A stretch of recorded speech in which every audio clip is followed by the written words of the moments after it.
The Curse of Strahd Campaign, starring Andar, Mim, K9, Alistair, and Sten. So, here's what we're going to do. I am going to...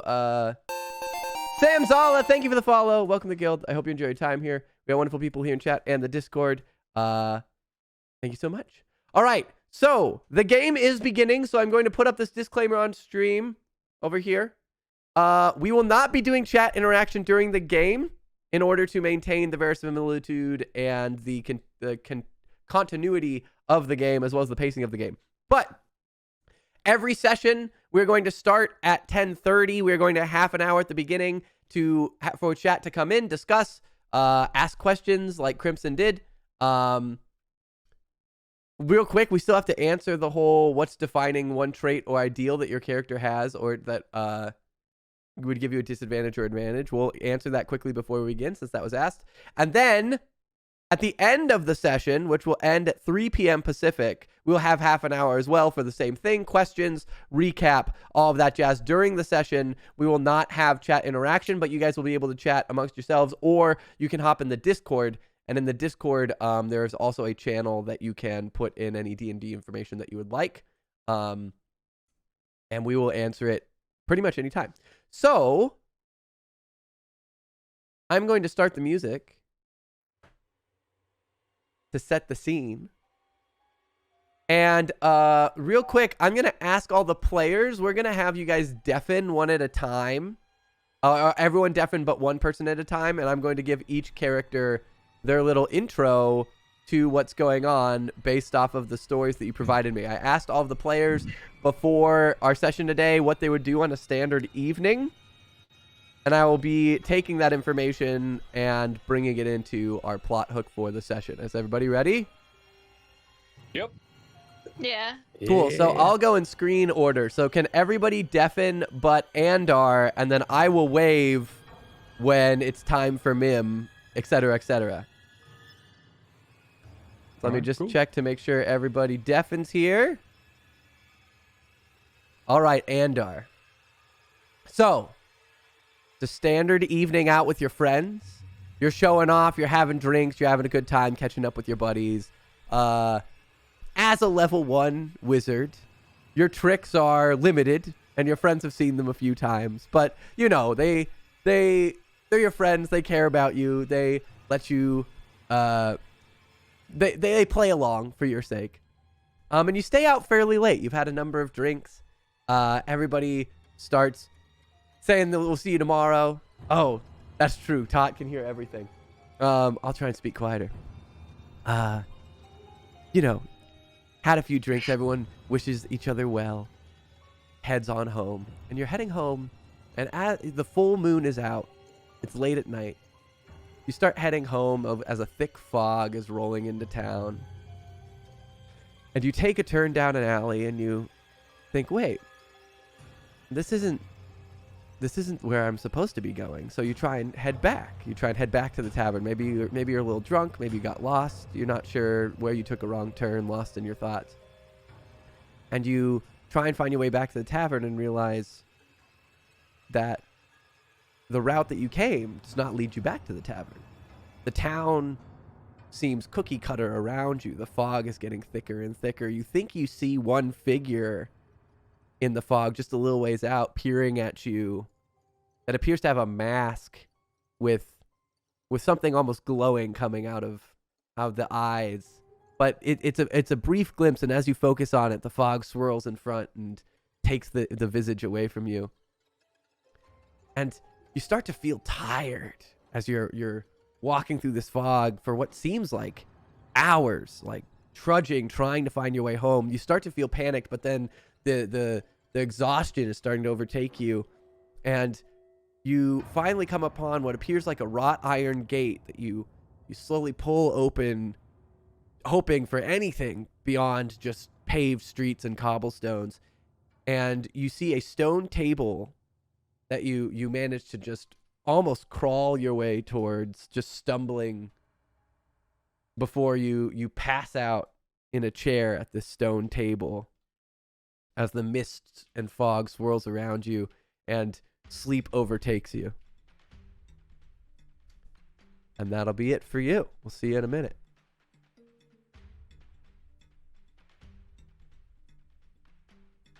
Let me wait for Mim to undeafen and Andar to deafen. Hi, sorry. I was listening to music. No worries. So, I need to wait for Andar to deafen. I think he can still hear me. I feel this He doesn't know how to deafen. It's right next to the mute button. It's the headphone one. What is this? Oh. In Discord. There's definitely no headphone thing next to the mute button. Oh, if Can you just deafen you have him? to go to the whole. I can deafen him. That's a good point. I'll just Yeah, deafen you him. should just deafen and undeafen us.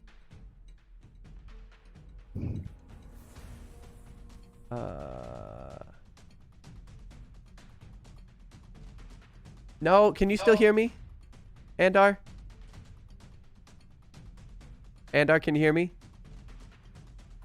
Good. I don't think you can hear me. Okay, cool. I'm going to take that as a yes. All right, Mim. So, you've had your standard day of thieving on the town, collected a few coins, a little bit of food, come back, fly up to your tree house, and sit down for your standard dinner with your assembled friends made of leaves and twigs. And you're telling them about your day, telling them about the random passerby and travelers that you've managed to scam that day and what went well and the brief scrap you almost had with the guards when they came around the corner and almost recognized your face.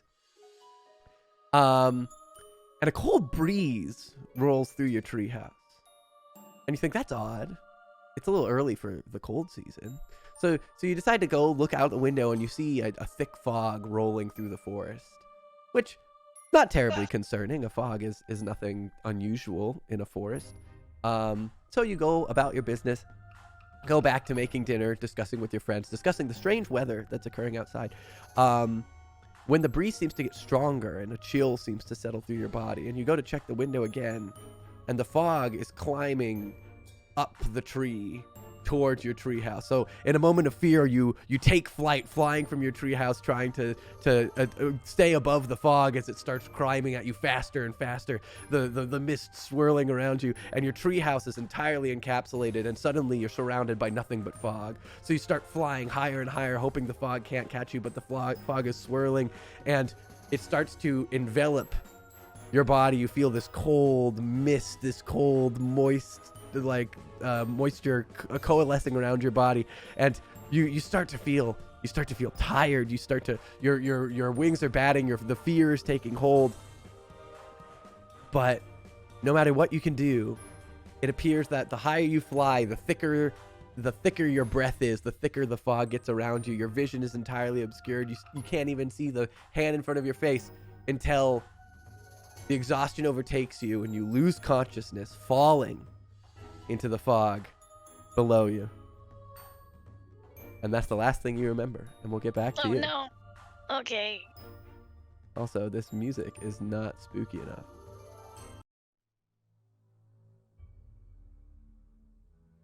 It's Prohibit's turn.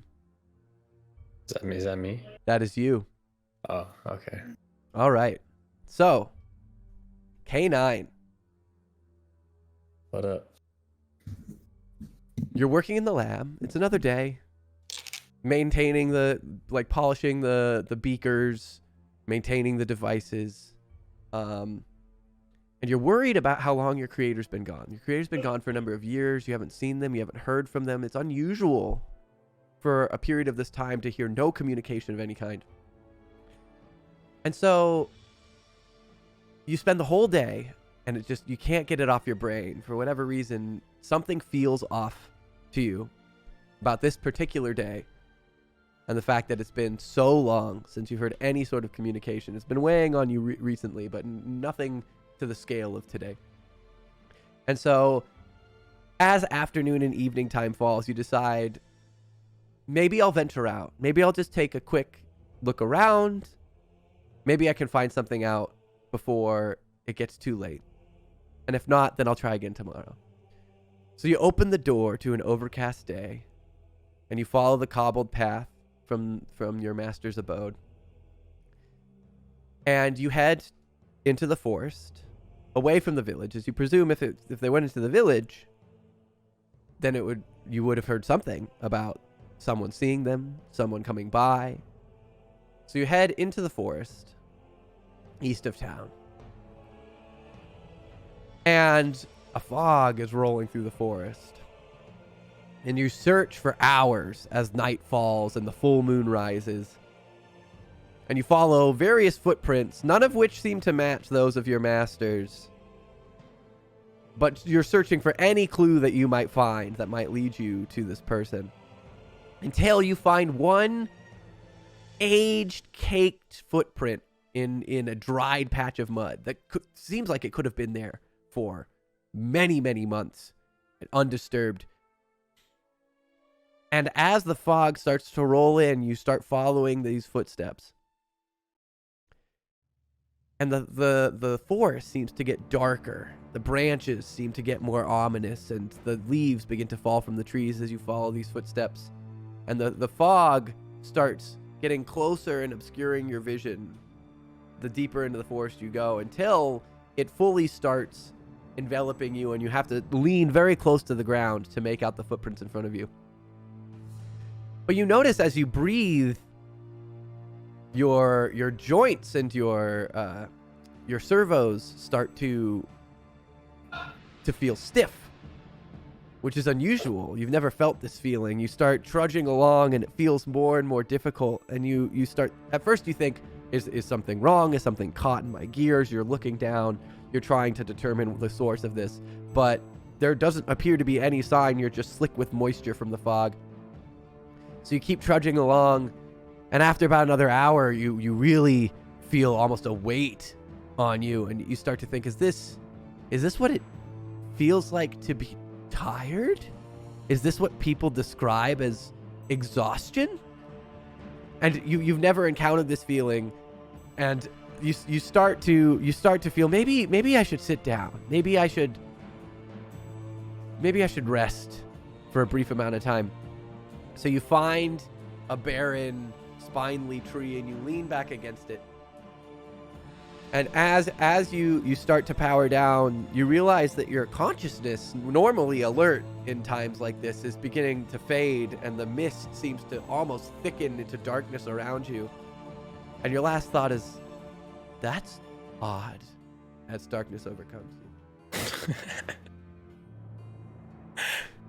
All right, that's it for you. We'll see you in a minute. All right.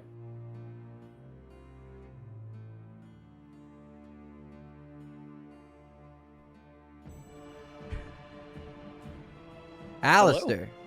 Hello. So, it's your standard night on the town. You're talking to the odd passerby, showing off a few tricks, making a few coins at the local tavern. Have a few drinks.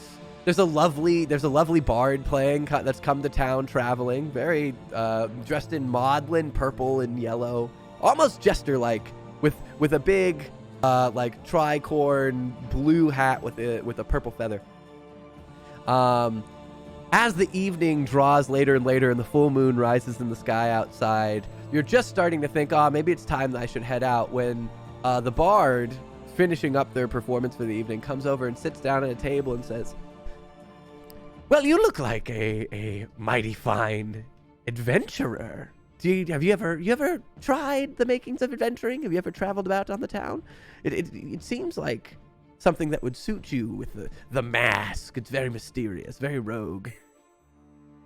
Well, thank you. I guess I've tried my hand in a few things. I knew it. I knew you had the makings of an adventurer. You see, I have a bit of a project for someone like you, if you don't mind. There's a bit of a strange house up on a hill outside of town. I need somebody to go take a look at it for me. I had an object that was important to me.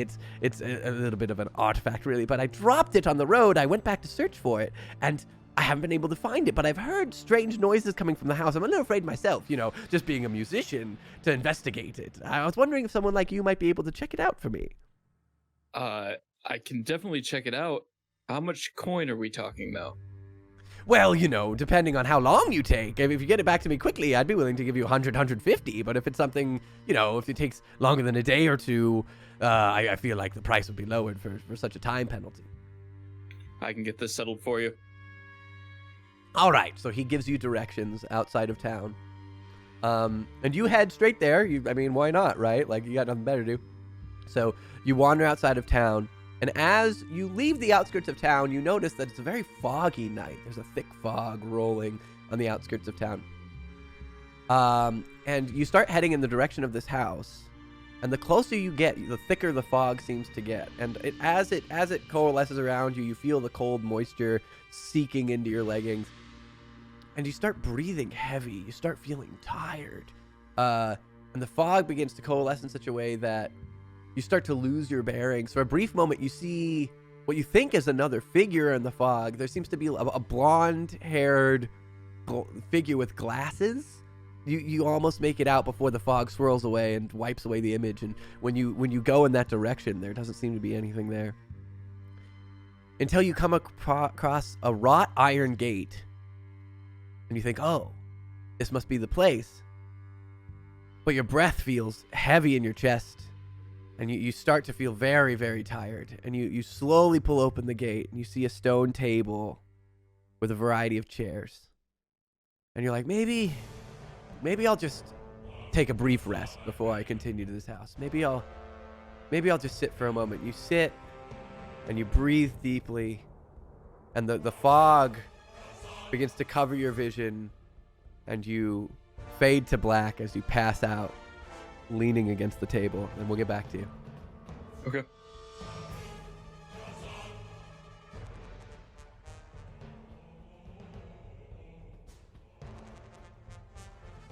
All right, Sten.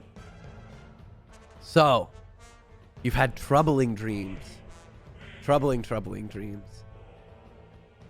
And after speaking to a fortune teller, you don't quite know what these dreams mean. You've seen your friends turn to stone, but they're not faces you recognize. You just know deep in your heart somehow that these are your friends. And the dream has deeply haunted you, really disturbed you. So you try and fall asleep. You're tossing and turning in bed. The full moon's rising high in the sky. And you think, you know what? I need to clear my head. So you go on a walk. You leave town. You head into the forest, hoping nature will calm your nerves. Taking deep breaths. And a fog is rolling through the forest. It's a misty evening in the Feywild. And you notice that the flowers don't seem to be glowing so bright as they normally do. The trees don't seem to be whispering in their usual way. In fact, some of the trees are becoming spindly and strange. And the fog seems to be getting thicker. It seems to be almost approaching you slowly, encroaching the closer you get. And at first you feel fear, but then you start to just feel tired. You're breathing, you're walking, your mind is a race with these dreams, and maybe you're just in your head. Maybe this is just paranoia. You're in the Feywild. There can't be dead, spindly trees. The fog isn't coming after you. You must be actually getting tired. Maybe it's good. Maybe if you walk just a little bit further, you'll finally gain the rest you need. So you're walking and you start to feel exhaustion overcome you. And you walk for what seems like hours with the full moon bearing down, glowing as the fog seems to almost follow you just one step behind. And every time you think it's close, you turn and it seems to be a little farther back than you thought. But then you feel like it's still approaching you each step you take. Until finally, after hours of walking and what seems like an extremely long night, you start to stumble and you think, all right, I'll just sleep here. And you find a nice patch of grass, you settle, lay down, and breathe heavily as the mist seems to fill your lungs. And almost you have a brief glimpse of you as you are about to close your eyes. The mist almost seems to rush at you before you fade to black. All right, let's get everybody unmuted. Hopefully that's a water bottle that if I spill that'll be bad. All right. Oh, I need to unmute Adam. Is the tavern bot supposed to be muted for everyone or just me? Oh, is it muted? I mean, It's I just hear deafened. it. Yeah. It's a little quiet, but I can hear it. You can turn it up individually. Oh no, yeah. no, it has the red mute button next to it for like the deafen. Mine does too, but I still hear it. It's server deafened, but that you should still be able to hear it. The server deafen is that it can't hear us. Oh, it's super quiet even if I have it at 200%. Okay, here I can turn That's it up. strange. Mine's yeah. That's Here I can fix that for sure. Let me put it at a. I know there's another one that I've done that was particularly loud almost all the time, and so I put it in intentionally kind of quiet in order to prevent that. But here, I'll turn it up to. Oh. Let me disconnect it and reconnect it.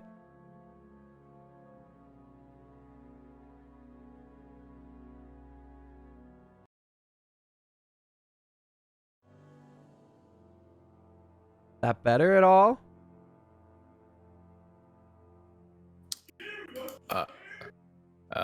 A little bit. Yeah, but I'll not, put it. not a lot. I'll put it significantly higher then. Let's see.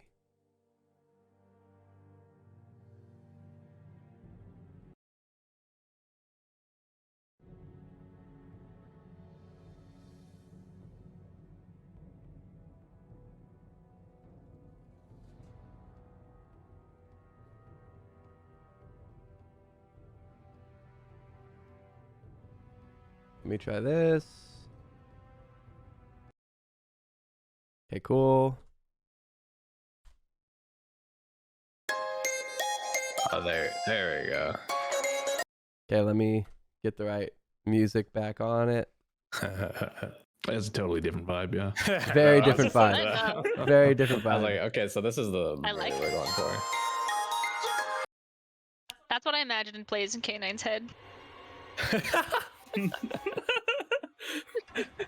Yeah, I'm gonna have it about there. Is that good for everyone? Yeah, that's good for me. You can also adjust Yeah, individually. that's perfect. Cool. So, you all awaken. And some of you are not where you fell asleep. You look up to find yourself at a stone table in stone chairs with 4 strangers and also a few skeletons covered in moss. A couple holding stone goblets that have been empty for far too long. And the same fog is coiling around you. You see just the hint of a wrought iron gate and the edifice of a large house, maybe 20 feet from the table. And everyone at the table seems uneasy. This is not a place that's familiar to any of you. But you see a person, you see a rabbit who seems slightly frantic as to this table and what's occurred. You see a figure who has a mask made of wood, you said, yes? Yeah. That almost seems to be crying a luminescent material of some kind.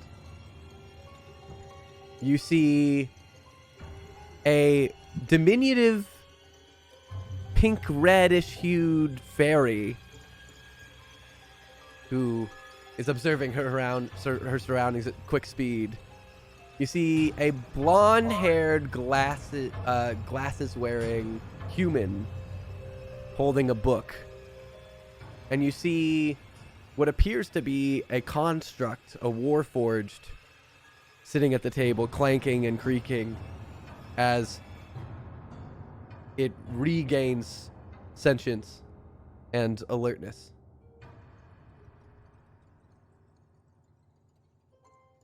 What do you guys do?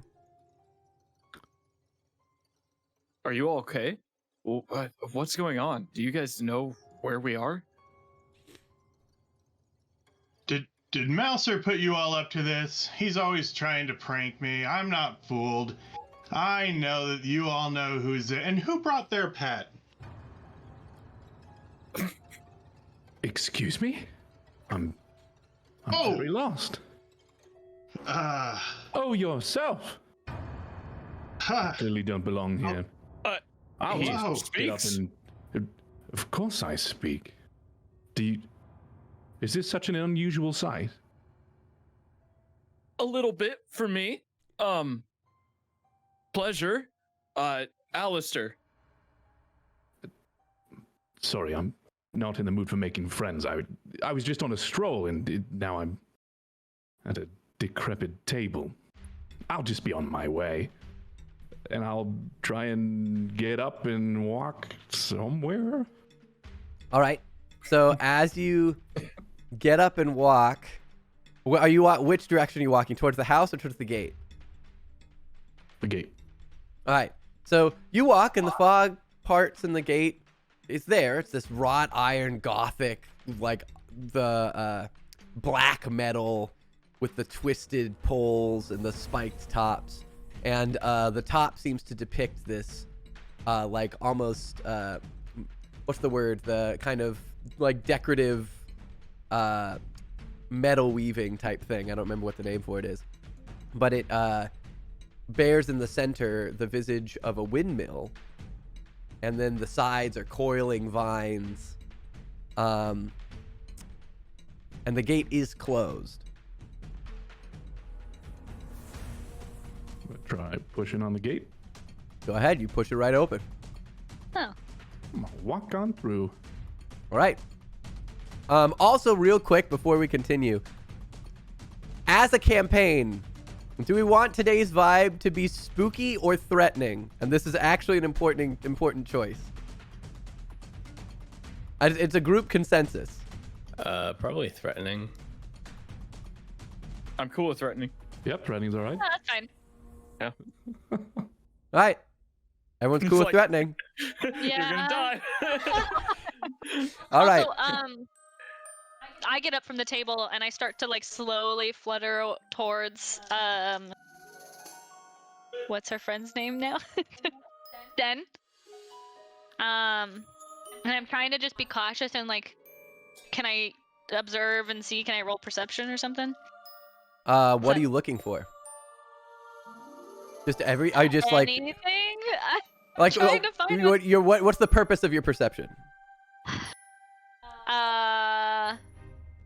I just feel very distrusting. I feel like there's something very suspicious. Okay. And so I feel like there's got to be something out there lurking or something. All right. Go ahead.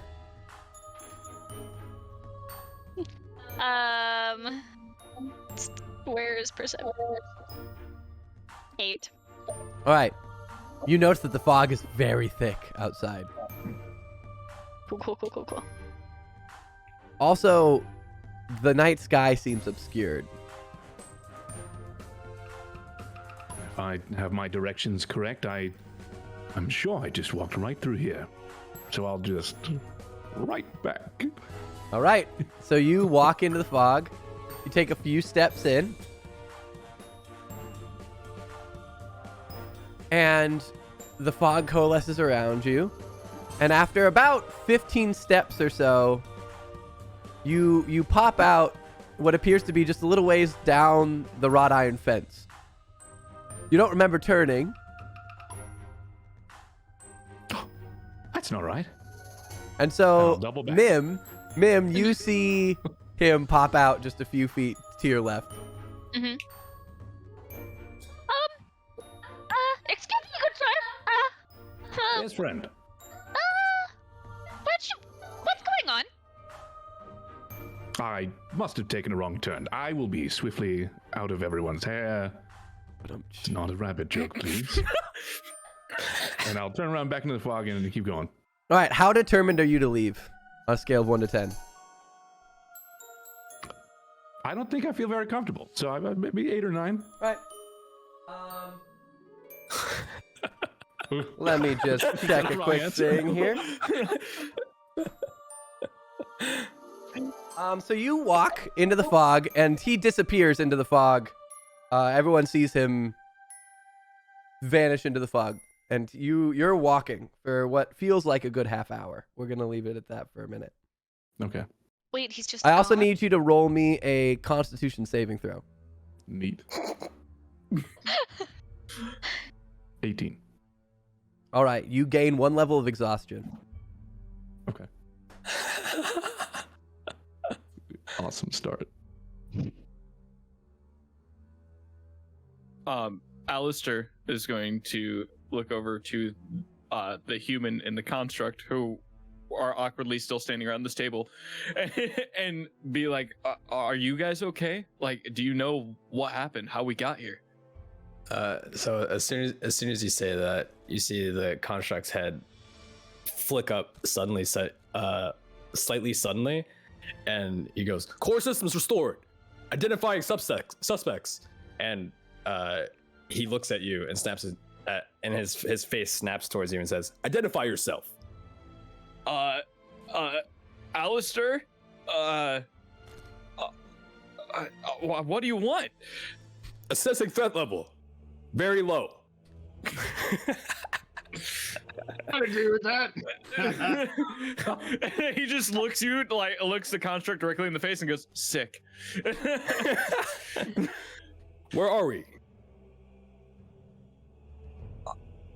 I don't know. I was headed to go find an item from a guy back at the bar. And where did you guys come from?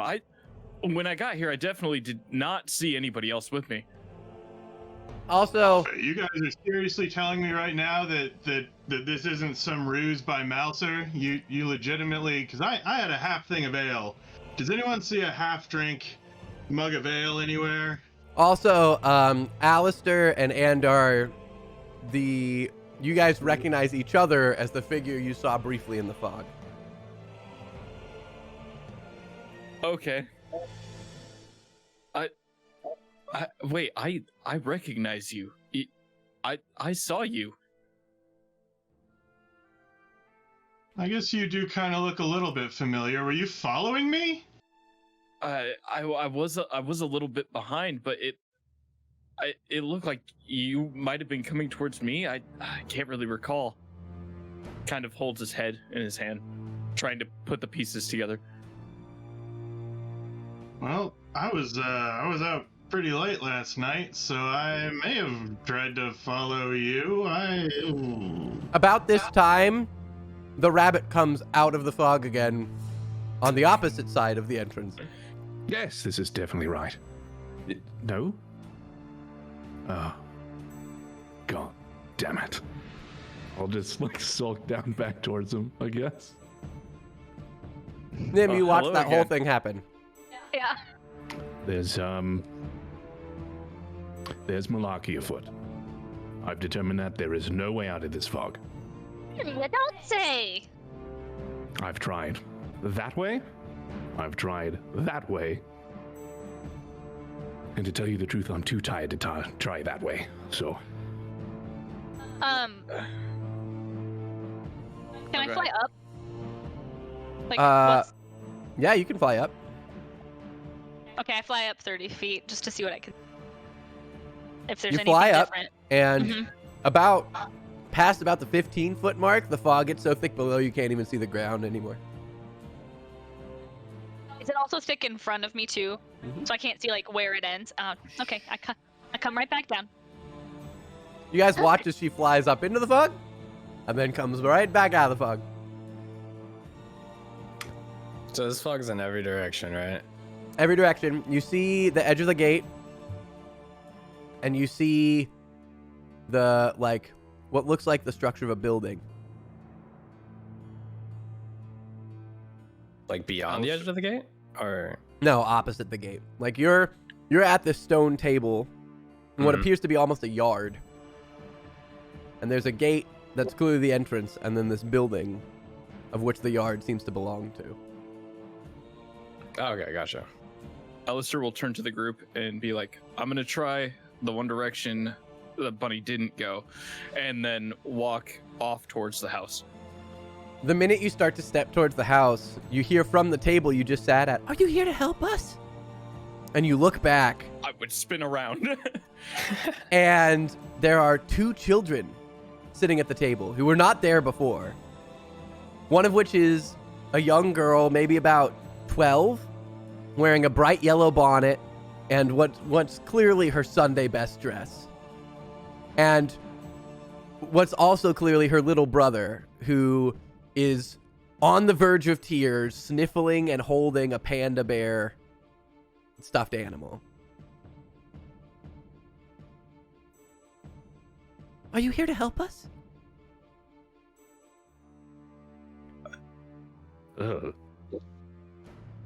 They do not seem disturbed by the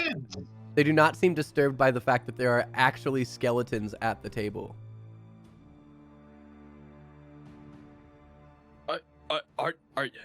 Are you okay? Does this table just make people appear? What is going on? "There's a monster in our house."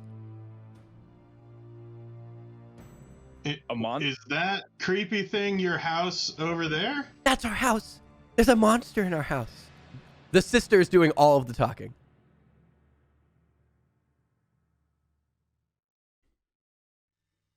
Well, I'm no expert, but I'd say that's an off-limits place to go check. Not a fan of monsters, nor creepy houses. Well, I'm going to help these kids, and he starts walking towards the house.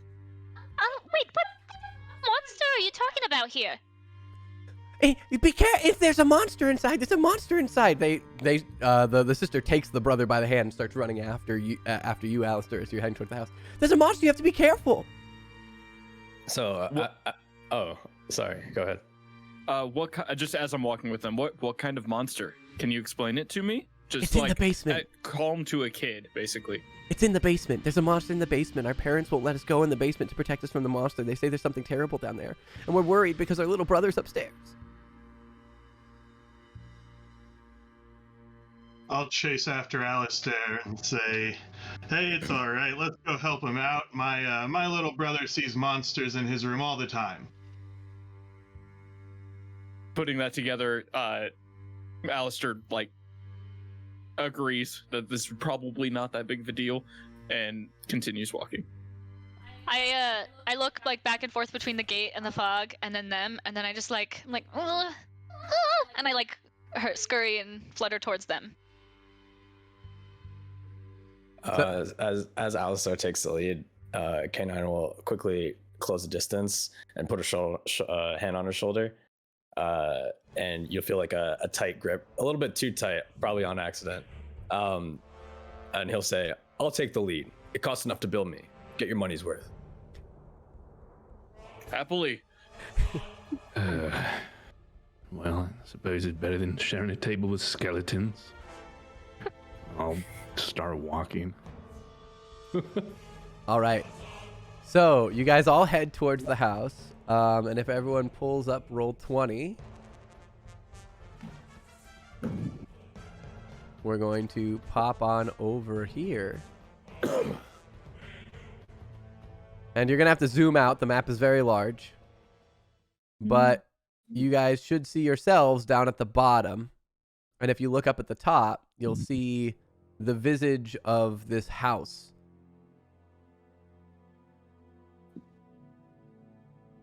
Also, if you reload, my icon has changed. Gotcha. I will refresh. Dun, dun, dun. Refreshing. Bum, bum, bum. Looks like I'm missing Alistair. Loading in. Cool. So here's the visage of this house.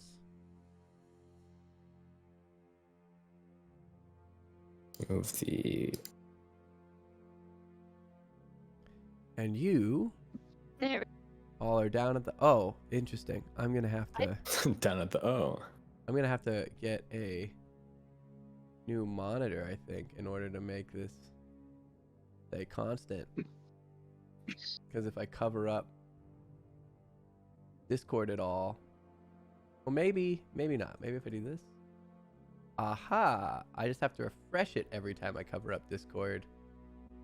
Which isn't a terrible thing, but is also not a great thing. But whatever. I It's also have a little functional. monitor, extra monitor. Yeah, I might have to borrow that for Sundays. Anyway, Okie dokie.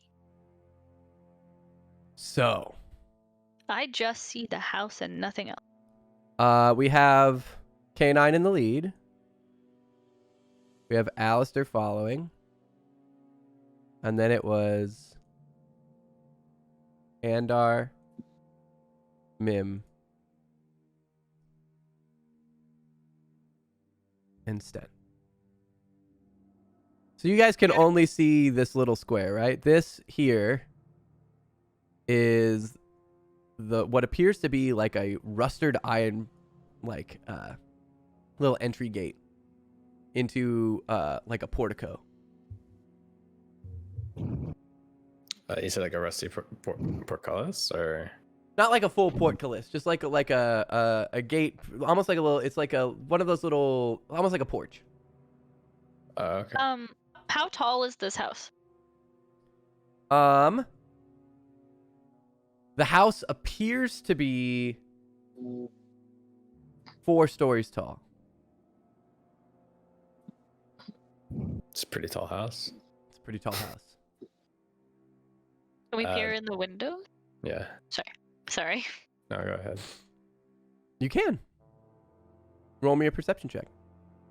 You walk over to that lower left window. Well, I want to fly up. Oh, you want to fly up? All right. Mhm. Which one are you looking in? Give me off of the picture. Let me look. They said that the little brother was upstairs, right? Yes. I will go. Can I go up to the 3rd floor? Of course. Okay. And I'm looking at the window in the middle. In the middle. All right. 8. My perception is just not with it today. Fair enough. You look in and you see what appears to be a dusty, cobweb-filled bedroom that has an elegant bed with very pushy, like plushy. Why did I say pushy? Very like cushy sheets laid upon the bed.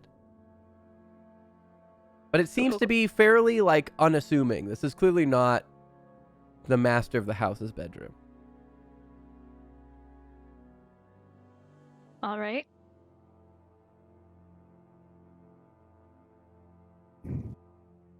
Can we like walk through this like gate Yes, into the house? Oh, it's open. can I just open the door? Of course.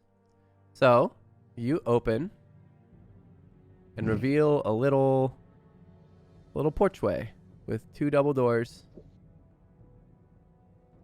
And the children don't seem to want to pass the threshold. They stop following you past the gate. I would. Do we take notice to that? Yeah, I mean they're actively with you. Okay then. Oh, do you want to show us where the problem is? The monster's in the basement. Our parents keep it trapped in the basement. But our little brother's in the 3rd floor nursery. Are your parents home? Let me find out. No. We don't know. We haven't seen them. Well, how'd you get down to where we were? We came how'd downstairs. We get down to where we were. We came downstairs. We live here. Uh-huh. Uh-huh. We're really worried Notably about a- Walter. Walter. Notably an empty answer for that second question. I've been wondering the same thing. Children, how did we get here? You were in our yard. You tell me. What are your names? She kind of like looks around nervously. Is like, I'm Rosavalda, and this is my brother Thornbolt. Such interesting names to have a brother named Walter. Rosafalda Okay. Durst.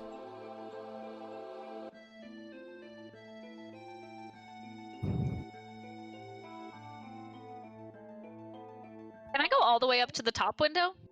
Or is that too high? You can. I want to peek in the big main top window.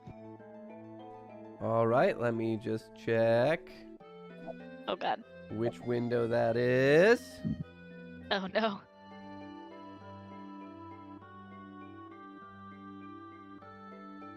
All right, through that window, you see another dust-choked bedroom with a small nightstand, a small iron stove, and a writing desk inside.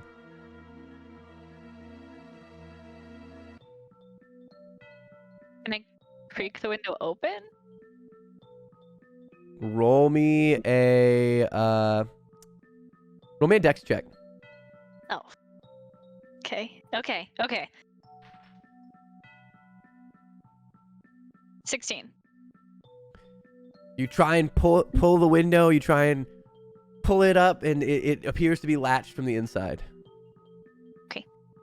I fly back down. All right, so Mim comes sailing down from the upper levels of the house to rejoin you. What'd No one you see, objects. Fairy? Oh, go ahead. Wait. What did you say? What'd you see, Fairy?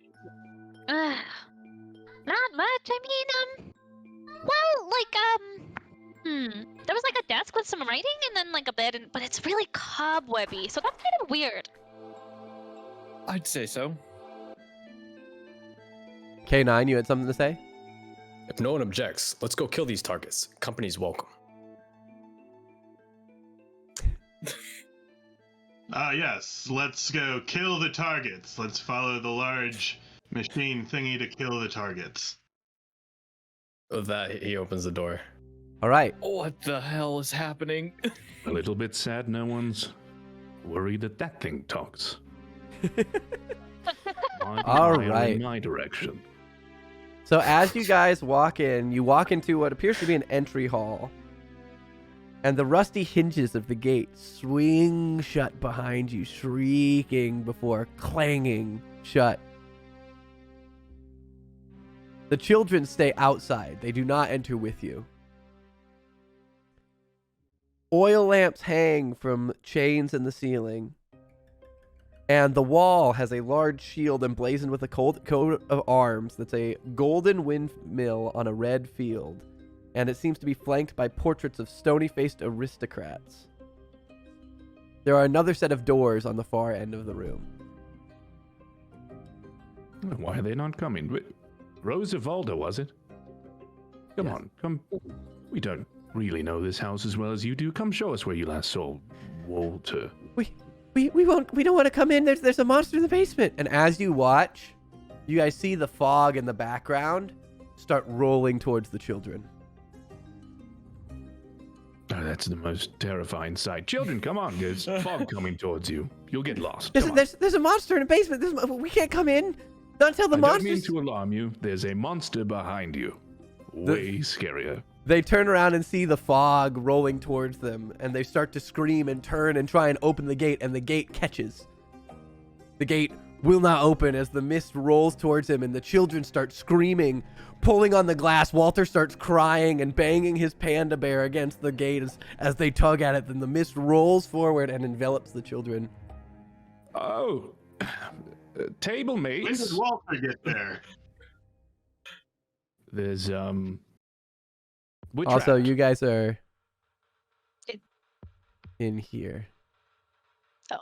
The mist has overtaken all of this. Oh no. Oh, dear. Alistair, I believe you said your name was? Yeah. What was yours, Bunny? It's not Bunny, it's Sten. Please stop calling me Bunny. I don't call you person. It's ridiculous. Oh, But now I kind of like Bunny. you saw that happen there, right? Yeah, that was messed up. Is it more concerning that those children were dressed in such bright colors? in such a dreary area, or a Such a rolling dark fog. house. Yes, right? Yeah. Or the rolling fog completely enveloping and locking the door? That's Definitely quite odd. not something you see every day. There was that piece of machinery. Go fetch that. I'm sure he knows what this is. I saw you talking to him earlier. Go get the machinery. And he walks over. Automaton. What are you exactly? I am a robot. Robot. Okay. Do you have a name?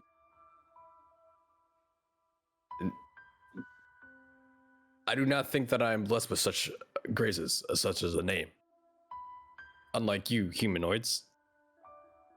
Well, everyone deserves a name.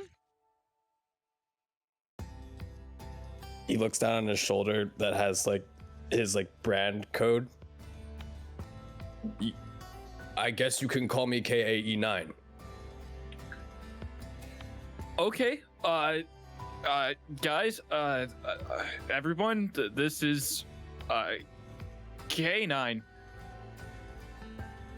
I'm No, Alistair. That's clearly a robot.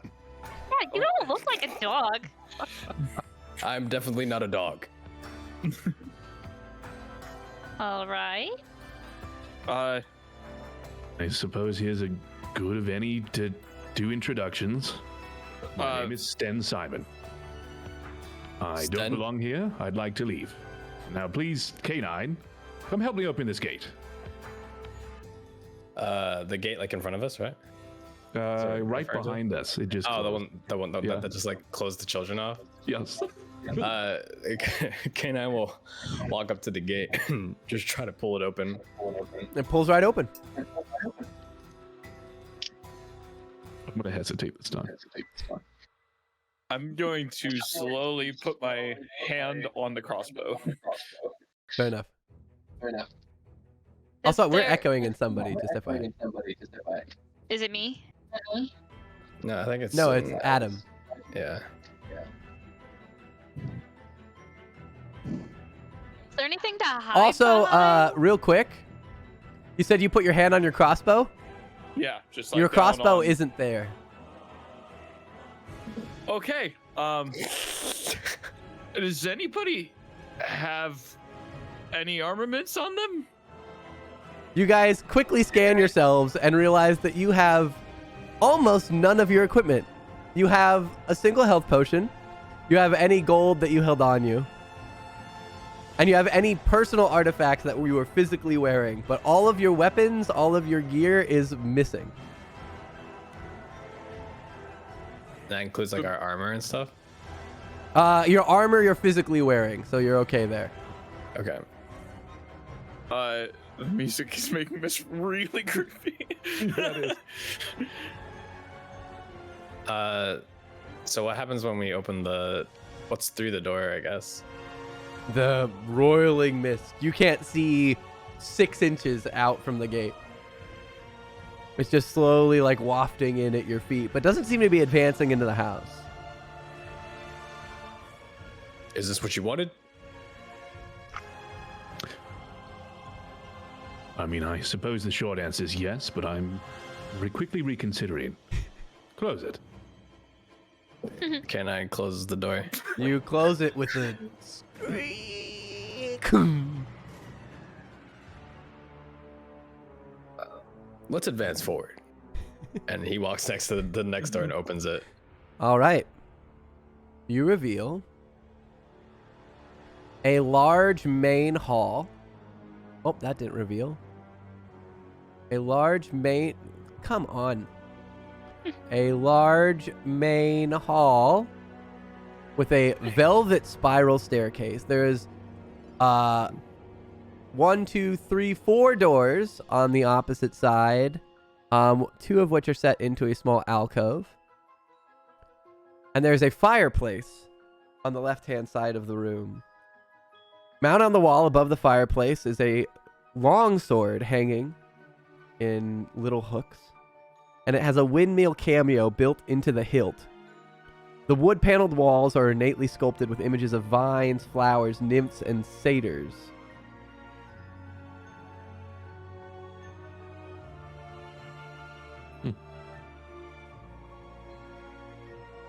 Shall we Interest. continue introduction? Fairy friend, who are you? Oh, Nim. You probably heard of me. I mean, I assume. No, Yes. can't say I've had the pleasure.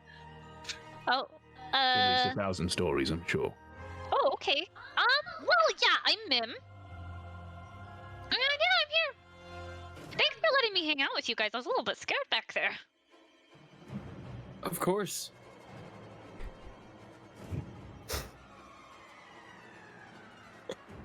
Blondie, what about you? I'm still not totally buying that you weren't put up to this, because this all seems real weird. But just in case you don't actually know, my name is Andar. That's about it. This group is great at introductions.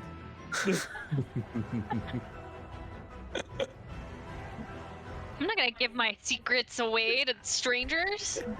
That's fair. Creepy children still outside. Can they describe their house to us, or have they gone away? They got enveloped they- by the mist. Yes, I regret to inform you they've been swallowed by a mist monster. Swallowed away. All right. The mist monster. What's this behind the stairs here?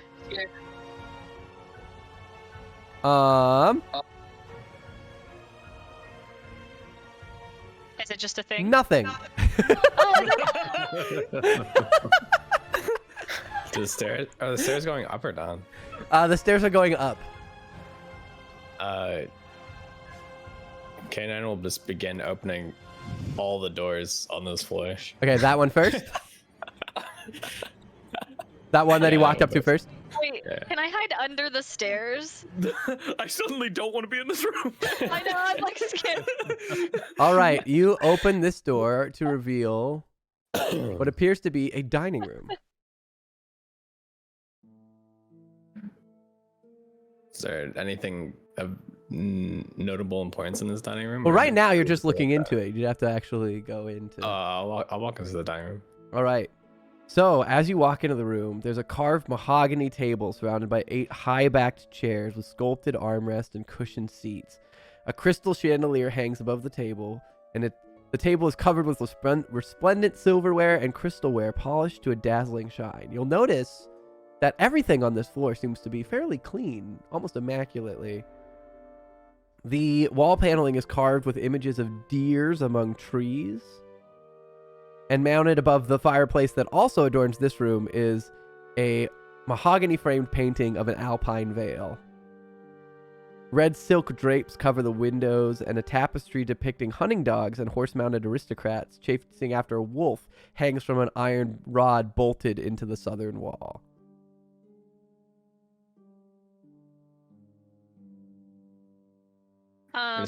Sorry, what was that? What No, was you- the last part that was bolted? There's a tapestry hanging that's Oh, bolted okay. to the wall. It's wall on styles here. this.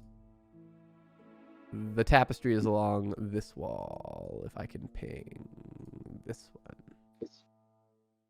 The fireplace is here. The tapestry is here. And the table Okay. is immaculately set.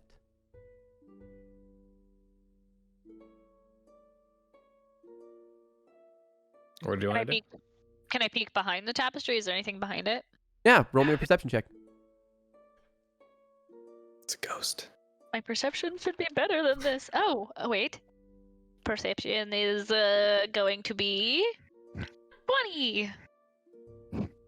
You pull back the paneling and you search for a secret door, secret wall, and you don't find anything, but you do notice that as you inspect the paneling that has the deer amongst the trees carved into the wood, you notice that there are twisted faces carved into the tree trunks and wolves lurking amid the foliage in the paneling.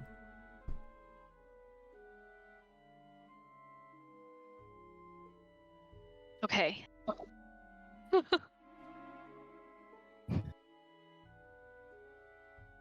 Not like literal moving wolves, right? No. Okay. Go ahead. Can I open this door that's right under my token? Yeah. It opens back up to the main hallway. All right, and then like running my hand along this little like still darkened area. Mhm. Can I slowly open this door right You here? can. It's a Exciting. closet filled with dark cloaks and a top hat. Sten, I noticed you're still in the main room. What are you doing? Just kind of looking around. I don't want to commit to anything, but I'm going to keep staring at the stairs because they said 3rd floor, right? All right. And so, like, I'll take like a step forward and then, like, maybe best to not go alone. When you're looking around, are you looking at this room specifically? What is this? That's a fireplace with a longsword hanging above it. I'll start staring at that longsword. Is there anything special about it? It's got the windmill carved into the hilt, but other than that, it appears to just be a longsword. Can I use Mage Hand to pick it up? You can. You We'll lift do it that. down. You Can now have I, a longsword. Standard longsword. Can I take the top hat from the closet? I was gonna take that. So you grab it, at which point Mim... I'm like, oh, I like that. I just take it, put it on my hat. Does it fit my head or is it too It's big? significantly large for you. It like Okay, sinks so, to like- your shoulders. Yeah. And I go, he just like kind of freaks out and steps back. Like I was just scared by that. It's a really Bill good just hat. ransacking this house. Was there any food in the other room? It was not on the table. Damn. Is there anyone who could use this? And I think Mage Hand still lasts for a little longer. I'll like kind of swing the sword a little bit. It certainly helps, and if you're offering it, I will take it from you. How big is it? It's a long sword, and I'm Yeah. small, so I mean, you can wield... D&D doesn't have size regulations for weapons, but... but It does, okay. it does for heavy weapons, but Can I Yes. that's that. fly right before you get it and try to like lift it, but like it like droops, and I still have this hat like hanging off my head. So there's a fairy holding a sword that's far too large for her with a hat that is far too large for her in the center of the room, almost fighting it away from the mage hand. Can I calmly walk up and just grab the sword? Yeah. Sad, and then I give him the hat too. Also, are you? I'm imagining your wings almost like hummingbird wings, like just like the zzz, like the quick flapping. Is that how you're imagining it? I think so, yeah. Yeah. But they're not like bird wings. They're more like insect wings, but they're like fast insect. Yeah, like dragonfly-ish. Yeah, like more like dragonfly. Yeah, so like I have she's my like wings in my picture, but you can't quite see it. she's got a light, like when you get really close, there's like a light buzz, and her wings are that blur that bugs' wings do. I take the top hat from him, and I hand it over to Sten, and I go, "For you." What sort of joke is this? I No won't be joke. able to Just hear. I thought you'd look great in it. You can cut little holes. Never mind. This hat And he will still cover my gives it to you. That was very out of turn, Alistair. Thank you for volunteering, by the way, to lead the way. You're armed and all. Absolutely. And I guess there's still one more door, huh? Yeah, there's 2 more actually. I'm gonna throw the top hat in the fireplace. I will open the It's next not door. lit, so it's just sitting in there. It's okay. Oh, can I do druidcraft to light a little small fire? I believe so. Is that a thing that you can do with it's a Druidcraft? cantrip. Let me It check just says Druidcraft. light or snuff out a candle, a torch, or small campfire. Then yeah, that counts. So yeah, you Okay. light the fireplace. Okay. Ooh, and this greatsword, can I use light on it? So Sure. it's producing light. How long does that last? Let me check for you. It's like an Also, hour or something. Andar and K9, what are you guys An doing hour. during this time? I'm opening this door. Yeah. Oh man. All right. He opens this door Hiding under the stairs again. to reveal Doors aren't scary. a kitchen. Bathroom. Oh. A bathroom. It is, in fact, a kitchen. With another door in the back and what appears to be a small dumbwaiter right here. Like a small dumbwaiter, as in like to put like an object in, or like. Or like a fairy. It is large enough that it could fit the ferry. Covering our bases. But yes, in the kitchen you see a rolling pin, a cutting board. There's a dome-shaped oven. There's a door in the back that you presume is probably a pantry. Alistar, could you open the last door for us, please? Absolutely. And he'll open the door leading with the sword, just in case. All right, you open a pantry that's very well stocked with food. I was going to attack a pantry, and he just kind of turns away from the door. Isn't there one more door though? Oh, the one below. That's the one I was talking There is. about. Oh yeah, I was talking about this door as well. Yeah, the one next to the staircase. Below me. Oh, I'm sorry. I thought you were talking about the one. Well, then there's a pantry there. You Well, we could open say this aisle. door. Apologies. And you find what appears to be a hunting lounge. There's 3 stuffed wolves and a fireplace, 2 chairs laden with furs, and a wooden table with 4 chairs. There's also 2 cabinets along the walls. As he opens it and sees the stuffed wolves, he would definitely like start to attack the one. All right. She doesn't throw him off. It's right next to the door. So you take a swing and you sink this long sword about half an inch into a stuffed wolf. Just pull it out. Well, there's nothing in here. Can I Roll see me that a- from my vantage point? That he hit the wolf? Yes. Yeah. I knew we wouldn't be friends. Oh, these stabbing animals. Alistair, as you're the one in the room, roll me a perception check. Uh-oh. 16. And perception. Mhm. So 19. You notice that this cabinet here has a lock on it. Okay. Can I? Oh, I don't have any of my stuff. Can I attack the cabinet? Sure.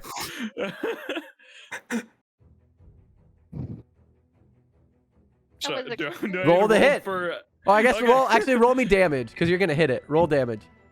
I'm not gonna hit it. If you want to play that off. Why is it a nat 1? Yeah, it is.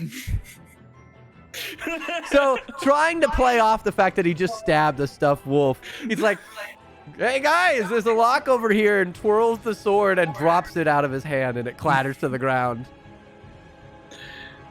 Just looks at it, sick.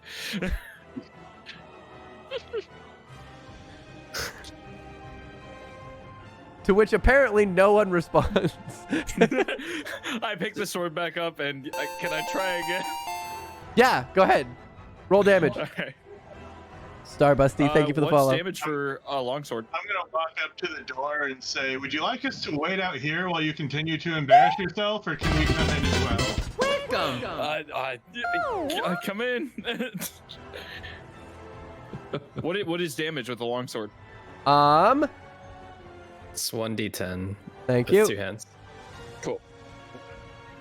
Plus strength. Thank you, Hewitt. Katie 7. has 7. Yep. wealth of So you knowledge. take a chunk of wood out of the front panel of this thing to the point that you can reach in. And you notice that inside there are what feels like multiple crossbows. I absolutely grab one out of there. You're going to have to break it a little more, but I'm going to save you the time. You hack away at the door, and inside you find... Actually, roll me 3 hits just to make sure you don't damage the crossbows. Got you. So, 3. Not damage-wise, actual aim-wise. Oh, okay. Like, roll So, me 3 to hit. 20s? Because you're hitting a cabinet, but I want to make sure you don't hit the crossbows.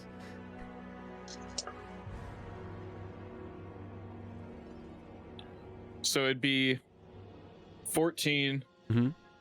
18, Mm-hmm. ooh, and 5. Okay. You hack away at this door, and on the last one, you sink pretty close, but you manage to just avoid that. Luckily for you, the last one's a hand crossbow. So you pull the door off its hinges, lock still intact, and inside you find a heavy crossbow, a light crossbow, a hand crossbow, and 20 bolts for each. Cool. I'll take the hand crossbow and then turn to the rest and be like, armor yourselves up, or arm yourselves. As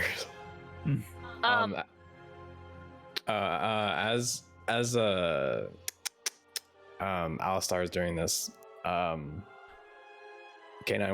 will turn to the rabbit Sten. and say, "Human, what was your name again?" Sten. Sten. Not, Is not it really a human, thank you. You're not a human? No. I'm a creature of the Feywild. Creature, A Herongon, if you will. But harem guard. you just call me Sten. Is it commonplace for creatures to attack inanimate objects? Well, I suppose it depends on their intoxication level. The higher it is, then yes. Understandable. I'm gonna go ahead and grab that light crossbow. All right, cool. Is it common for... I'll just gesture to this to speak. I don't What see are why you? not. I'm a robot. Construct, if you will. Very interested. I think we'll get along. It's nice to meet you, Stead. Sten, yes. K9. I like that name. Sten or K9. They're both great names, you're right. I appreciate that Sten states his intentions for every character when he discusses with them. I don't think we're going to get along. I think we're going to be friends.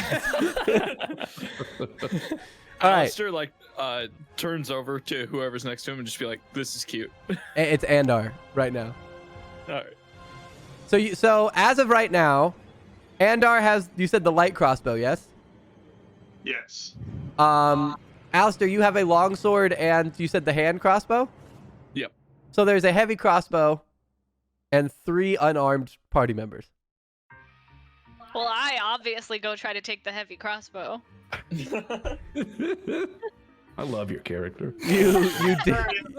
Tiny So fairy, big aren't and you? shiny. I need to have it. You struggle to pick it up. Perfectly. Alistair, like, takes the sword, spins it around, and offers it to K9, and is like, are you good with one of these? Swords? Weapons? Yes. I am a weapon. Okay. Hear that, Alistar? He doesn't need to be armed. He's a weapon. How does that feel? It feels weird still, and then, like, turns away. While this is all happening, I go to the fireplace to see if there are any fireplace pokers, something more my size. All right, roll me perception.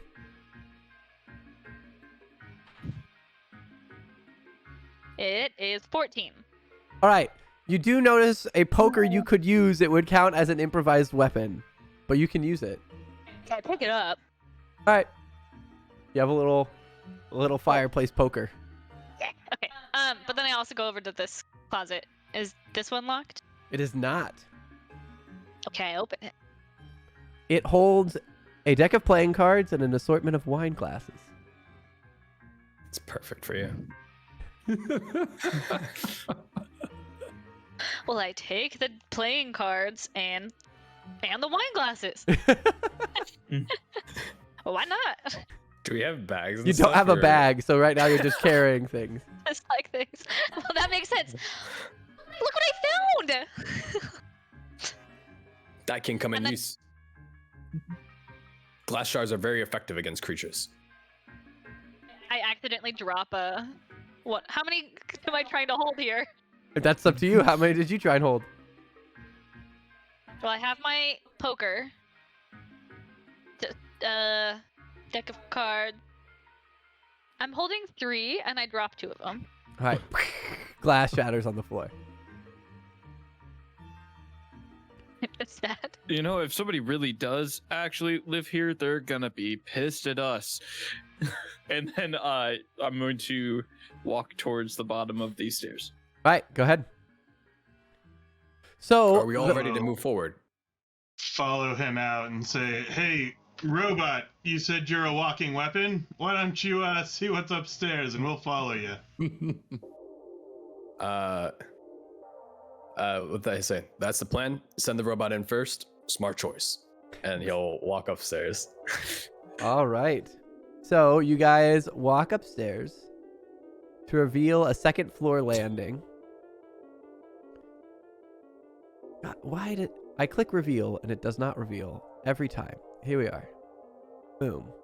There are 4 suits of armor standing on each side of the second floor landing and another fireplace. And above the fireplace appears to be a family portrait. There's a man with a handlebar, dark mustache that goes down into almost like lamb chop. Think like Tarzan's dad, like that mustache that leads along the bottom of the chin. And there's a red-headed woman with her hair in a bun, in a blue kind of checkered dress, that are clearly the lord and lady of the family. They have 2 smiling children whom you recognize. A brunette girl in a yellow bonnet and a dress, and a little boy who seems slightly whimpery even in the family portrait with his little panda toy. And the father is holding a swaddled baby. Everyone roll me a perception check real quick. I got a 1. 19. Okay. 11. I also got 19. Let's go. Let's go. Alistair? 21. All right, Alistair, Andar, and Sten. You all notice as you look at the portrait that it almost seems like the red-headed woman is regarding the baby with, is that scorn? Meanwhile, Very weird. the suits of armor along the walls flank wooden doors, of which there are 2 on each side, double door sets. And all of the suits of armor have wolf-shaped visored helms and clutch spears in their right hands. The doors are adorned with dancing children, and the staircase continues in a spiral going further higher, but you feel a cold draft coming down the steps from upstairs. From upstairs? Mhm. Does it feel like there's something ominous upstairs? Like what would my sense tell me? Roll me a perception check. Or like my instinct? Yeah. 12. The cold draft is odd. You know the children said that their younger brother was on the 3rd floor. Mm-hmm. So you can probably safely assume that up there is something. Maybe a child, maybe something worse. This whole house feels off. The children said there was a basement, right? Yeah. Yes, didn't they say the monster was down there? Yeah, that's where the monster was. Are That's where we're going. basements typically found on the upper floors? No, my human precious households? canine. Basement is underneath. Well, aren't we going to go find the brother? Does I think nobody we should take- save this kid. I'm quite offended by this painting. I don't know if you're really taking a look at it, but those children were wearing the same dress. That's very suspicious. And the mother, why does she have such a distaste for her baby? I don't like that. Yeah. There's something strange going on here. I've sat for a number of paintings myself, and to stare at a baby that long with such a large frown, couldn't imagine it.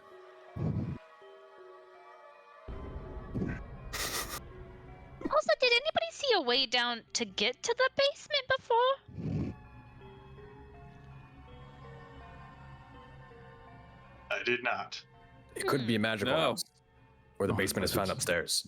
There was the dumbwaiter in the kitchen.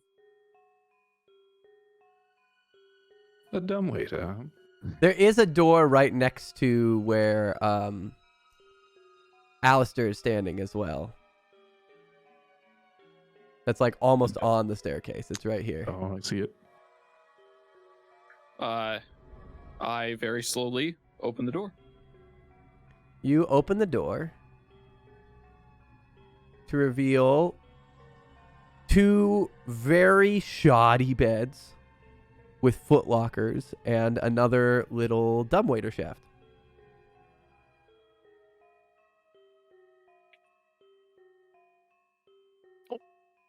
You're good. Before we I'll go walk upstairs, in then. and open one of the footlockers. You open it and it's completely empty, but clean. Typical.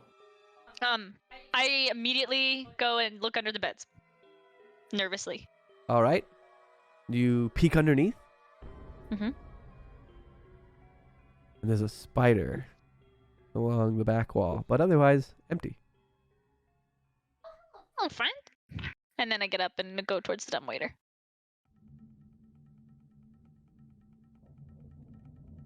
Sten, I'll also check the before other we, footlocker. You what? Check the other locker. I said I'll also check the other footlocker. Open it up. You open it and there is what appears to be a servant's uniform, but otherwise it's empty. I pick up and show the servant's uniform to Ander. And I'll say, hey, Talking Rabbit, would you like some new clothes? wow. I'm growing quite tired of this. Andar, you are standing by another door. Ugh. Are they nice clothes? Not particularly. They're fairly servant bland. clothes. Well, I don't. This is a very nice house. They're in good shape. They're definitely wearable. No, I'll turn my nose the other way. I'll go ahead and put it back in the footlocker. I'm not taking this with me.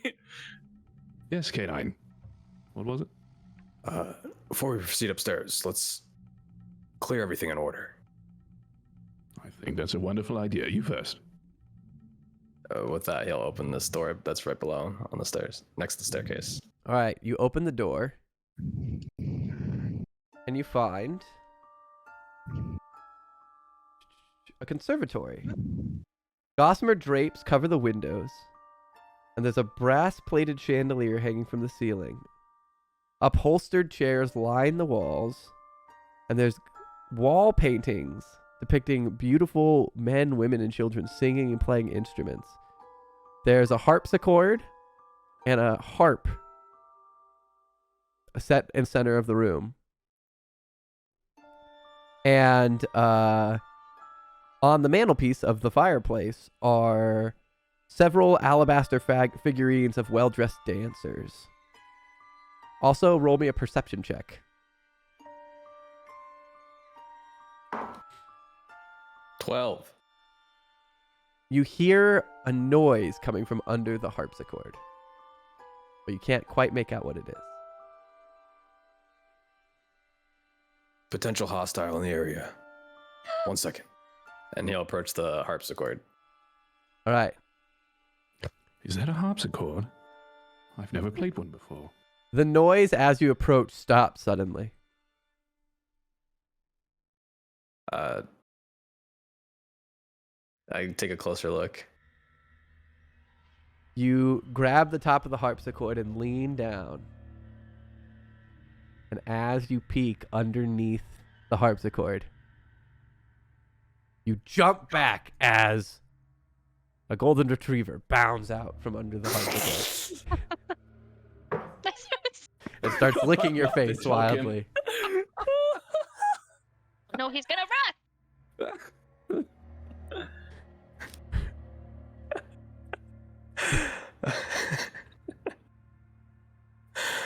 Why is there a dog?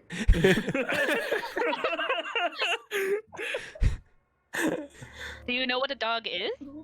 Yeah, I'm very well versed in a lot of subjects. Oh, okay,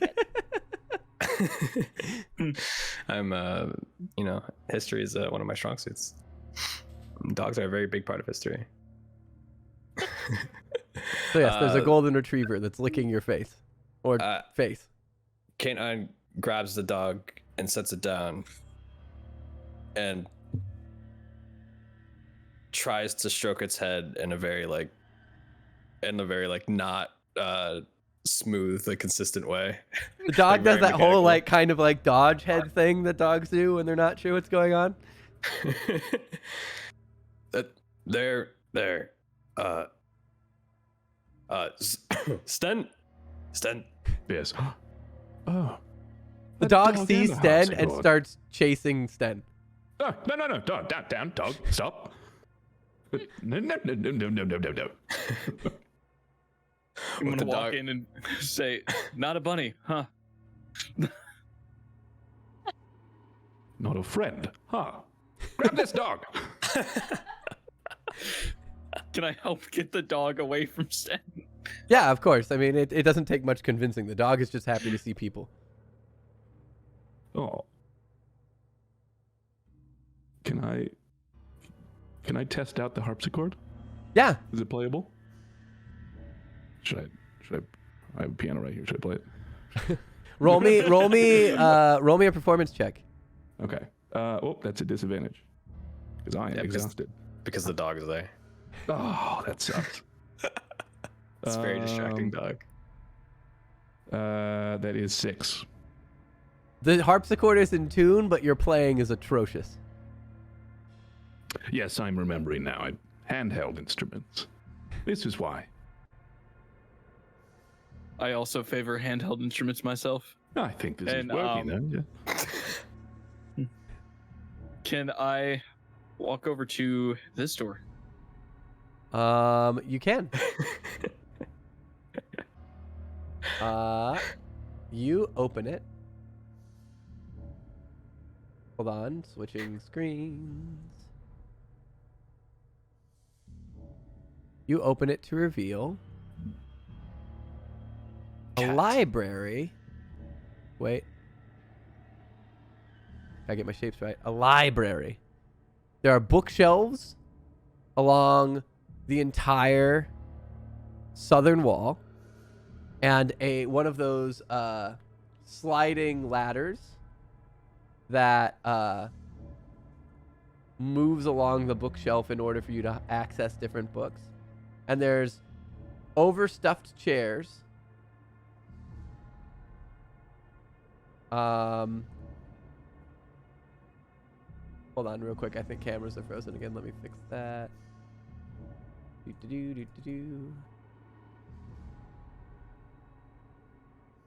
Hewitt, can you move for me real quick? Just make sure you're not frozen. There you go. You stand so still, you're like a statue. All right. So, yes. So there's multiple bookshelves. Let me get myself situated.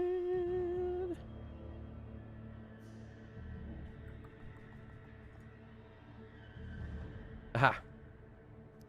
Red velvet drapes cover the windows of this room. An exquisite mahogany desk and a matching high-back chair face the entrance and the fireplace, above which hangs a framed picture of a windmill perched atop a rocky crag. Situated in corners of the room are 2 overstuffed chairs, and floor-to-ceiling bookshelves line the southern wall. I'm gonna call back and say, "Hey, Mim, I think I just found your favorite place." Will I flutter on over? Wait, this is the library, right? Yep. Okay. So it's... He said book? Just lots of books and things? Yes, lots Yeah. of books and things. Did you say there was another door by me that was not the one at the top of the stairs? There is, yes. It's right next to where your Oh. character is now. It is a closet filled with more servants' uniforms.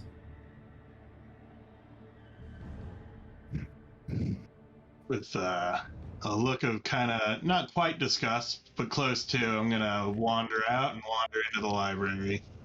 All right.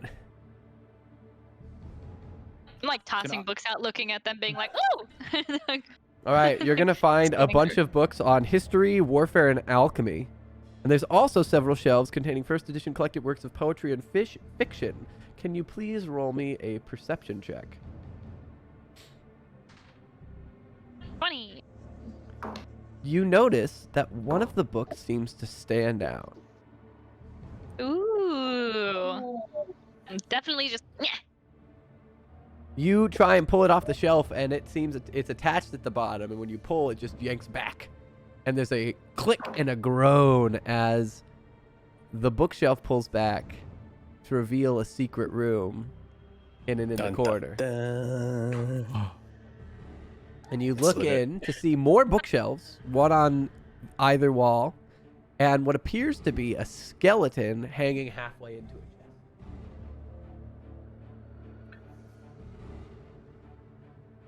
Real quick, can I check this desk that I'm by? Sure. Roll me a perception check. It's a desk.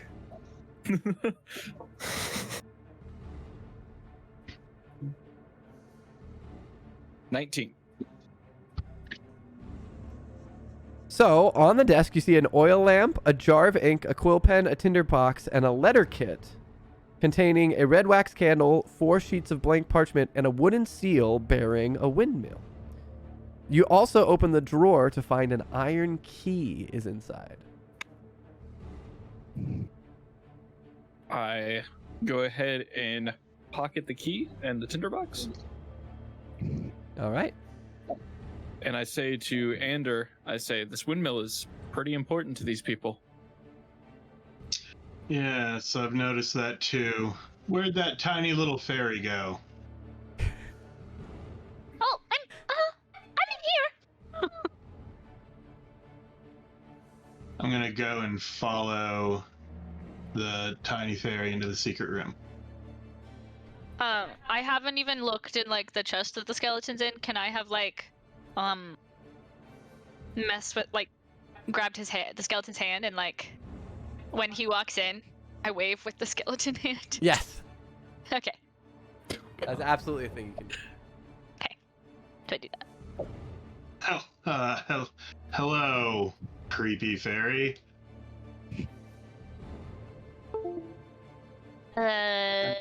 Yes. What's in the chest? Oh, I don't know. And I turn and start to look in the chest. Roll me a perception check. So many checks of the perception. Yeah, check stuff. I got 20 again. All Not right. Natural. None of them are natural. So, the first thing you notice is that the skeleton belongs to a human, and they have 3 darts sticking out of their chest that was clearly triggered when they opened this chest. But the trap appears to be inert now. The skeleton also has raggedy leather armor hanging off of its body. Inside the chest, you see the skeleton is clutching a letter. And then there's also 3 blank books with black leather covers, 3 spell scrolls, The deed to the house, the deed to a windmill, and a signed will.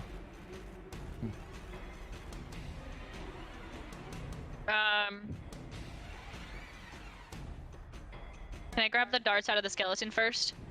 You can. Nah, put them in my pocket. All right, you have 3 darts. Cool. I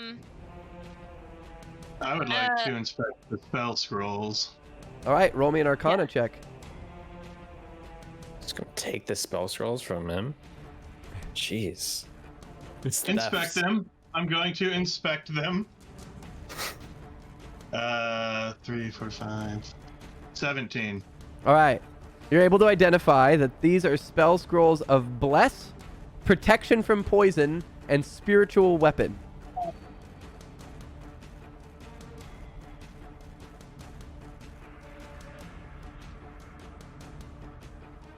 Mim, what do you do? Oh, I want to look at the. Come on, sorry, I deed. stepped on somebody. No, that's okay. She hasn't been able to finish this room for a while, so. No worries. I Tankard, wanna thank you look for at the deed follow. in the will. All right, which one first? The will. All right, the will, as you read it, is signed by a Gustav and Elizabeth Durst. Oh no. And it seems to bequeath the house, the windmill, and all other family property to Rosavalda and Thornbolt Durst in the event of their parents' deaths. What was the mom's name? Or lady's name? Elizabeth. Thank you. Cool. And what was your perception again? My it's 20. You notice that there are only 4 names mentioned in the will, but there are 5 people in the family portrait.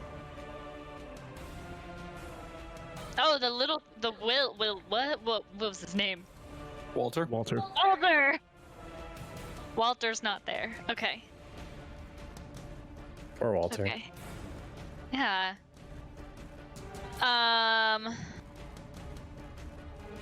Okay, and can I look at the deed now?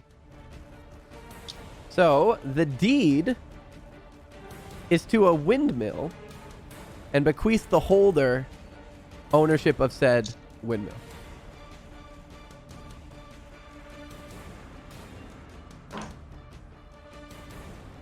Okay. Whose name is the deed in now, though? Like, The deed does not specify a recipient. It just says the holder of this document is considered the owner of the Durst windmill. Okay. Cool. What else was in the chest? 3 blank books with black leather covers. Mm-hmm. The deed to the house. Mm-hmm. And the skeleton is clutching a letter in its hand. Oh, I forgot about the letter. I should have done that first. Always check what the skeleton's letter is. I know, I took the dart, not even the letter. Okay. I pocket the deed in my... For the windmill. Yeah, Got it. I want property. Well, there's also a deed to a house. That's why I clarified. Oh, I want both. Okay, cool. So you pocket the deed to the house and the windmill. You're rich. Yeah.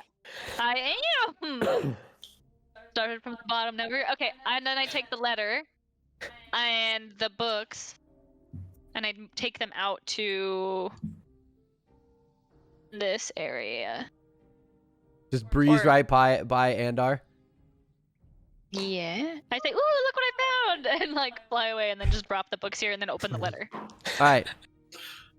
You open the letter, and you find very flowing cursive script that reads, "My most pathetic servant, I am not a messiah sent to you by the dark powers of this land.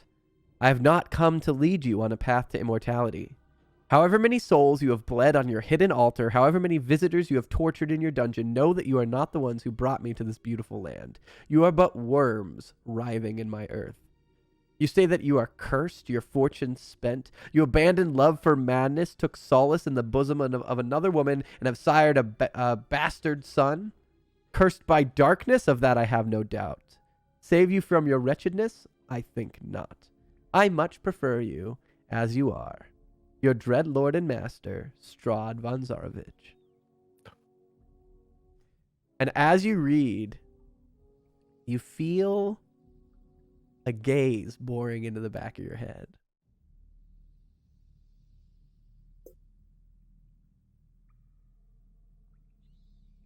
Kanon, I've written this song for you just now. Let me try and reprise my harpsichord skills, and I'll just play one note at a time. Okay, go ahead. At first I Roll me walked into this performance house, check, I too. was petrified. Sure. Is this literally just for me, or? Yeah, it is. Performance? Uh-huh. Pretty good at disadvantage, 18. All right, go for it. At first I walked through this house, I was petrified. And then I turned and watched those children disappear. On second thought, maybe I should get to writing first. I'm not much of an improvisation major in music. I like that song. Then I me will know when continue you writing. let me know when you finish it. Sure, I'm I do have- planning on a wonderful ending to the song. Very happy. Turns out the house not that scary. In the song, quite the contrary. I do have a question for you though. Oh, sure. What is the acceptable term to call not humans? Like myself. Precisely. Well, if they're amiable, you may call them friends. Understood. Friend. Thank you, K9. I'm loving this. All right. Does the dog like howl at all while we're playing? The dog's just like He held along. the dog's I like like to weaving think it that I out was of holding it the K9's. whole time. Oh, you've been holding it. Okay, that's perfect. Yeah, trying to pet it. I'm like trying to learn how to pet it properly. That's adorable. All right. Okay. Okay, wait. So I feel a gaze behind me, right? Yeah, you feel a gaze boring into the back of your head as you read a letter. Okay, then I fold the letter up and stuck it in my pocket. Mhm. And kind of tense up and get the chills and be like, "Ugh." And then I'm just like, ah, and then I keep going forward to see what they're doing in there. You find K9 and Sten talking, and K9 is holding a dog. Well, I run up to the dog, fly up to the dog immediately. I'm not followed by anything. I just felt the thing. Felt the gaze boring into the back of your head. Sasha wants to look back, but I will not. Are we ready to proceed forward? Mim. Oh, I just tell them what all the letters said because they weren't in there. Mhm. So I reiterate about Strahd. While she's doing that, Alistair, I see that you went into the servants' quarters. Yeah, can I check this dumbwaiter and see if it's functional? It is. There is a rope that you can reach through and pull. And Okay. as you do so, you can hear the compartment from downstairs moving. Okay, can I pull it up to me? Yeah, you can. You pull it on right up. Is there anything inside of it? There's not. It is empty. Can It's the same one you saw drop it below. back down? Yeah, you can. You guys all hear from the other room like a... I immediately fly back out here. There was absolutely nothing in that dumbwaiter.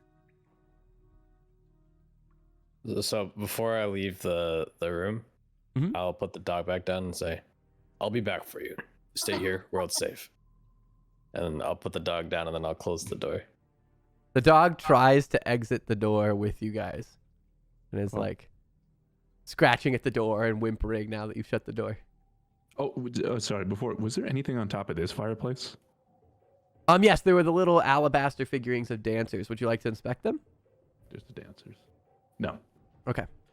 I'll admire them, but no, thanks. Also, K9, as you were holding the dog for a decent while, Yeah. you noticed that the dog has a tag that says Lancelot. Lancelot. Does that ring a bell with anything that of the documents or letters that Mim has read. Not that's been mentioned. Okay. I'll keep that in my database. Thank you, Fist of Tedrin. Shall we proceed up? The dog yes, is scratching and please. whimpering at the door. Sorry, I have one more question about the armored figures around. Shoot. Are their weaponry? Is it reminiscent of the sword that was hanging over the fireplace downstairs? The weaponry is just standard spears. Just spears. Okay. Really, the only thing that's notable beyond a standard suit of armor is that their heads are, like, their helms are shaped like wolves. The visors are jaws that clench open and shut. I don't love that. Do they have the insignia of the windmill?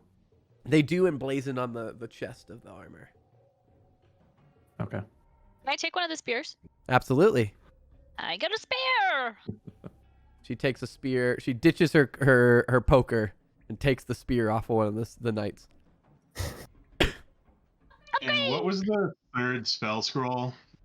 It was bless. Hold on, let me pull it back. Protection from poison and spiritual weapon.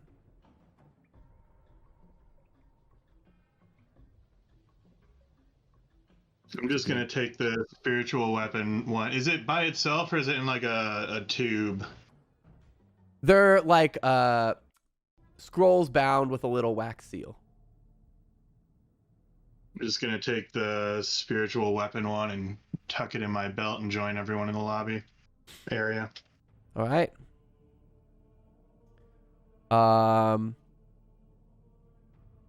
Door Walk up. scratching. There's a dog whimpering. I'll start walking up the stairs. All right. Regrettably. Yep. Regrettably. Let me make sure it actually reveals this time. As you walk up these steps, you notice that the stairs almost seem to age and wither as you climb them, and the air grows cold and dusty and musky. You climb up the staircase Magical basement. I knew it. as the whimpers of the dog and the scraping of the door beneath all fade away on the floor below. And you notice there are 4 doors, one of which is a set of double doors, and a suit of armor standing opposite the landing. A suit of armor. What kind of armor? It's black plate armor draped in cobwebs.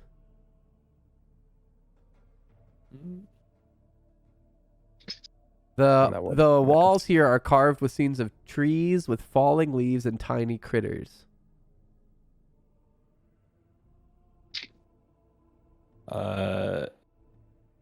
Where is this? Oh, it's over there. So the trees do they look like healthy trees? Or they Roll me a perception check and tell me which wall you're inspecting. can you point out where this was again? Are they all over? The walls, the walls are the whole room. So tell me which wall you're checking, and Am I roll at me the a top of the perception stairs right now? yes. Okay, then I will do this one All right. straight across. So you get to here. Let me move you. You get to Dude, this exhaustion sucks. Not great. here. Yeah. Exhaustion is. Hold that 16. roll. Remember Okay. that outcome Yep. because you get to about here when all of a sudden the suit of armor creaks to life and takes a swing out at K9 standing in front. Let me pull up. Do-do-do-do. Am I on the lower half of this staircase still, technically? Um, I'm here. hold on. I am, yeah. That's fine, you're pulling up the thing. So, does a 17 hit K9? Yes, hits me exactly. All right, you're gonna take 3 bludgeoning damage, and it's going to swing one more time while you're surprised. But the second hit is going to be a 17 again That exactly hits. for 6 damage. Okay. And everyone needs to roll me initiative as we are officially into combat. Jesus Christ. 22. Wow. All right. 22 for Andar. Alistair's 12. Alistair's 12. Mim is 17. 17 for Mim. Hmm. 20 for Kanan. 20 for K9. 3 for Sten. I'm sorry? 3. 3. And last but not least. All right. So, Andar, you go first. All right. So I'm kind of at the bottom of the stairs there. Do I see like the armor and everything come off and attack K9? Yeah, we'll have you guys like here. So you guys are just coming up and you just see the bottom of the balcony. And then you hear the clanging of the armor and like the clash as it hits the Warforged. All right. So I'll take a couple steps up, just past Mim there, and kind of instinctually pull out that light crossbow that I found downstairs and try to shoot the armor with the light crossbow. All right, take a shot. 1. All right. Roll me damage. What? Wait. Wait. 4 He's piercing. firing from here through the equivalent of 3 allies. And I got a nat 1. So I'm going to determine.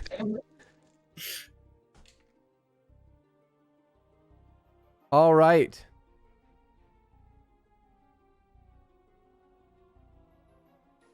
You said 3 piercing? Mm-hmm. K9. No, I think I actually said All right, 4 I'm dead. piercing. You get a bolt in the shoulder and fall. K9 is down. He like drops to his knees and hands, and there's like usually there's like a slight luminescent light through like the tubing in his like arms and stuff, but that starts to go dim. And are you just shot your robot friend in the back? I mean, I wouldn't say friend yet. K9, roll me. You're I officially. didn't even know that robots could get hurt by darts. K9, it is your turn, so roll me a save. Ooh. Oh.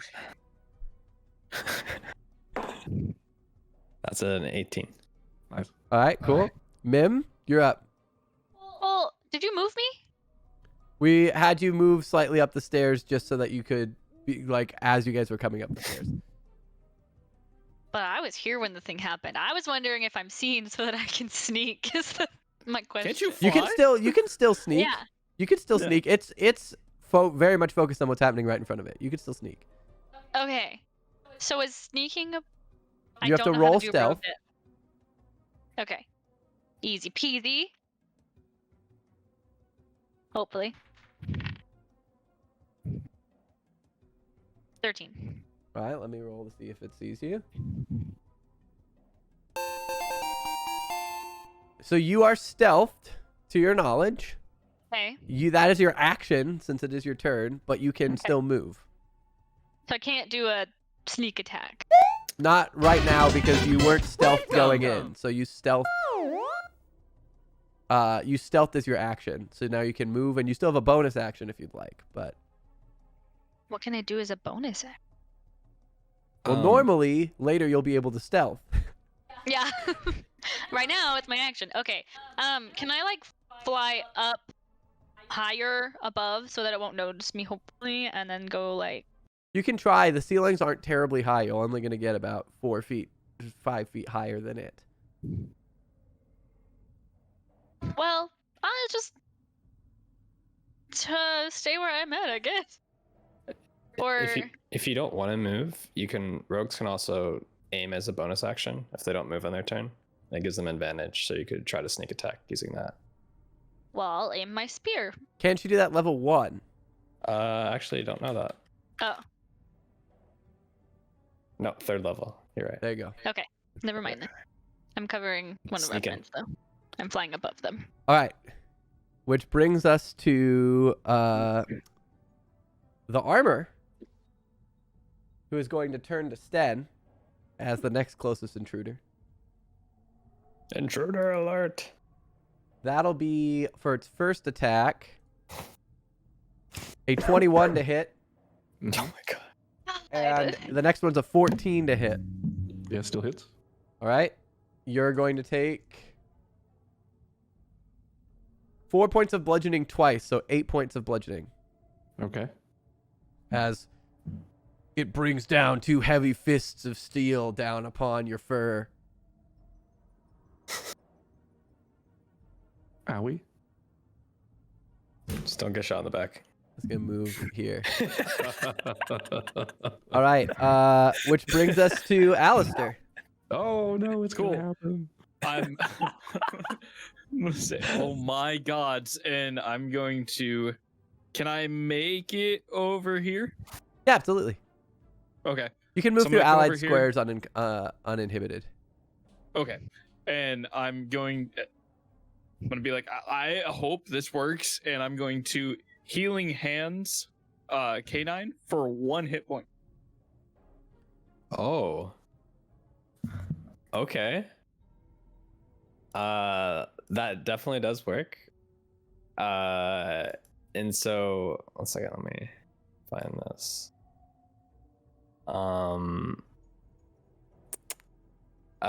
With that, you see like the luminescence, like liquid and the hydraulics in his arm start to like light up again in his core, and you hear a familiar line that you did in the beginning, which was "Core systems restored, back online,"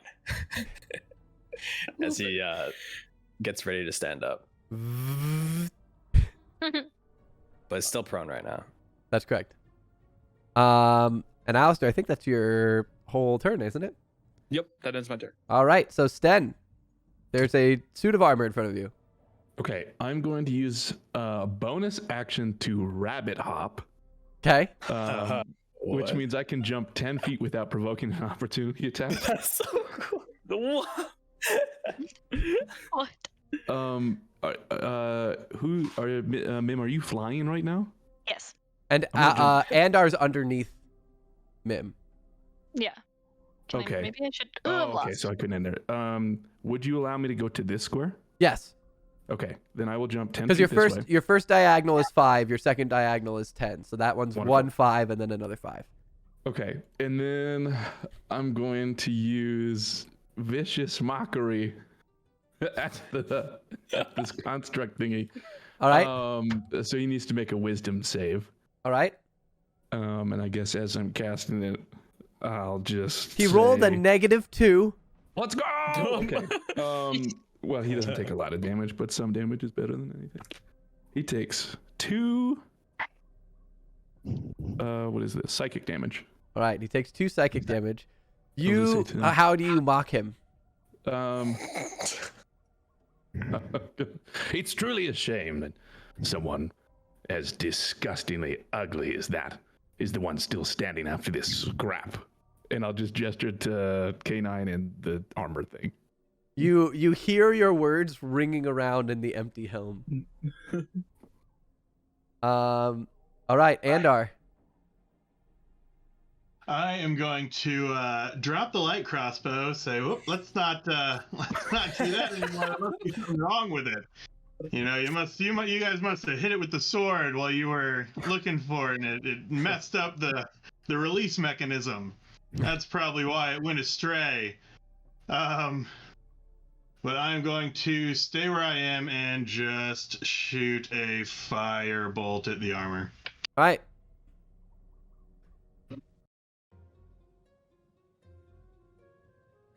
That is a 15 to hit. It does not hit. You fire, and the firebolt glances off the armor, and its empty head turns and stares you down with the visor empty. Excellent. I will not move at all. I'm just gonna stay right there. All right, K9. Well, first things first. Do we have our potions on us? Or You no? do. Everyone still Okay. has their potion. You said it's a bonus action, right? Correct. I will first use a bonus action potion to not be at 1 hit point anymore. That's valid.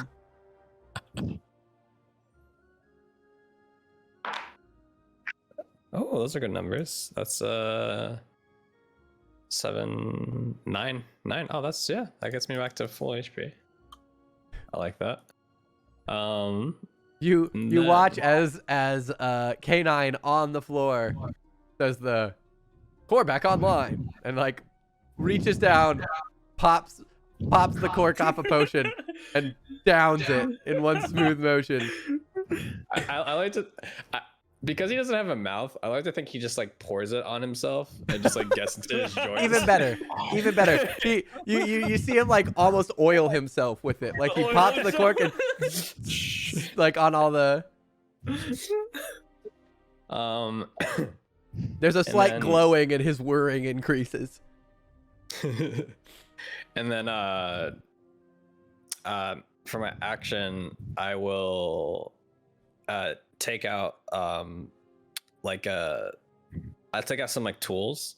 Okay. And like you know those things that you use to like you use like a needle or something to like press into like a phone to like Yeah. pop open the back. He'll take out like a small tool and like press on the side of his arm, and it will light up his core, and he'll cast false life on himself, and I'll get a 6 temporary hit points, and that will be That's my helpful. Nice. All right. turn. That brings us to Mim. Woo! Woo! Well, I sneak attack, throw my spear. All right. So roll the hit. Okay. So that is plus 1d6 to Well, hit, so right? no. So it's plus are you proficient in spears? You should be, I imagine. It's a simple weapon. I'm proficient in simple weapons. So then yes. yes. So you add your proficiency bonus and you add your dex. So it should be plus probably 6. I think spears are only strength. Because Oh, Or is it? spear's strength? they're not finesse. Ah. Mm. So there you go. So you're throwing it. I thought ranged it ranged uses dex range. by default though, isn't it? If it's ranged. Thrown weapons are still melee weapons. They're just ranged attacks with the melee weapons. Darts, I think, are ranged weapons. Gotcha. Well then there you go. So you then add your with the- strength plus your proficiency bonus. Spears in the simple weapon. So then it's just plus 2 instead for time. You can sneak attack with darts though. I'm like pretty sure. Or you can So I use the can't dex. sneak attack with it? You have to use dex to sneak attack. Oh. You have an ally engaged with it. Yeah, if it says... Wait, you don't need advantage on the attack roll if another enemy of the target is within 5 feet of it? That's K9. Yeah, attack. Right? So does that mean I... So you'll get a sneak attack regardless of whether you're sneaking right now. But I think Yeah, his attack. point is that you can't do I it didn't with the need to spear. You sneak can do it then. with the dart. Yeah, Damn. it has to But be a I- finesse or a ranged weapon. So you can do it with the dart. But what happens if... Okay. What happens if I use my spear, though? What does that do instead? You don't I get just don't sneak get the attack. extra You just damage you don't get the extra damage and you don't get to Okay. use your dex. for the attack. or the damage. Oh, okay. Well, then I'll do my dart. But I don't know what my damage is for my dart. But okay, Okay, so then that means So I get roll +6. +6. Okay, so that's 22. That'll hit. So you roll 1d4, and then you add 1d6 because it's a sneak attack. Okay. 2. All right. You still got to add your dex too Wait. to the damage. To the damage, I get to add my dex? Yeah. Oh, so then that's 6. So the dart hits and sticks a chink in the you find a chink in the armor, and the dart sticks. And the armor groans and it turns and sees you now that you've attacked it. And the dart is like stuck in the armor piece, chink of its shoulder. Okay. All right, that brings us to the armor, which, seeing K9 back up and closest, is going to take 2 swings at K9 again. Let That's him a try. crit, Oh, damn. and the other one is a... The other one is a 19. I mean, he tried and he succeeded. So, So the first one, you're going to take 10 points of bludgeoning. well, that's, The most second of one, my you're going to health. take 6 points of bludgeoning. Oh, that's exactly as much health as I had. So, Down K9 goes again. This is basically... Anyone seen Real Steel? Yeah, you're right. Yes, it is. Ay. All right. That's its turn, though, which brings us to Alistair. All right. Oh man. Alistair, not Andar.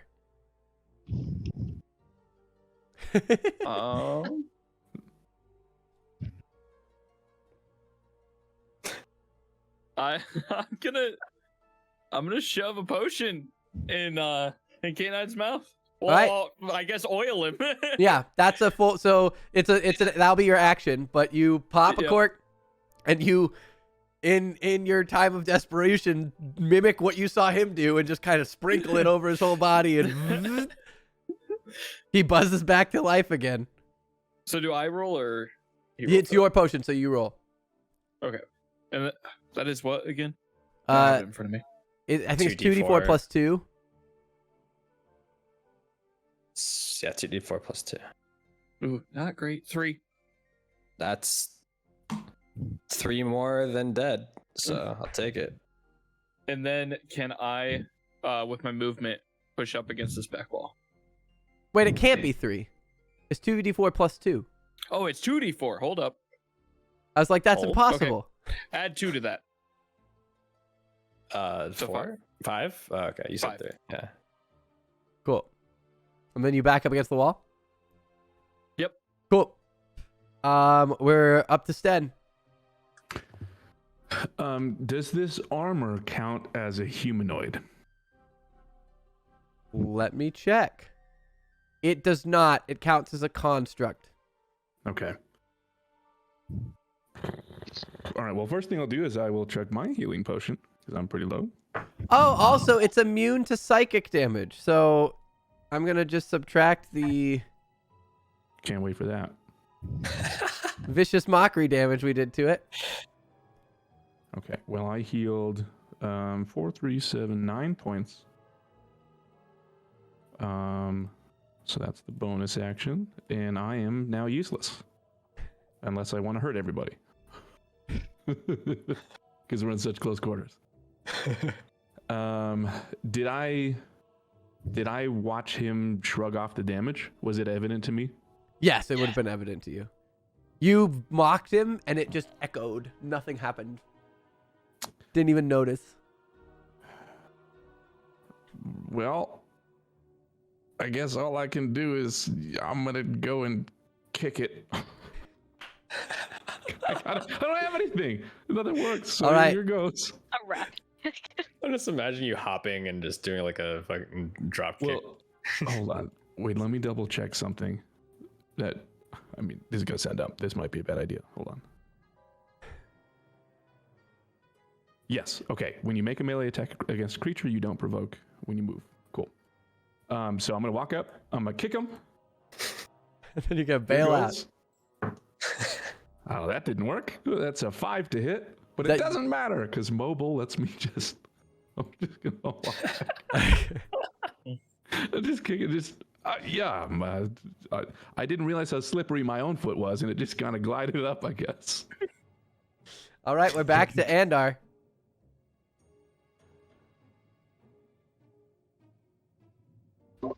I am going to stay where I am and launch another firebolt because I'm really upset that I missed that first one. Do it.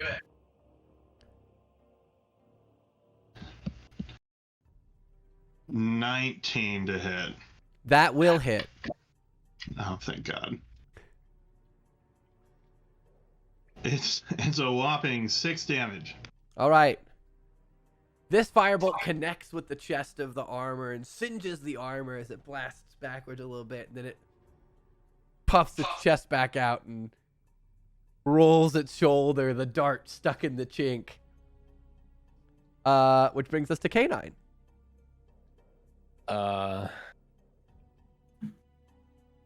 Take 2. Kanan will stand up again after being rebooted and go through the same procedure of injecting himself with a little bit more vitality. And I will roll 1d4. That was 1 + 4, 5 temporary hit points. All right. And that is my turn.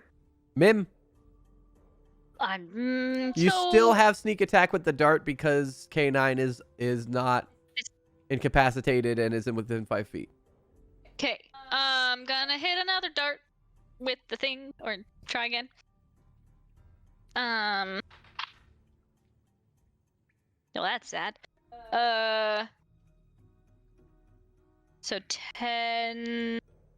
Do I add anything to that besides just my attack bonus? So it's 4 + 6, because it's a dart. So yeah, that one, you throw it 10. and it glances off the armor this time. Dang. Doesn't find purchase. Cool. That's my turn. All right, the armor rolls its shoulder and winds up for another punch on K9. K9's tanking. All right. It's gotta miss at some point, right? 11 to hit That doesn't hit. Ooh. and a 10 to hit. Let's go. Nope, doesn't hit. So on K9's arm, finally, his right forearm expands and a slight like arm guard deploys, and he uses it to deflect both blows. That's sick. Which brings us to Alistair. All right, I'm going to shoot this armor in the face. All right, roll the hit. Ooh, that is a million. Hold up. 27. That'll hit. Cool. A million.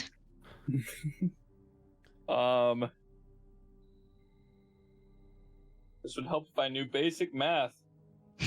10 damage. 10 damage. It is piercing. The bolt comes flying in and chunk pierces right through the chest of the armor. Gets caught off guard and tries to yank it out, and the bolt appears to be stuck. And it grumbles and groans and begins to move forward. We're up to Sten. Oh boy. Who has the longsword? Do I remember that? It's me. Deal.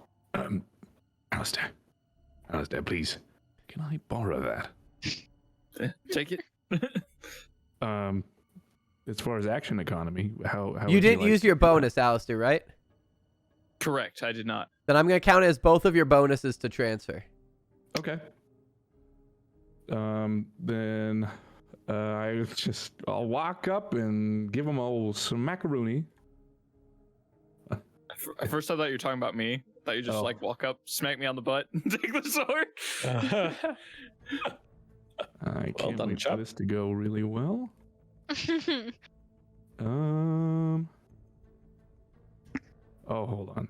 I accidentally added a long ship instead of a long sword. That's not how that's supposed to go. But while you're doing that, I'm gonna flavor. Basically, you ask Alistair for the sword. Alistair's actively holding crossbow, reaches down, yanks the longsword off his belt, and tosses it to you. You catch it deftly, and then dive forward with it. Nice. Okay, so that is 21 to hit, That'll hit. and then I guess I'll roll the d8. 8 slashing damage. 8 slashing damage. But I'm still not confident, so I will once again.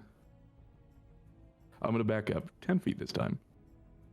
Thank you, Alistair. You take a slice and swing the longsword down and carve a deep dent into the armor, which is beginning to jerk, and its movements are becoming less smooth as it's pierced, and it's got a dart stuck in it. It's got a slash through one of its pauldrons. And that brings us to Andar.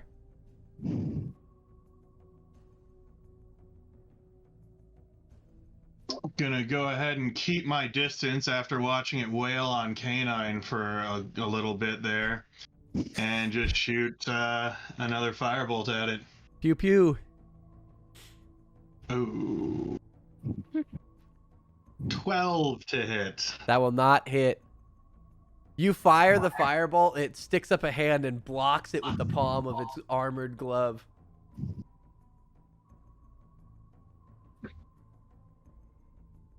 And I'm just gonna stay This there. guy's a boss. K9, you're up. Cannon will look at it and say, resuming termination.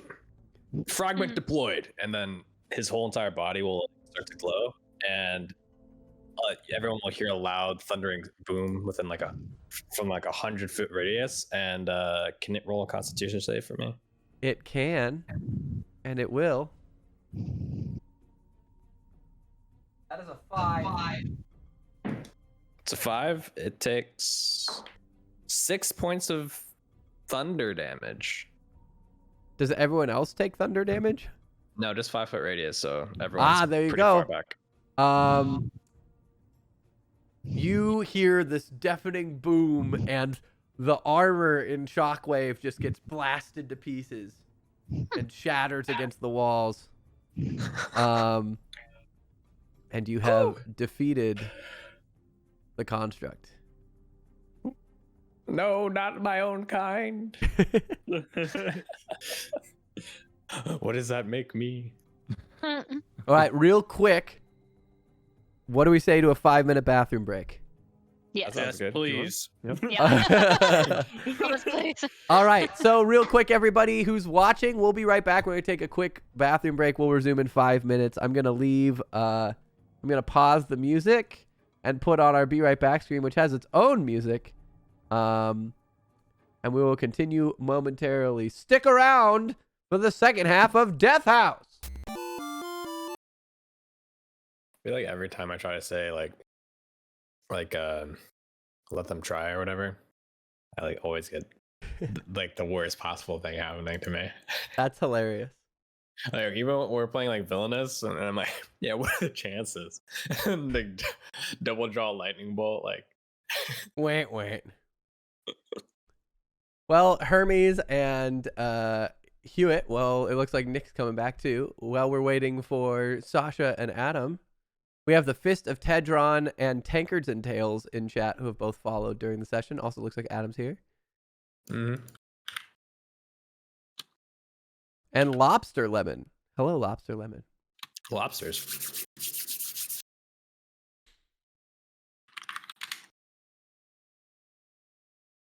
Tankards and Tails. It's a really cool name. I like It's a that lot. great name. I like that name a lot, actually.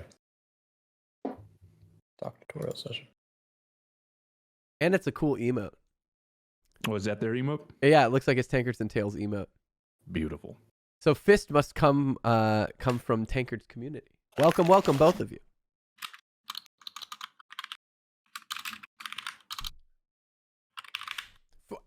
Early thoughts on the setting and style. Rapid fire. Adam. I mean, I like it. It's definitely creepy. It's just there's a lot to explore. That's true. This is the opener's kind of a standard dungeon crawl, whereas I feel like the rest will be more role play based. But you gotta set the setting somehow, you know. Mm-hmm. Here, what do you think? To me? Yeah. I like the cool seating of like Strahd and stuff early on. Cool, I like the personality it goes. Hermes? I'm loving it, dude. It's awesome. Nick? Yeah, great vibe. The music you've picked is real good so far. Thanks. Yeah, That helps was not for sure. expecting to meet. Yeah, or I to love the be music. introduced to anything Strahd related so quickly. There you go. You got to get in early. Also, Katie, hello. There are no sounds that are broken. I have to fix them. Katie! Sasha, what are your early thoughts before we cat. get back into it? I feel stressed. So much stress. Good. You're just stressed, looting. I like Good. Yeah. That's Stress exactly looting. how it should be. All right. So it's fun, but it's stressful. Let's get a bag of holding as soon as possible. Chat, we're going to go back to minimal chat interaction and restart the session. Let me turn the music on. So, the suit of armor breaks apart and scatters into pieces. The dart falls to the ground, free to be claimed again. Well, there's two. Oh, no, there's one. One glanced off. It's off on the floor a few feet away. But there was Hold one chinked into its armor. I'm picking up my darts. The armor have Um, anything? It did not. It was just a suit of armor. Okay, so a long time ago when we first walked in, I got a 6 on my perception roll to kind of take a look at, are these trees of the more dead variety? I guess I'm trying to see if it looks familiar to when I was teleported into whatever this is. Right. So, you look with a 6, you don't really, like, it's tough to make out some of the details of the carving. You're a little spooked by the armor. Okay.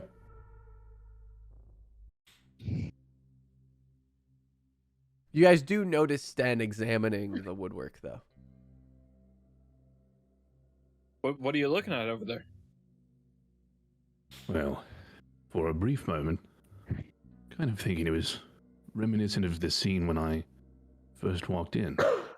Yeah. A little eerie, foggy, lots of trees, but now that I'm taking a good look at it, I'm not so sure.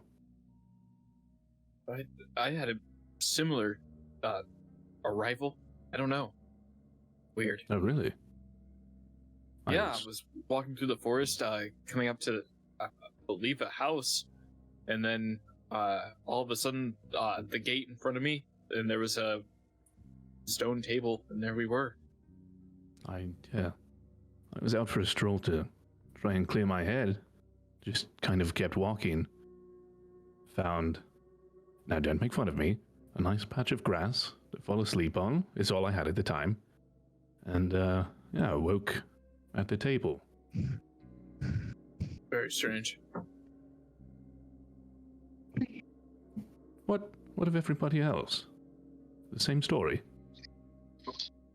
Yeah, I also just found a nice patch of grass that I was gonna lay down on, and I was transported on, and I was trying to find my way home.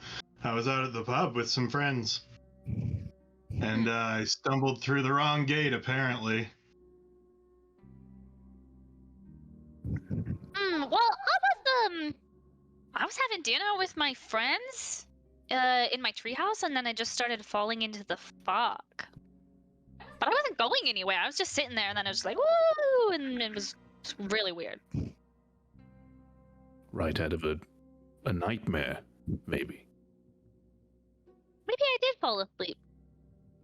could have been dreaming. I do have some weird dreams sometimes. I can relate with you on that. What about K9?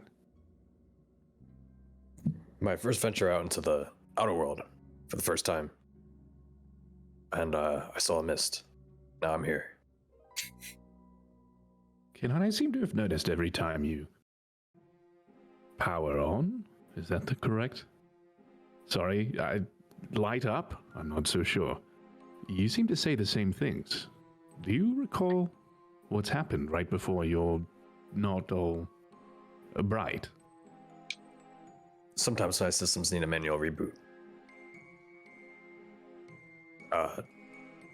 Not sure I know what that means.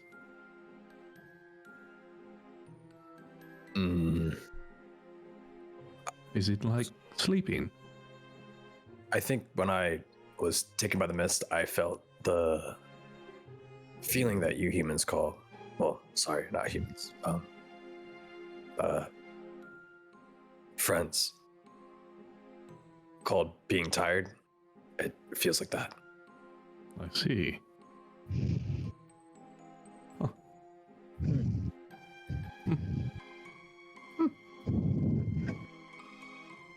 Yeah, but like, what does it mean then?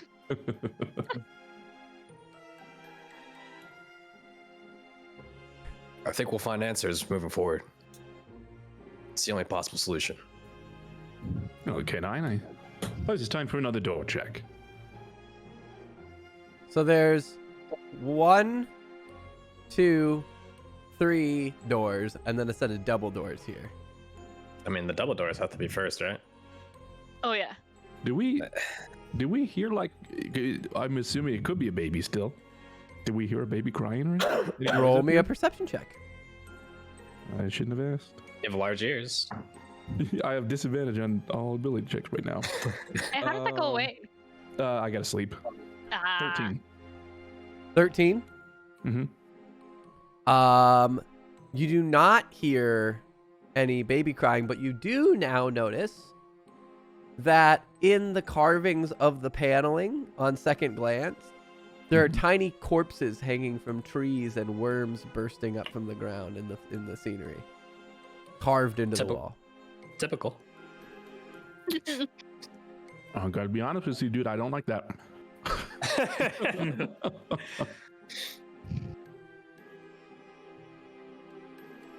I mean, Well, twice the doors. I double say the that fun. was really fun. Let's see what's behind door number 2 here. These nice double doors up top. Let's Right. do it. And we push through the door. As you approach the doors, you notice that they have cobweb covered stained glass set into the panels that resemble windmills. Windmills are And cool. as you open the door, you reveal a sizable master bedroom with a small dining area off to the side, a huge 4-poster bed with embroidered curtains and tattered gossamer veils.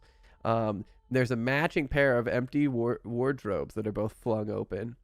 And then over to the left here, there is a vanity with a large mirror and a jewelry box sitting on the desk. There's a tiger skin rug and a large chair. And the fireplace has a dust-covered portrait of the mustached man and the red-hooded woman, who at this point you can conclude is Gustav and Elizabeth Durst.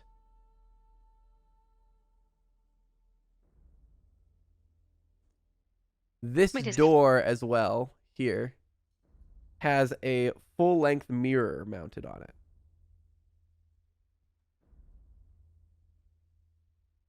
Can I examine the jewelry box? You can. I'm peeking over his shoulder. So when you approach the jewelry box, I love jewelry. you It's just a notice thing. that it contains the jewelry box itself is made of silver with gold filigree, and it contains 3 gold rings, a thin platinum necklace, a topaz pendant, and a letter.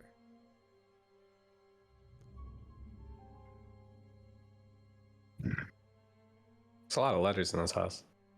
Mm-hmm. There's also a lot of dead animals. Get out of here. And, I mean, dead people.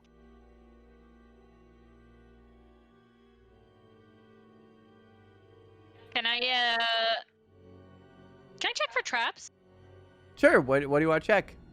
Well, the jewelry, like, because I know Well, that. he's with already the- opened the jewelry box. But has he touched everything? Okay. So then I just want to grab the necklace then. I kind of Um, hold it up. yeah, so go she ahead. can. I grab it. It's and then... it's a beautiful platinum necklace. Beautiful. Put it on. Go to the mirror. This is what. While she's doing that, can I read the letter? You can. So you open the What's in letter, the which is box? sealed with the wax windmill seal.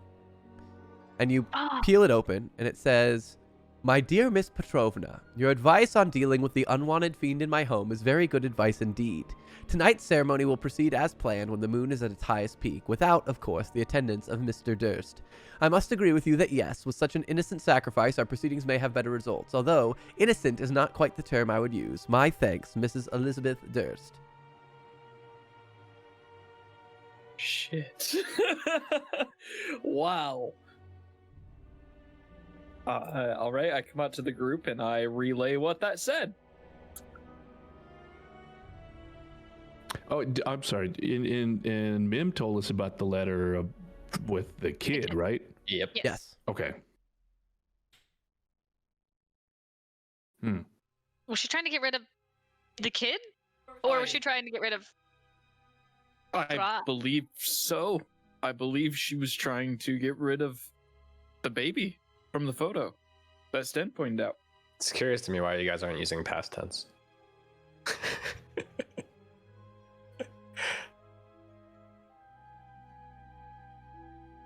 Hmm. Or Huh? Oh, I think the kid's probably dead. oh yeah. Well, we, I mean, yeah, you're probably right. we did say past, but yeah. Uh, What was about the moon? I missed the If I letter. had to, In the night? What was it? What was the direction about? The letter said, "When the moon is at its highest peak." Are there any windows around here? There are. There is a window. Here, actually, let me little better reveal the room. Do your rebel eyes see? There's 3 windows, and then there's a door. There's both the door with the mirror on it, and then there's a door over here by this table. Okay. I will first scoff in disgust over the rug. Mhm. Can I peer out this window right here? Is there a moon, or is it still like when we walked in and just like total cloud cover outside? Fog. This roiling, tumbling fog. Is it? I don't know if I'm peering too much. Is it like lit up? You It's like that- The moon's behind You know it? when it's like a cloudy day and you can't see the sun, but it's still kind of lit? Mhm. It's kind of like that. Okay.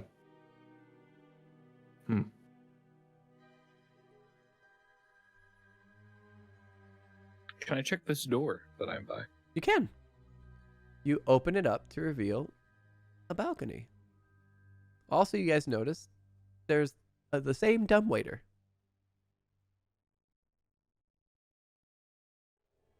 Think sign. I mean, like a dumbwaiter would be pretty bad if it didn't go through the whole house, right?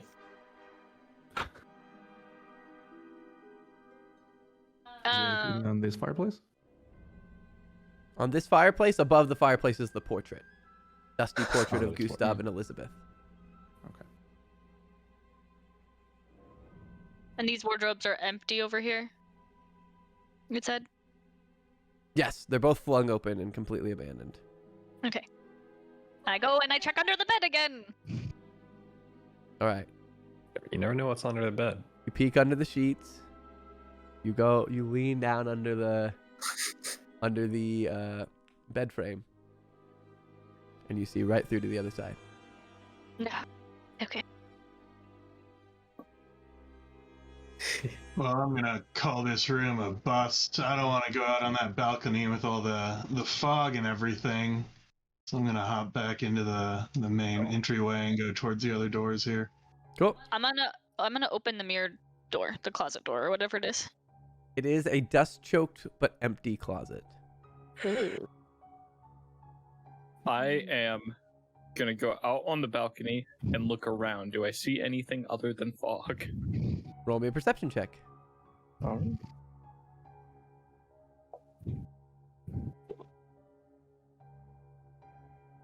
19.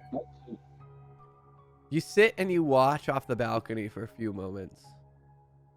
And every once in a while in the fog, you just see a glimpse of the gate.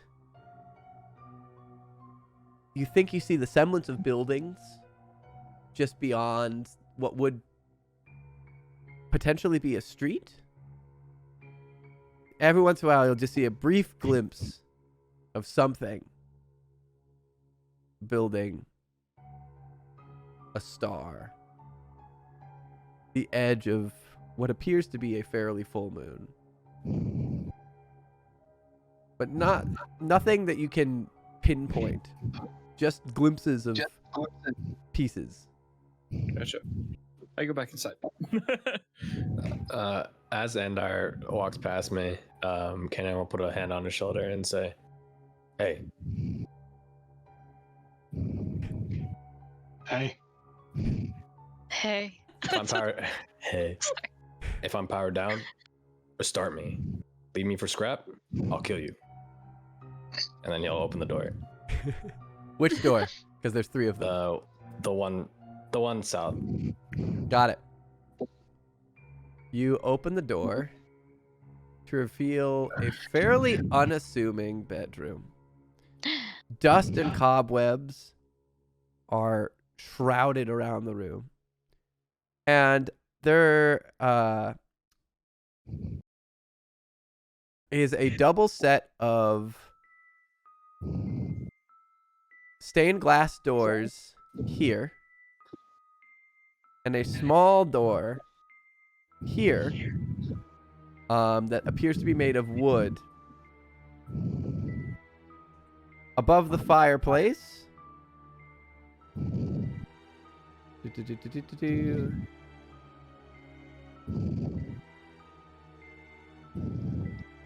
There's a full-length mirror here. This is a wardrobe. And the fireplace is unadorned. The mirror has an ornate frame carved to look like ivy and berries. And the bed appears disheveled. The side tables are also similarly unadorned. But roll me a perception check.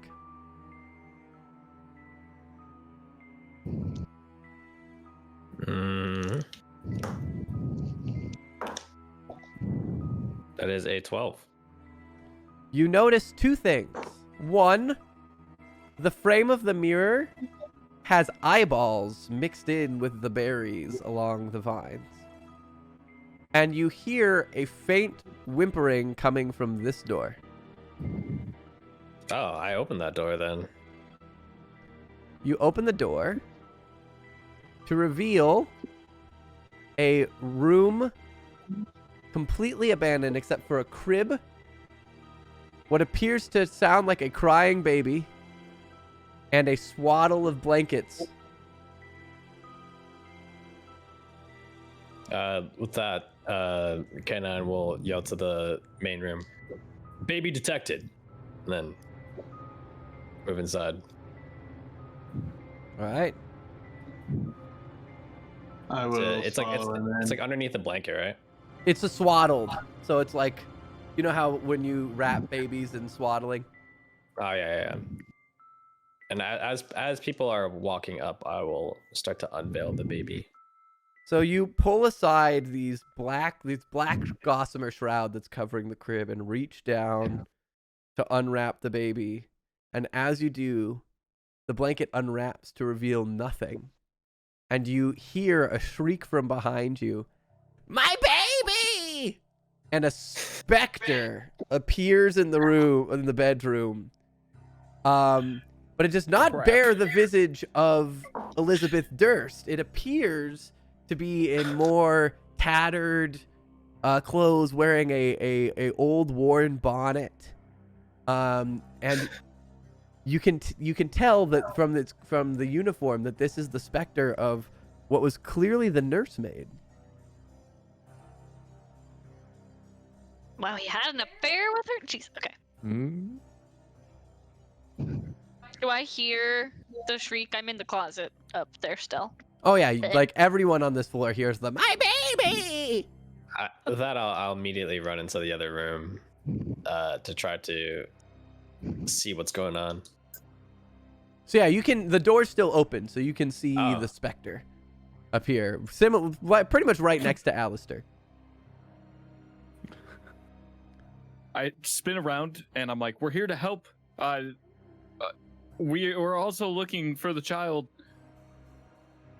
All right. As Alistar is saying that, K9 literally is running up to the ghost to try to punch it. Oh no. All right. Get back! Do you swing at it? Yeah. All right, roll the hit. And I whip my head around the corner and peer out the door without entering the room. That is a... Wait, is everyone proficient in unarmed attacks or no? Unarmed attacks? Yeah, do you add your proficiency to that or? Let me check. Unarmed strike 5e. I believe so. Yeah, D&D Beyond added just my proficiency. Yep. Your body does not count as a weapon unless you have a feature with explicitly stated it does. A physical attack. Blah, blah, blah, blah, blah. Probably 10 then? 10 to hit? You're always Or a proficient with your unarmed strikes, which are melee weapons and deal 1 plus your strength modifier. Sorry, 11 to hit. So an 11 will not hit. Your hand passes through the specter, who proceeds to move physically through Alistair and Andar and go to the bed and pick up the blanket, which reforms into a swaddled baby. And it does not. It coos gently at the baby in the bundle. And I will immediately get out of that room. I don't like any part of that at all. Yeah. I'm going to run over here and stand behind the wall. As it passes through the two of you, you feel bone-chilling cold. That wasn't pleasant, and backs up as far as possible away from the specter. I mean, for all K9 knows, this is the monster that the kids were talking about, so it's gonna walk into line of sight, and like a cannon will, like a small little like reticle will appear on top of its shoulder, and it will shoot out a fire blast. Okay, is it like a firebolt, basically? Yeah, it's just firebolt. Cool. Roll the hit. That's a 2+. Yeah, that's not gonna hit. Pew! You like singe the wallpaper near the door frame. The specter takes no notice. Hey robot, let's stop trying to piss off the weird ghost thingy. This could be the monster the children were talking about. Eliminate the target. The monster was in the basement. This could be the basement. It's not. We need to work on your dictionary. This isn't the basement. Canine.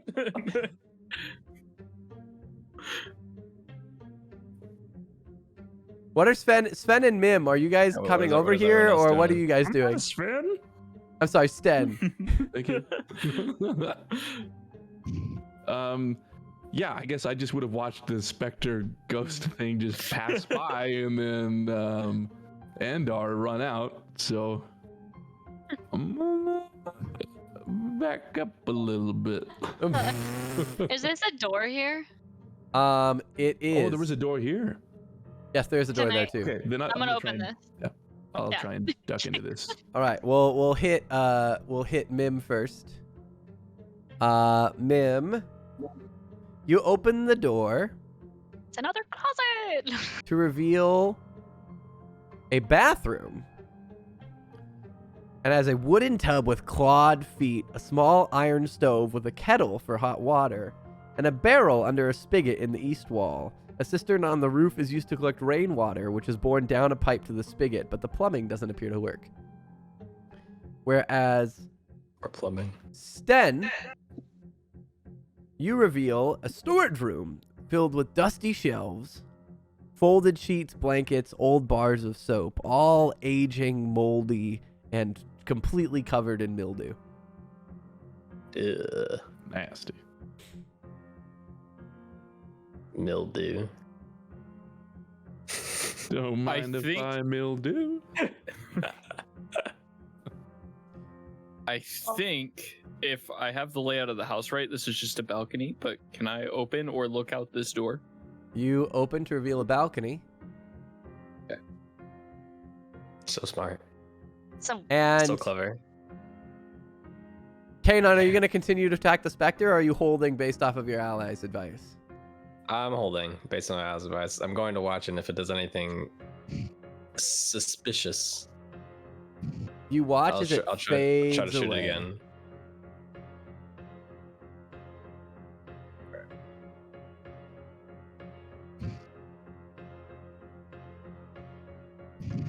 Well, that was sufficiently creepy. I'm all right with leaving this floor as is. I don't think we missed any doors, did we? When we walked up, there were 4 levels to this house, and we're There only were. on the 3rd. And the staircase does not go any higher. 1, 2, 3. Well, you want to go check to see if the dumbwaiter thing goes higher? yeah, man. And then I go over to the dumbwaiter and I get in it. All right, beat me up. Well, as of right now, it's an empty shaft because the dumbwaiter's down on the bottom floor because Hermes dropped it. Alistair dropped it. But Just you do float notice that Wait, this I can is fly up. this is the top of the dumbwaiter tunnel. Oh, never mind then. Hmm. Well, that won't work. Can I inspect the Stan. mirror a little bit closer? So which one? The mirror? Yeah, of course. Roll me a perception check.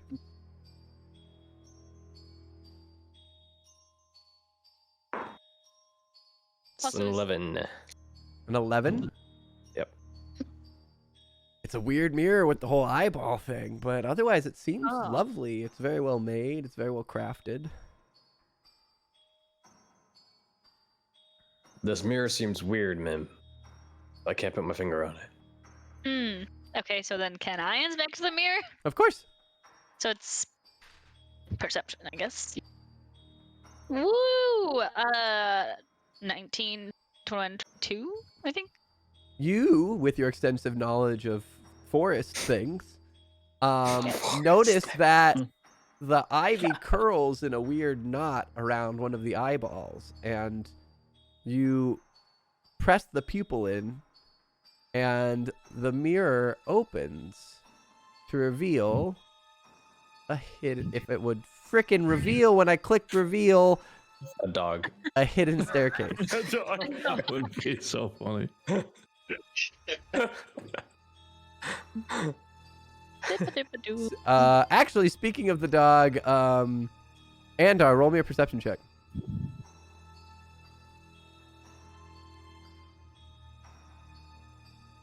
Uh, 19. You still hear the whimpering and scratching downstairs. Oh. This house is really about finding the 3 missing dogs. Right, there are 3. The other room, so I don't hear the whimpering and scratching anymore. You what? I said I'm gonna move into the other room. Oh, yeah, so there you I go. don't hear the whimpering and scratching anymore. An animal hater. Kind of want the dog. With that, Kenai will notify the rest of the group that there's a hidden passageway here, and take a step inside.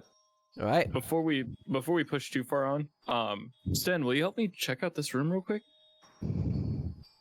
This mildew-filled room? Yeah. Alone? I mean, you don't have to make it weird. I'm just gonna wait in the doorway. Sure. All right, can I check this room? Is Yeah. there anything going on in here? Roll me a perception check. Sure. Can you come with me to this dark room real quick? 19. Nothing appears out of the ordinary. This broom seems a little oddly placed considering the rest of the room is sheets, but nothing too Alright, terribly strange. I'm gonna push back past Stan and just be like, never mind, get out of my way. I'm gonna close the door All right, to the little closet thing, and then keep going. K9, the staircase travels up to another shut door. I mean, doors are meant to be open, so I'll open the door. All right. Let me make sure I am in the right place on my map. Cool. All right. Doors don't hurt people. The things behind doors hurt people. You open the door to reveal an empty chamber in what appears to be the attic of the building. This is much less well maintained. There's cobwebs everywhere, thick dust leaving footprints that mixes every time you take a step. There are 4 doors that you can see. There's one here, one here, one here, and one here, which is held shut with a large padlock. Wait, which one's is padlocked? This one.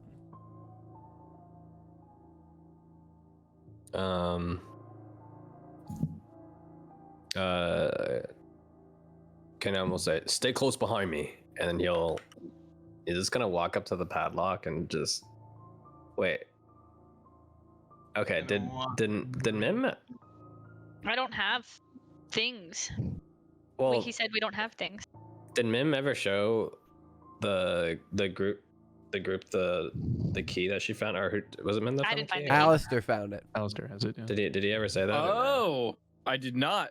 But Okay. I will go ahead and hand you a key. Before you even hand me the key, K9's just gonna punch the lock. All right. It's not gonna budge off of a punch, but if Warforged can feel pain, it hurts a little bit.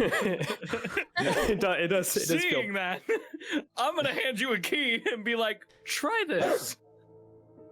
Oh, there was a key? And, then- Downstairs. and he'll insert the key and turn the lock. All right. You open the door as the padlock falls to reveal a room with a bricked up window flanked by 2 dusty wood bed frames sized for children. Close to the door is a toy chest with windmills painted on its sides and a dollhouse that's a perfect replica of the dreary edifice in which you stand. These furnishings are draped in cobwebs, and lying in the middle of the floor are 2 small skeletons wearing tattered but familiar clothing. One wears a dusty, worn bonnet and a yellow Sunday dress, and the other cradles a stuffed panda doll. Spooked. Nope. They were never alive. Ghosts?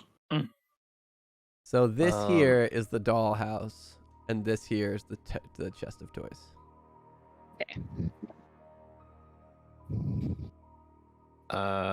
May I inspect the stuffs? Which are you inspecting first? I mean, dollhouses seem creepier, so sure, why not? All right. When you approach the dollhouse, you hear, "Why are you playing with our toys?" and two ghostly apparitions rise above the bones. One of which looks distinctly like a girl, and one of which looks distinctly like a little boy who's about to cry. I do love how these kids told us to go to the basement, and we went the opposite way. I mean, we tried going to the basement. We just couldn't find it. I mean, they told us not to go to the house, so. At least I Well, tried. they also asked us to help. And that's all that matters. We tried. What are their Mim, do you have words to say to children? not. Hi.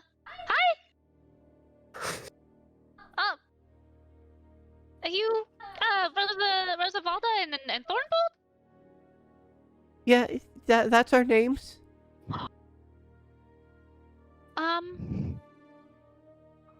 Well, where are your parents? We don't know. We haven't seen them. They locked us up here. They said there was a monster in the basement. That's really sad. I'd like to peer in and ask him how to get to the basement. Rosavalda points at the dollhouse. There's a secret door in the attic. See? To the basement? See? That's incredible. So, Can I inspect the dollhouse to see if I can see where this door is, since the dollhouse Yes. is a replica? You can. So, you inspect the dollhouse, and upon doing so, you find all of the secret doors in the house, which include the one that you came through from the mirror and another on the opposite wall, which I'm pinging here. oh. The door to the library that leads to the secret room, which you already have found. And da, da, da, da, da, da, da.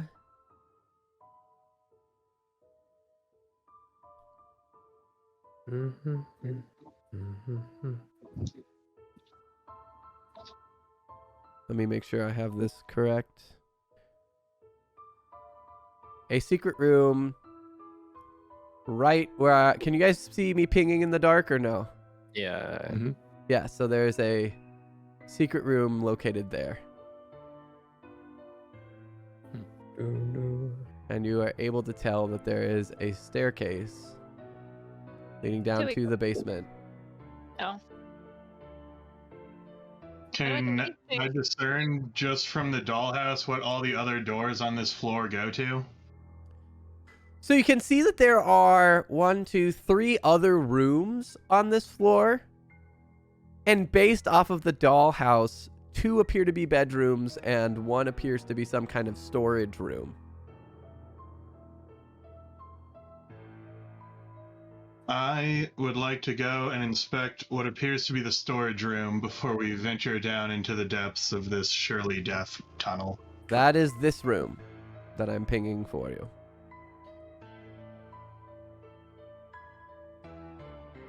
But as you leave the room, Rose goes, "Wait, don't leave us."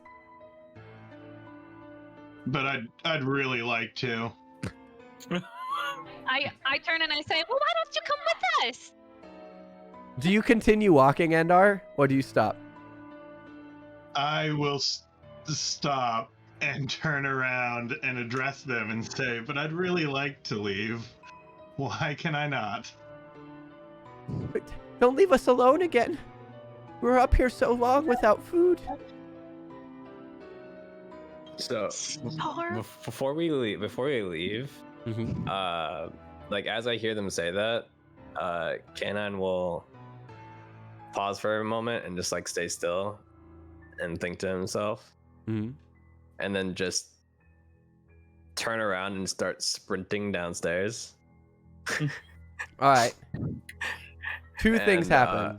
Yeah, One, the minute you leave sight of the room, yeah. Mim and anyone who can see into the room right now, which looks like Andar and I'm going to say Sten, watch as Rosavalda shoots forward and passes into K9.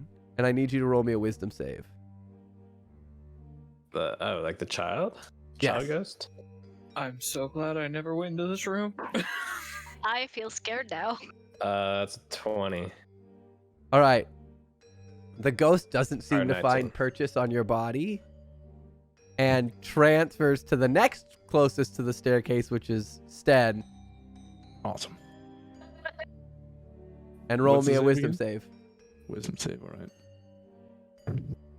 K9, you don't notice. You're on your mission. Off you 12. go. All right. You feel a brief chill, and now I'm going to add this to your motivations briefly. You like being in charge and get angry when other people tell you what to do. Okay. And Mim, you are now alone in the room with Thornvald. I thought fun. What thing happened? Do I know or can I tell what You happened? just saw Rosavalda whoosh from the room. You couldn't see K9 or Sven. They're outside. Did I see that? Because I can see them. You saw what appeared to be a ghost come out and then coil around K9 for a bit and then shoot into Sven. That's what you saw. Awesome. Or Sten, not Sven. I keep saying Sven. I'm sorry. Sten, Yes. how you feeling? I suppose for a brief moment a little cold, but I think it's time we start getting a move on. Here, come this way. And can I like barge through? Can I like open both doors with like a? Yeah, sure. Judo Like kick. we'll rabbit kick. Okay. So this room, you reveal to be a spare bedroom containing a slender bed, a nightstand, a rocking chair, an empty wardrobe, and a small iron stove. And the other, you reveal to be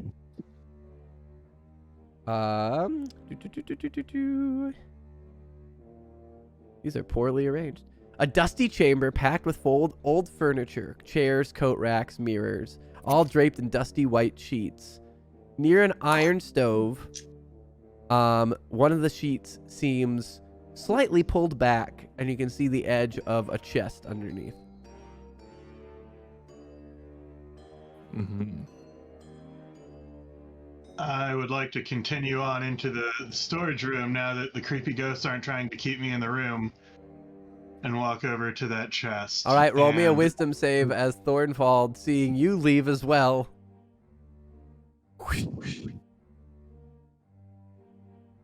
13. I'm going to give you the following as you get a brief cold sense, and then you are now adding this to your motivations until further notice. I'm scared of everything, including my own shadow, and weep with despair when things don't go my way.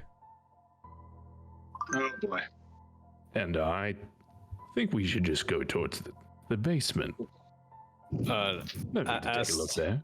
That's Sten saying that K9 reappears and gets ready to enter the room again. Oh yeah, real with, quick, you were running downstairs. Let's address that while you did. Where did you go? I went to grab the dog. Okay. So you Yeah. grabbing the dog? Yeah, I grabbed the dog and I Cool. was coming back. Dog is now with you. You have Lancelot. So funny. It's not what I thought you were doing, but I love it. I grab the dog and I step into the room and then I presumably don't see any ghosts. No, there are no ghosts. There's just Mim, who was left by herself and watched all the ghosts shoot out. What happened to the ghosts? And I just They've You saw disappeared. the Well- one going to Andar because Andar was standing in front of the room. is which And I don't think I would have saw that because I would have been interacting with Sten. Correct. I peer deeply into Andar's eyes and I try to. I don't know. Is that investigation? How to see if there's any change? Roll me an And, like- insight check. Insight. Oh, do I have insight? No. Maybe I should have. Oh, it's gone forever. 11. I mean, you don't know Andar very well, but he seems a little freaked out. So I fly over to K9 and I whisper. Does he have? I don't know if he has ears, but I whisper near his head. And I say, I think the ghosts are inside them. K9 sits still for a second and thinks, can I roll something to see if I would know what, like, the thing I envisioned in my head was that he's accrued a lot of knowledge over the years of just about random stuff. Would I know anything about possession or anything like that, or no? Roll me a history check.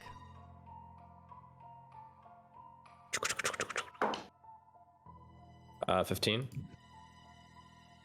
So, you know a little bit about It's a trap! you know a little bit about possession, and you know it generally is by hostile forces, which these children do not seem to be. And so you know that possession can be willingly, like, abandoned.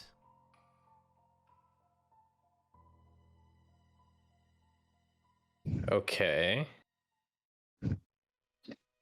I guess with that, Kanan will just call and say, "Are you children still here?" K9, enough of this nonsense. Bim and Alistair, come on. Let's go down the stairs.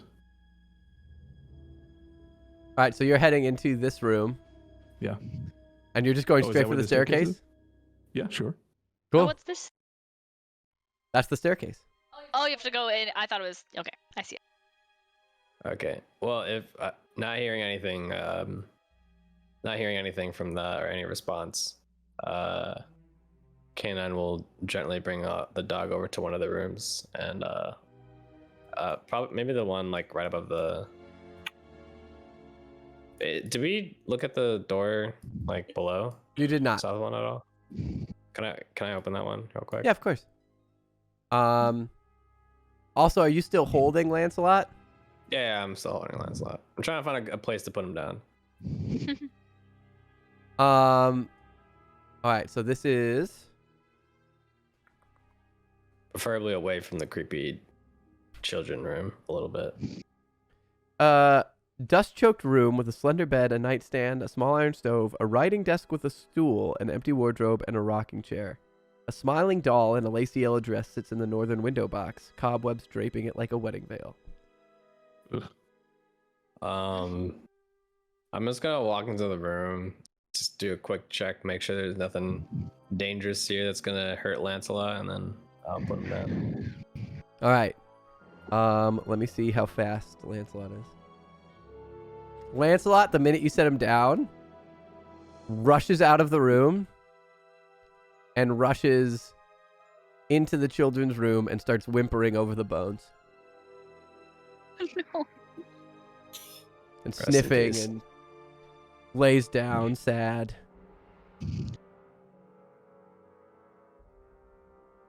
Sten, are you just going on your way? Yeah, I'll keep yelling, enough dawdling. Come on. Are you trying to convince them, or are you leaving without them? If they don't keep moving, then I'm going to have to stay put till they start moving. Got it. In which case, the whole get angry when other people... Oh, that's when other people tell me what to do. So you're good. But you're growing impatient. Mm-hmm. Then wait a minute. We don't have everybody. We might not even have a minute. Come on. Can I Uh, look under some of these cloths? Yeah, in I this was room? gonna ask. yeah. So, Same which ones are you looking at? Here we'll do these two right in here. Cool. So, this one is the one that is slightly peeking up, and you see a chest underneath. This one appears to be a mirror, and this one appears to be a chair. Got you. Can I open the chest? Yeah. So when you approach the chest, you peel the sheet off, and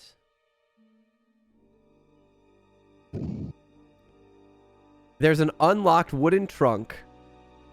And when you open it, you find the skeletal remains of a body with a patchwork dress that you recognize from downstairs as that of the nursemaid.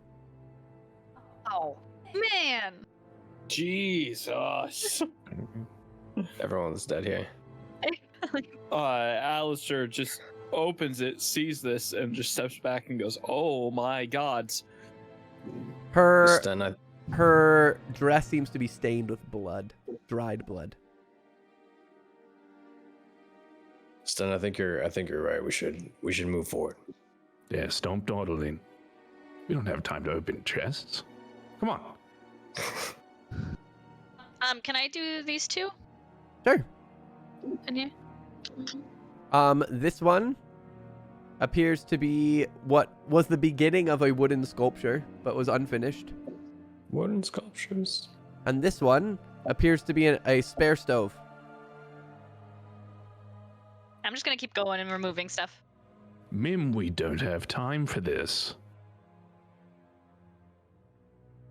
And I just ignore him. All right. And I This say, one's a spinning wheel. Uh-huh. And this one? This I'm just... We found one creepy thing. Let's keep looking.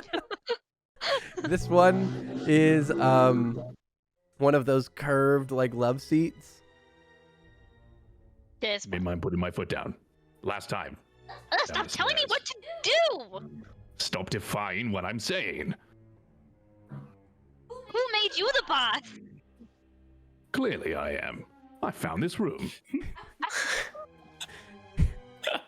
What did you say this little one was? And the one next to it? These two?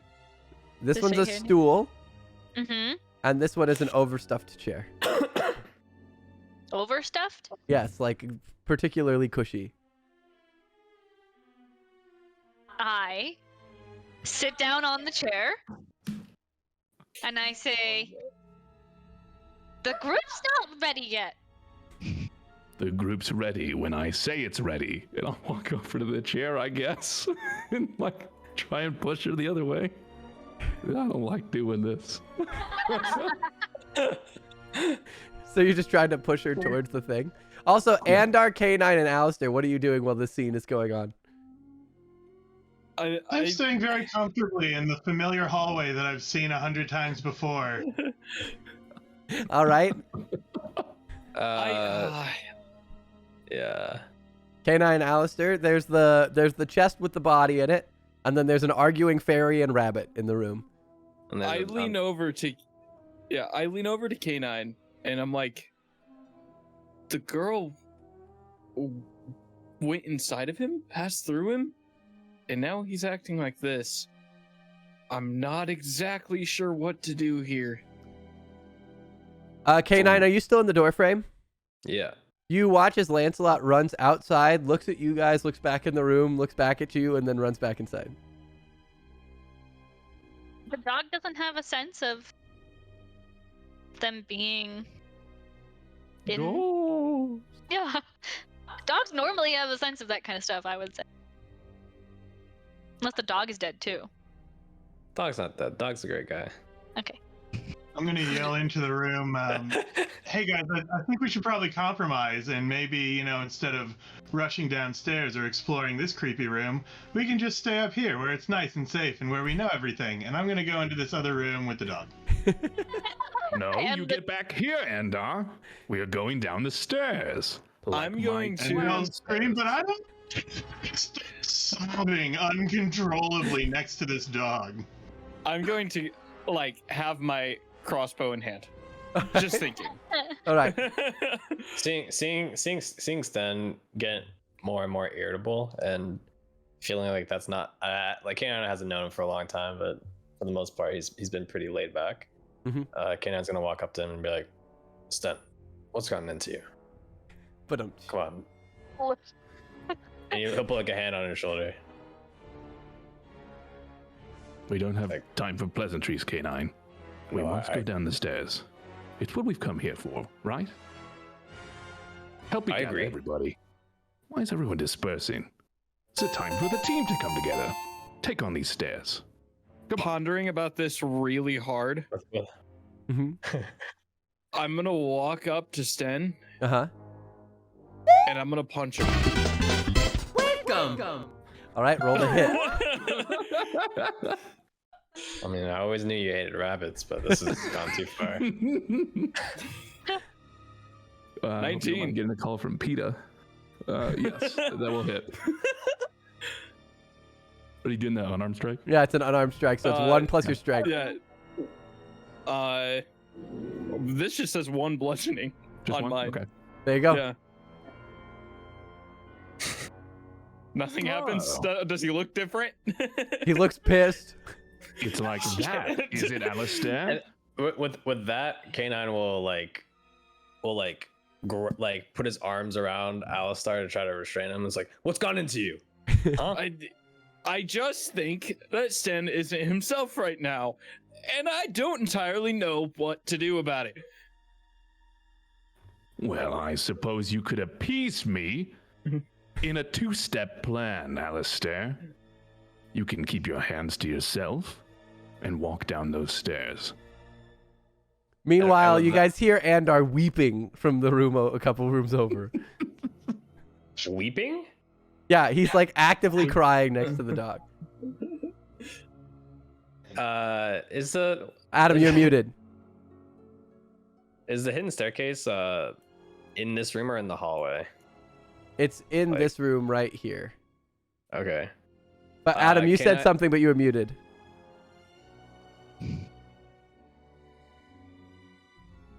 No. There you go. There you go. No, I emphasized that I was just like weeping incredibly hard, like ugly crying. All right, K9, you were saying. Hannah's gonna keep Alistair's hands behind his back and like kind of walk him over towards where Andar is. Okay. And he'll see Andar and be like, all right, Andar, it's time to go. We need to get out of here.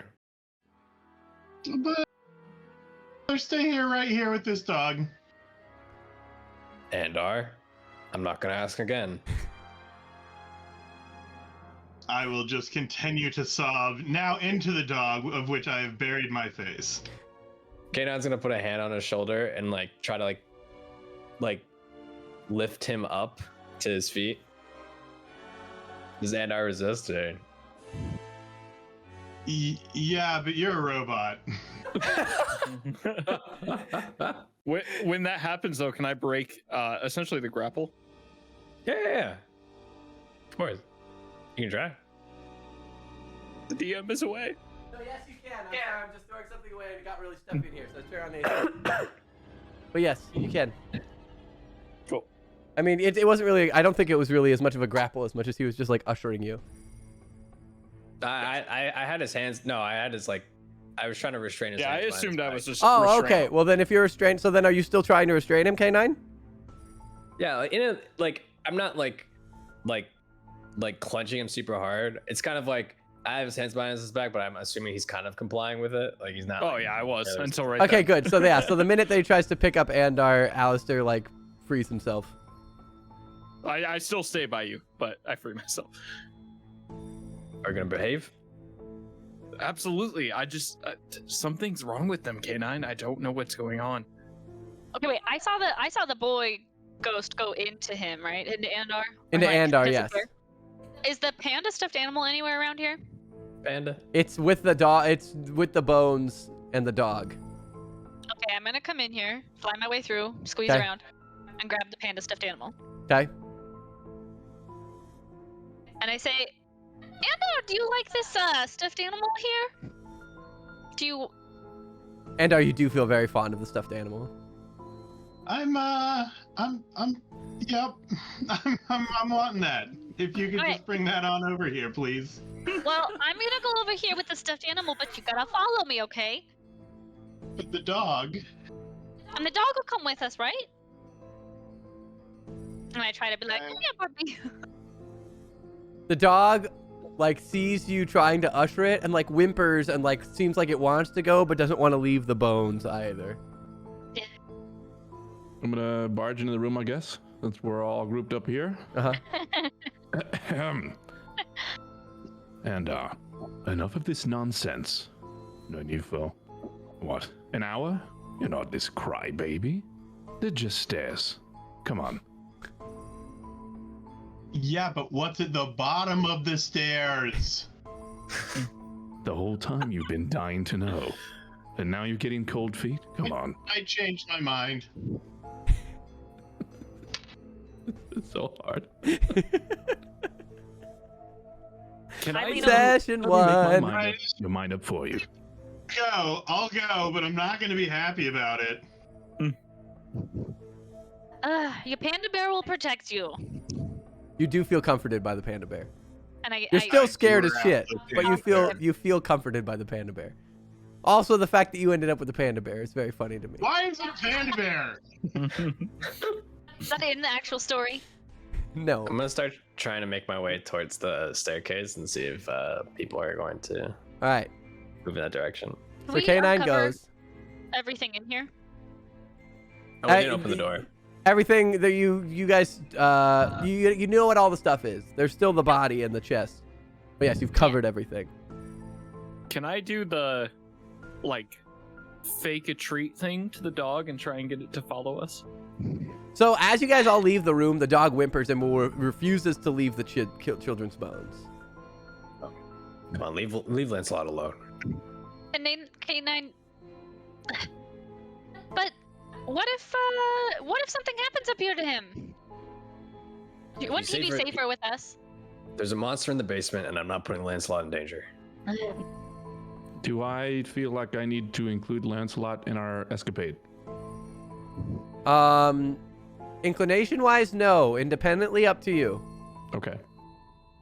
Nah, I'll leave him here. I mean, it's sad, but hopefully safe. Alright. Can I sneak? Can I just start to sneak? Yeah. Okay. And then I'll follow. I will also do the same. The dog, as you guys leave the room, rushes out, sees you, runs back in, and is very conflicted.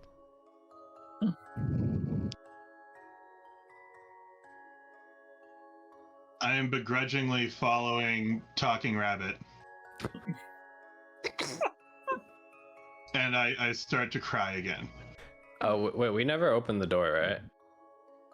No, you know it's there, but you have not opened it. Oh, well. To the stairs. Is it a door or? It's Down a here, hidden down door. here, It's like yeah. in the wall.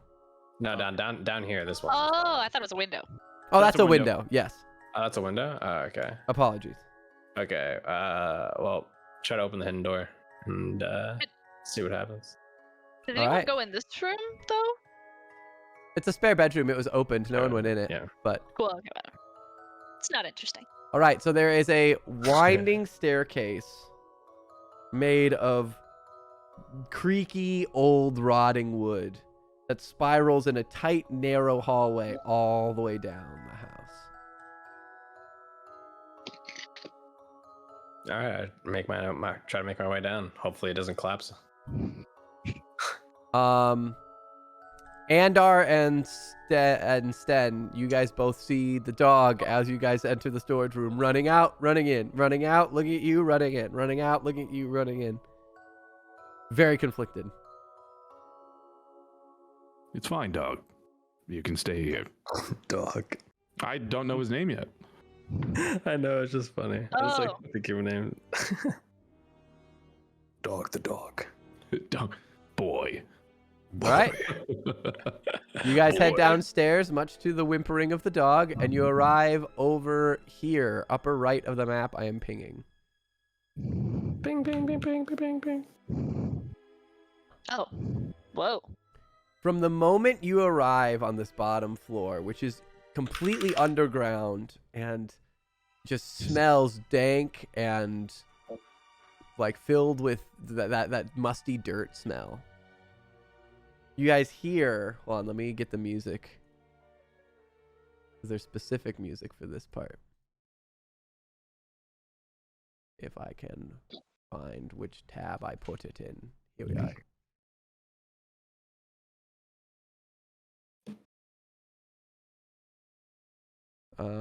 We'll do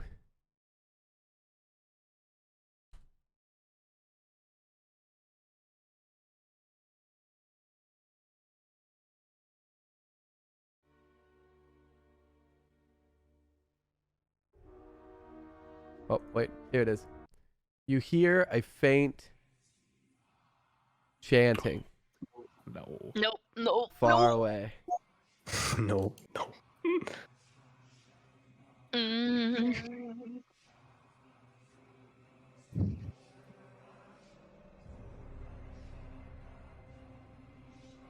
It's chanting time. Let's go. It almost sounds like Ooga Chaka, but slowed down. The Oh, God. I can't stop this feeling. Okay. Okay, can I do a religion check to see if it's like seems to be like religious chanting or something? Sure. It's chanting of demons. 7. It's some strange chanting. All right, cool. Is this like a pathway up here? Like 2 pathways? Yes, there's a pathway there. I'll go up and to the right. All right. You open up to find 2 hallways leading into empty crypts. And to empty crypts? Crypts, yes. Oh. The first seems blank entirely. The second has a name etched into the gateway that says Walter Durst, but there is no remnant of it. Is a completely empty crypt. They both are empty or just that one? They're both empty. Okay. Well, nothing seems to be important here. Is Andar and Alistar with us or not? Yeah, I'm down here. I'm at the very back of whatever line is going down the stairs. Well, I'm gonna be telling everyone to stand close behind me. I'm gonna explore the first one to explore the uncharted section of the top. I'm just gonna loop this.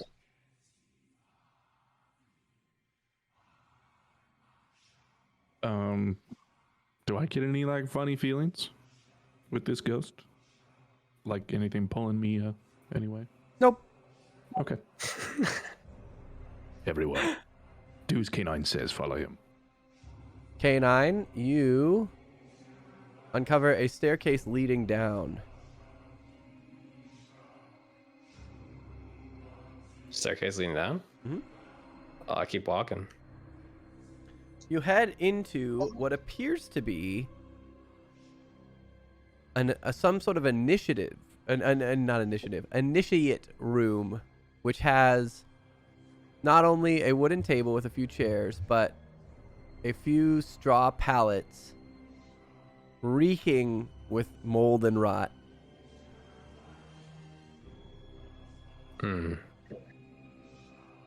Do you guys see I'm if gonna anything of peer interest? into the hallway here and hear the chanting, shriek, and run back to the stairs and bury myself at the bottom. Can I, since I'm sneaking, can I peek around the corner here? Yes, looking you can. down? Okay. So Perception? you peek around, and there is. No, Well, actually, these are both shut.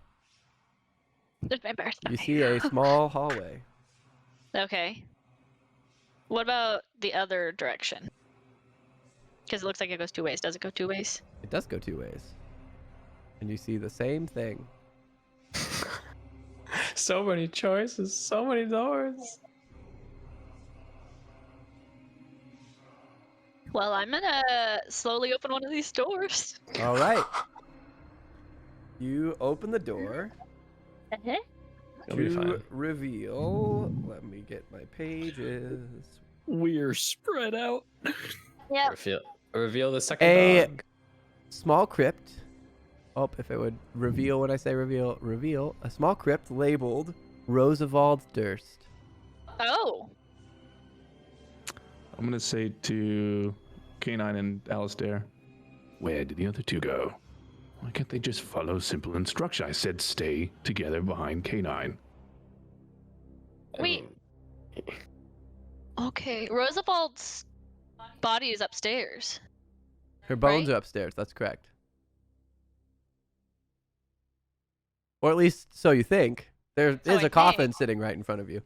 Okay, I come in and I open it because I'm curious. All right. Roll is me it an heavy? athletics check. Damn it. Well, It I'm is not A athletic. It's stone not. coffin. Can I? Oh, you're right. Okay. 9. You can get it to budge. Ugh. Okay. I'll I call fly out over DTL. here. Well, And Mim. I roll You? my eyes. Find a crypt named Thornvald's Durst. Knowing that I'm not very strong, I try to open this one. Go for it. 13. Still not enough. You almost get it. It budges a little bit, but can't get it Alright, open. I roll my eyes, and I come over. Actually, I go to this one. I try to open the door. I'm assuming there's Okay, gonna well, be... I'm gonna pause you there and say let them that do. at this point, Sten and if anyone follows Sten, You're coming back. You said so. This would be the point. She makes it through Yeah. 2. I would come and help him look for her at that point too. Okay, so you guys watch as Mim ducks from one hallway to the other, a little further down. Mim. Why must you be so persistent to not heed my instructions? Because We're I'm going- curious. This way. No, Well, we are being curious. This way. I found some coffins over here for the kids, so I don't know about you guys, but we should look in them. That's probably just here. Or we could just go back upstairs. I'm Alistair, just what in are this you? other room. Yeah, you're just I'm in this other room listening to all of this, contemplating stealthing down this hallway. That's to my character's All right, left. fair enough. K9, what's your response to Sten and Mim arguing?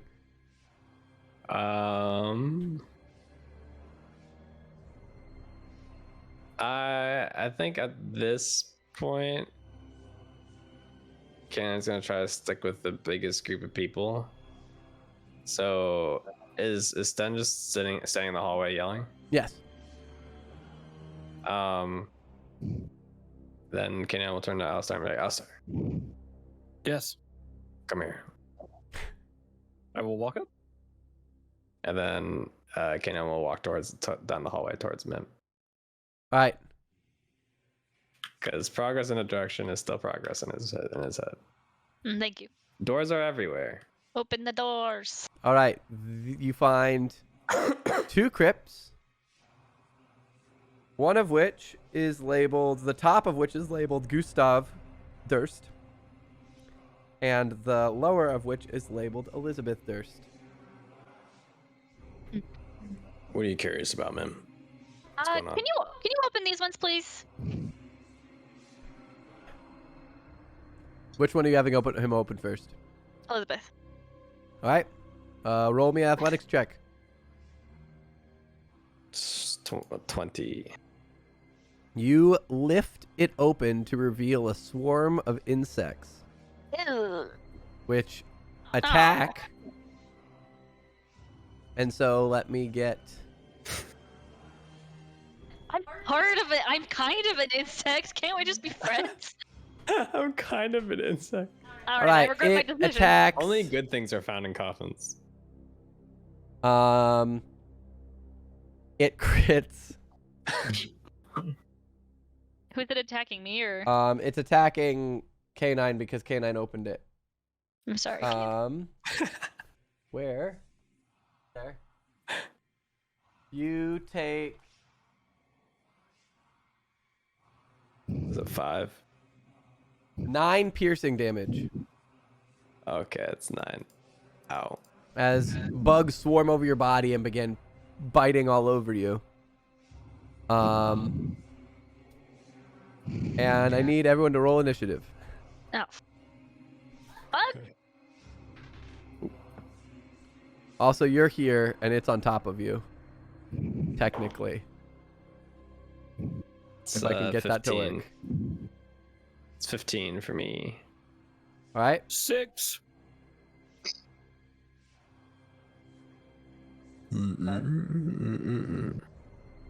16 from him. 16 from him. 16 for Sten. Andar. 6 for Andar. What was that for Sten? 16. Who has the higher dex, Mim or Andar? Or Mim or Sten? I'm assuming it's probably Mim. Yeah, probably Mim. Well, I have 18. Is Yeah. it, or is And then Yeah, yours is higher. Alistair, you were 6. that technically was? K9 was 15. Who am I missing? I'm missing Andar. What were you? 6. Oh, then what's Alistair? Also 6? Yep. Who's the higher dex of you two? Probably me. 18. Alright. Yeah. Alright, and then the bugs.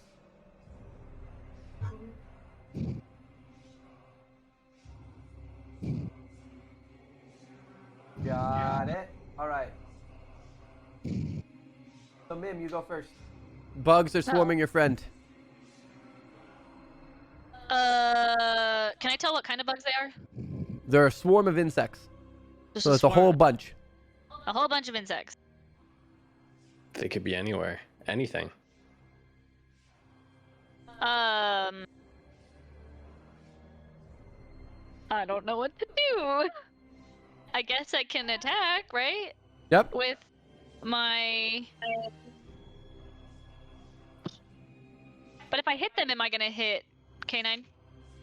It depends.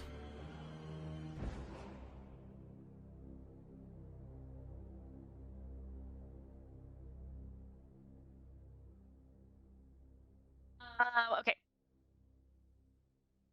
WWMD. There's not a lot I can do.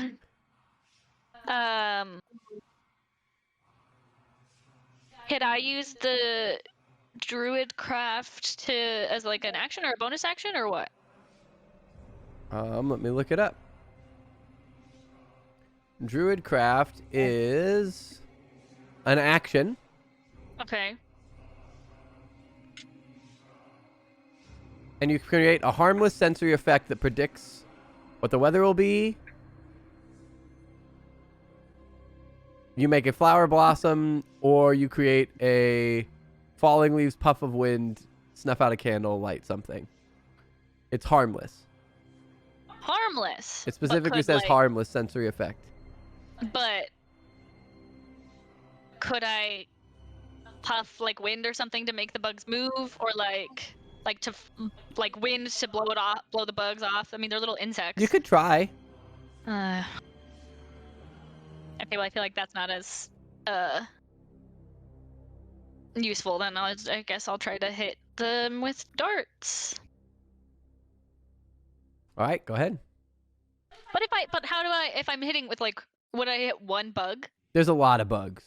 So think just- of it like we're full Kali Maing right now, like the beetle scuttles of like the mummy. Like there's a lot of bugs.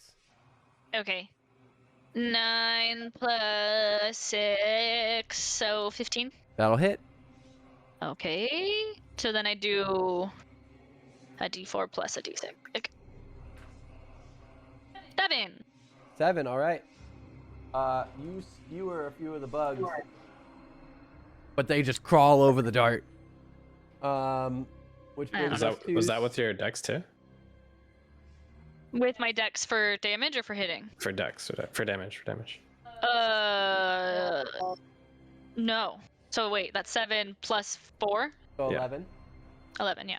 All right, you managed to skewer down the side of the swarm and take out a decent chunk and like almost shish kebab a bunch of insects on the thing.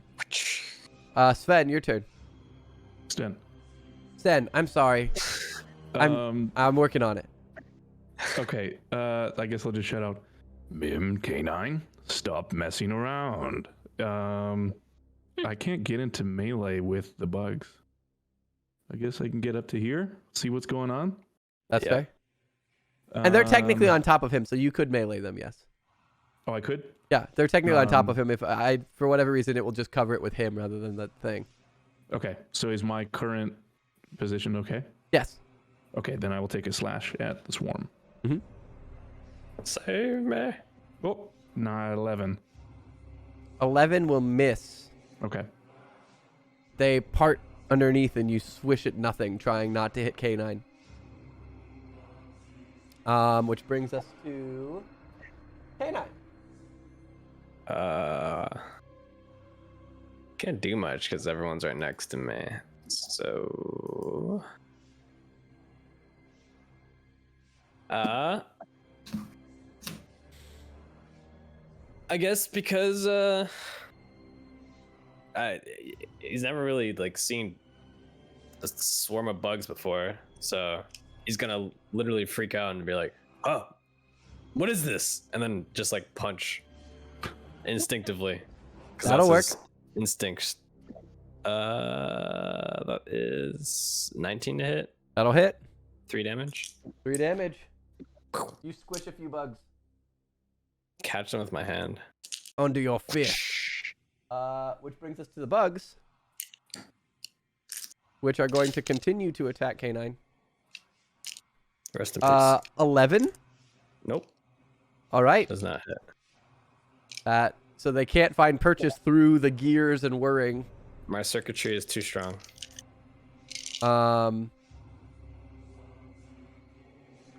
Which brings us to Alistair.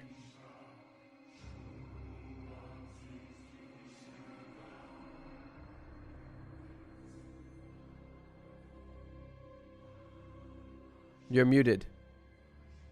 Yes, I am. If I go in here, do I have line of sight currently? You do. Okay. I am, I guess, going to try and shoot the bugs. Do it. Cool. 18 to hit. That'll hit. So does 6 damage. You 6 skewer piercing. almost all of the bugs. There's just a few coiling around on K9. Andar.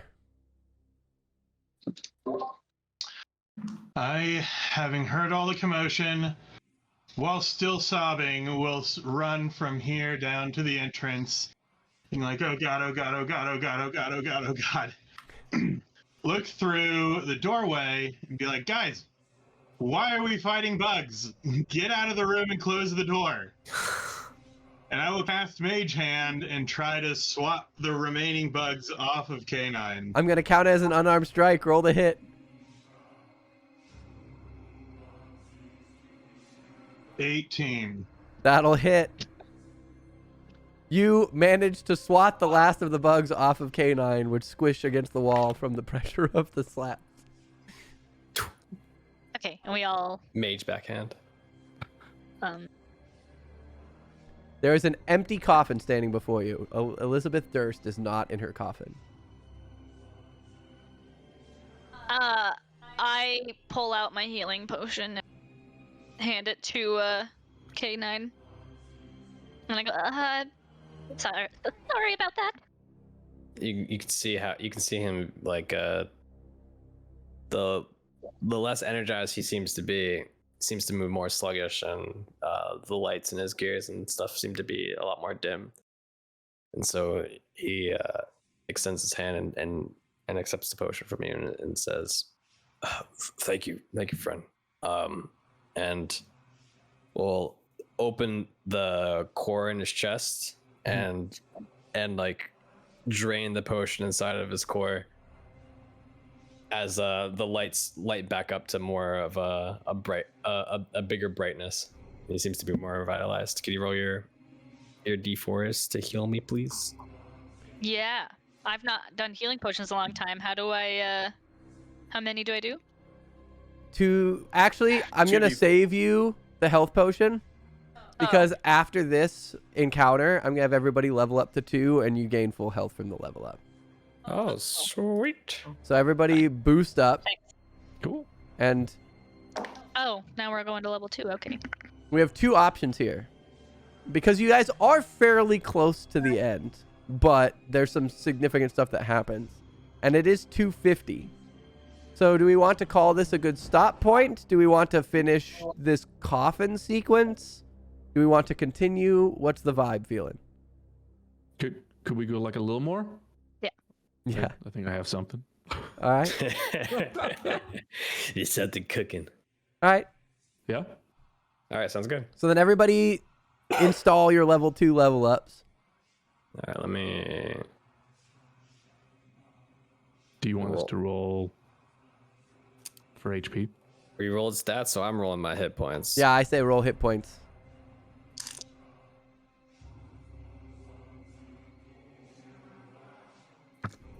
Ooh, I rolled a 6. No. What'd you roll? A 3. Not terrible. It's pretty below average. I don't remember how to level Yeah, up. I don't remember either. Okay, so roll your hit die. Okay. Oh, it's a D8. Okay. And then add your constitution modifier, and that becomes added to your health total. Okay. So, for example, if you rolled a 6 and you have a 2 constitution modifier, you gain 8 health to your max.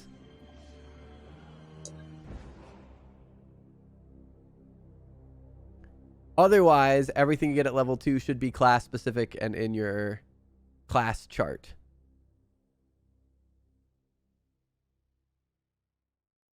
While everyone does that, I'm going to use the restroom very briefly. I get nothing. You'll get not. Oh no, you get I get cunning action, which is kind of action. good. You can hide as a bonus action. Yeah. Sneak. It's not very useful yet. Well, hiding gives you advantage on your attack, so you get to hit more. That's true. You get to hit twice as much, or twice as likely. What? Why do I add my dex? So when you make a weapon attack, Mhm. You add the stat that you're attacking with to your attack roll and your damage roll. So your attack and your damage roll. Yeah, exactly. So if it's like if you're using strength to attack, Mhm. you'll add your proficiency and your strength to the attack roll, and then you'll just add your strength to your damage roll. Okay. That's for physical attacks. Yeah. But I use dex for not strength. It depends. So melee weapons use strength. Okay. Ranged weapons use dex, and then certain melee weapons have the finesse property, which means you can use either. So like daggers, or rapiers, and some other stuff have the finesse property. Okay. So you can either use melee weapons with finesse or ranged weapons to use dex. Okay. So you can stab people. All right. Has everyone leveled up? Is there any questions anyone has before we continue? The only thing you level up is your hit points, and then whatever your class gives you, right? Yes, and it's in your chart too. So it'll say like you get these things, and then it'll give you like your proficiency bonus and stuff, and you want to make sure none of that changed. I don't know how to. I'll just fix it later. I'll just have to fix my hit points later because I don't know how to do it manually on D&D Beyond? I don't either. I was trying to figure that out. Okay, so For rolling at least, I don't know how to roll my hit points on D&D Beyond. oh, but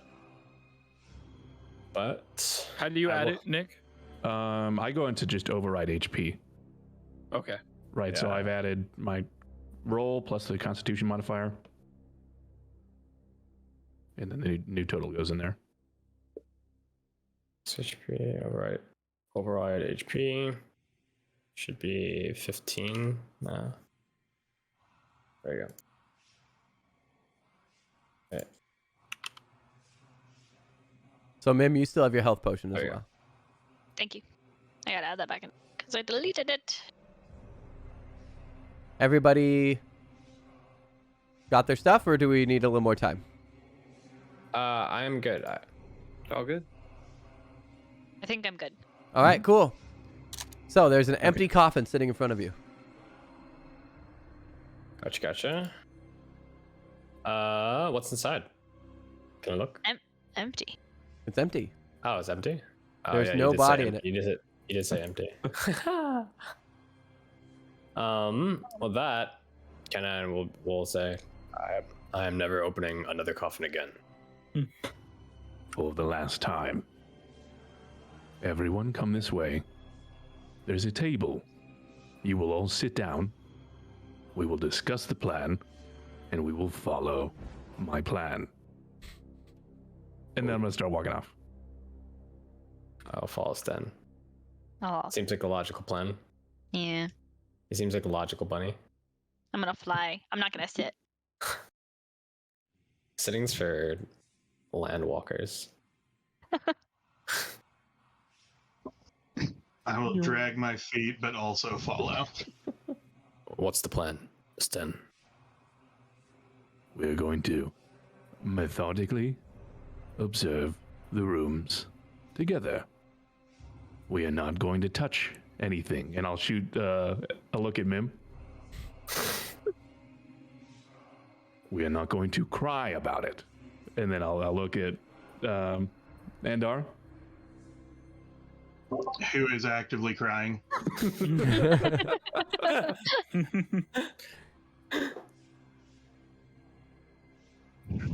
Okay. If you deviate from this plan, I will start using force.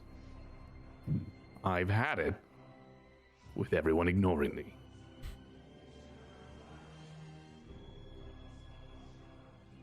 Well, with that, Kenan will kind of look at Sten a little concerned, but seems like a logical plan to him, so he'll truck along ahead. All right, let's go down the Talking hallway. rabbit has just scared me a little bit more, so I start crying even harder. I make And eye then- contact with Alistair and like have like a questioning look. I nod back. Do I feel any different other than just increasingly a little bit more aggressive? No, I mean, same feeling. Okay. I think that you're starting to feel shaky because you feel like you're starting to overstep your capability physically threatening. Sure. But Yeah. otherwise, yeah. Okay. It's like, I'm just a rabbit. Can I really say that? Well, you don't know what spells I have.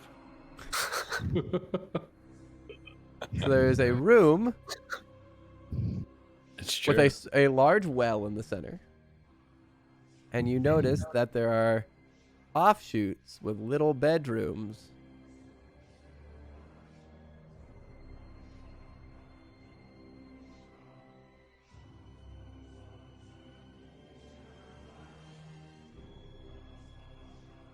And there doesn't seem to be anything of note in these bedrooms just by looking in, right?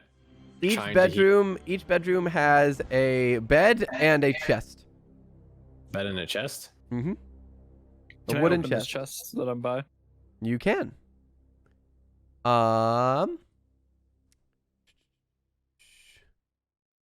You open to reveal an ivory Hey. hairbrush with silver bristles. That's fancy. Alistair? I toss it to you kind of aggressively. I'm just going to let it hit me or hit the ground. Oh, I was gonna say I Just come blank in and face.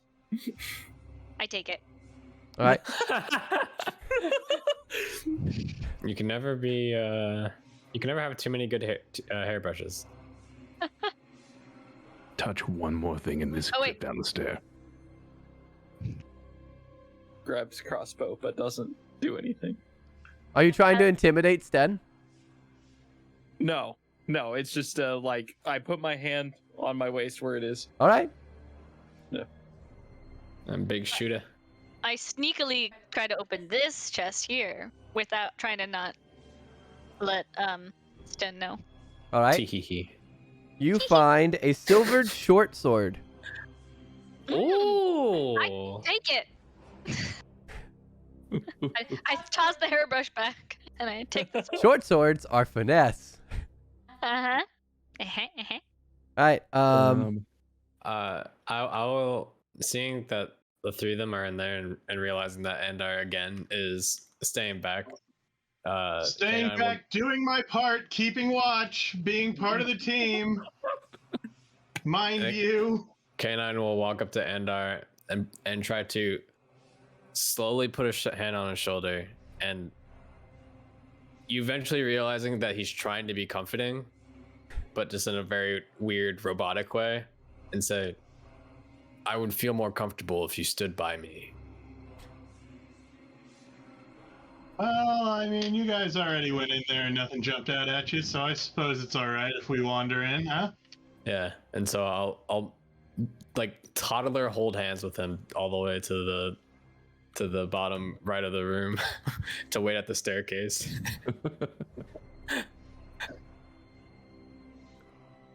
All right, Sten and Alistair, how's your confrontation going? I mean, I wasn't trying to do anything more than that. So. All right, so you just pass by? Yeah. So Sten, what are you doing? So Alistair's walking away? Mhm. Okay, I'm going to keep walking towards the stairs. Because we're in a look but don't touch scenario. Well, then you're gonna So see Mim's Mim looking. with a sword. I have seen her? I try to hide it behind my back. And I just fly out. Roll me a stealth. Okay. Or sleight of hand if you're trying to hide it. Still okay.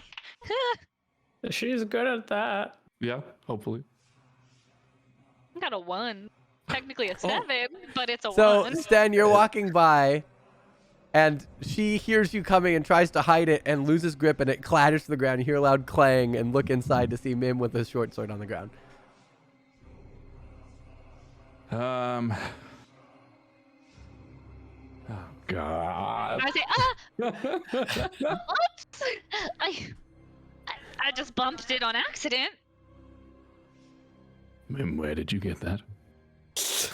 And I'll just slowly start closing the distance between me and Mim.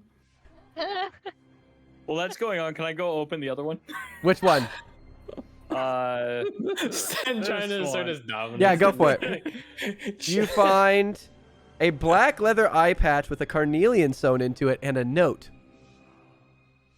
Can I read the note? You can. The note says, Look behind you. it appears to be a logbook. It's got 3 columns, one of which has various names. Edward Longfellow, Ander Liversworst. Names. The second is physical descriptions that seem to match the names. And the third seems to have notes. Things like struggled profusely, no tranquilizers this time. Blood coagulated quickly.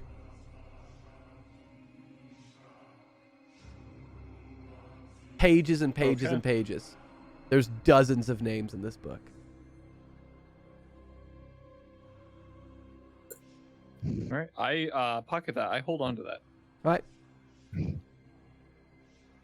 Meanwhile, Sten and Mim. Mim, where did you get that? I found it in my pocket. I was really hoping you were gonna say that. Please roll. I was really hoping you would say That'd be that. awesome. Please what? The rolling deception on that would be awesome. Mr. DM? I mean, you can. What Then, are my rolls? Oh no. then roll me insight. 7. Okay. What'd you get? 7. I also got 7. Oh, meets it, beats it. Wait, Come on. so I beat him, right? No. He No, I beat- was able Well, to discern the line. Yeah, Okay. because you were the one starting the thing. That's fair. Well, I shrug and I say, well, I don't know if he Okay, never mind. I don't react to your ex. Mim, why can't you just abide by the plan? And I'm gonna cast Charm Person. All right. You need to make a Wisdom saving throw. Wait, a saving throw is a d20 still? Yep. Or okay. Yeah. No, 4. What are my rolls? 4 need a plus different your D20. wisdom save. No, it's You 3 need plus a my 13. wit. Oh, it's just 4. Okay. Yeah. Okay. So you are now. You regard me Wait. as a friendly acquaintance. Hold on. Yep. Go ahead. Do Fae have I feel like Fae have something with charms. I don't know if like some of the Fey races say like specify they can't be charmed, but like Fairy doesn't. So I don't know if it's just Yeah, like Rabbit doesn't have it either. I don't know if it's like unique to the Fey race in general. So like all of them are. Like, That's true, but charms or- a like a fairy is Fae actually a touch Fae thing, right? subtype. They're not humanoid. yeah, that's what I mean. That's what I mean. Like I don't know if the Fey like race like subtypes Yeah. in general is Just immune to charms. wait. Or, So Fae. This one says. Hold on. One second. I've heard people say it, but I just didn't see it in the race, like the individual race. A I'm creature, looking to you are see. immune to being charmed and can't be put to sleep by magic. So I Okay. can't be put to sleep or charmed. Okay. So Well, you, then you but the know thing that I'm is, a Fae you creature. know. That's true. You would know that in character, so we can have you not waste that spell slot. True, because you are from the Feywild. You would know that. But my plan is completely falling apart. So would I do it anyways? Well, I guess I it mean- depends. Are you considering this ghost influence? Because if the ghost would not know that. I mean, my plan immediately fell apart the moment we walked into this room. I can't get anything together. You want me to like do like a wisdom saving throw or something? Well, you would not do this if it weren't for the ghost influence, correct? Yeah. Then I'm going to say that the ghost doesn't know, and it's Okay. you're going to do it. It's not going to be effective, Mim. You're going to know you were just attempted to be charmed. Mhm. So react to that how you will. Okay. I say, aha! And I fly right up to his face, and I say, I look deep into his soul, and I say, I know you're in there. Are you trying to 'Cause- intimidate him? Maybe? Do it! I guess, yeah. Get this thing out of me! All right, roll intimidation. I have no arcana, or no. What's a 3? Why is this happening? It was a what? A 3! All right, nope. Do I see this happen though? Yeah. I Okay. absolutely try to intimidate him. All right, roll it. All right. You see him try and cast a spell on your friend.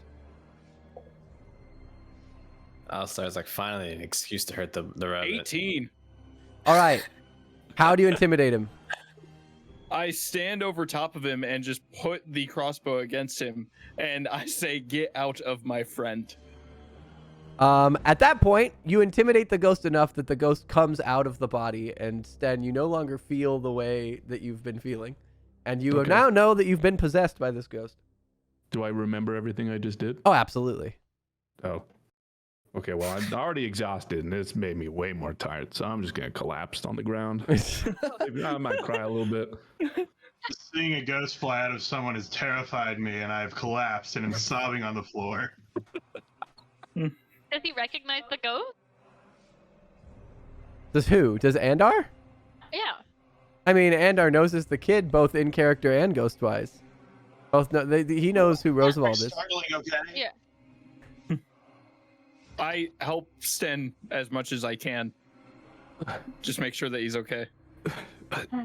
Mim, I'm so sorry. I also whisper, "I'm sorry I punched you." I seem to have forgotten that part. Suppose it makes sense. Thank you, No, Alistair. can I keep exploring now? So seeing like what's going on between everybody, and K9 holding Endar's hand, he's just gonna look at Endar and say, "Okay, I know you're in there. I'll give you one last chance. Get out, and this doesn't have to go badly." Roll intimidation. Do I wait? Don't roll it yet. Don't roll it yet. Do I know this is happening? How conscious are you after you collapsed? That's up to you. Because you're right there. Yeah. I mean, like, mostly. Then yeah, I mean, like you're within 15 feet. So Okay. as long as I'm gonna. you consider yourself aware. I'm going to give you Bardic Oh. Inspiration. How does that work? Okay, so you get a D6 that you get to add, but you get to decide if you want to add it after the roll. After roll? Before. Yeah. Oh, that's a 19 plus nothing. So I'm just gonna go with the 19. A big scary robot just like leaned down over you and threatened you. Another ghost comes out of your body, and both of the children are now in the room with you. Oh. I actually want to... I don't know where they are. Are they just next to them? Yeah, let me pull them. Thank you. I was scrambling myself while wiping my face. And like, That's what I meant to do. You've all worked very well. That was just me testing you guys. Obviously, I don't cry like that. K9 will say to the ghosts, "You asked us to help you once. We will still do that. Interfere with us again, and we will regard you as hostile." But the monster's down here. Go back up to your room where it's safe with Lancelot. Who's Lancelot? The ominous music. Lancelot's your dog, right? We don't have a dog. God damn it. Leave the dog out of this. Rosavalda, where specifically is this monster? I don't know. We've never been allowed in the basement. Then you should take this as a warning to leave now. Probably a very good reason you shouldn't be down here. We'll deal with the monster. But do you promise you'll come back for us? We can't be left behind again. We'll come back for you, we promise. Roll me a persuasion check. Can I be helping Sten? You're the one who promised. You gotta roll it. God. You still get Bardic Inspiration. It Oh lasts for 10 yeah, minutes. that's true. It's okay. Sten inspired me so much. That's an 18. All right, they look at each other, and you can see Thornvald is like, we gotta get out of the basement. We gotta get out of the basement. Please get out of the basement. And God, why am I mixing up their names? Rosavalda? Rosavalda, thank you. Rosavalda, like, caves. Is like, okay, fine, we'll be upstairs. Just don't forget about us, please.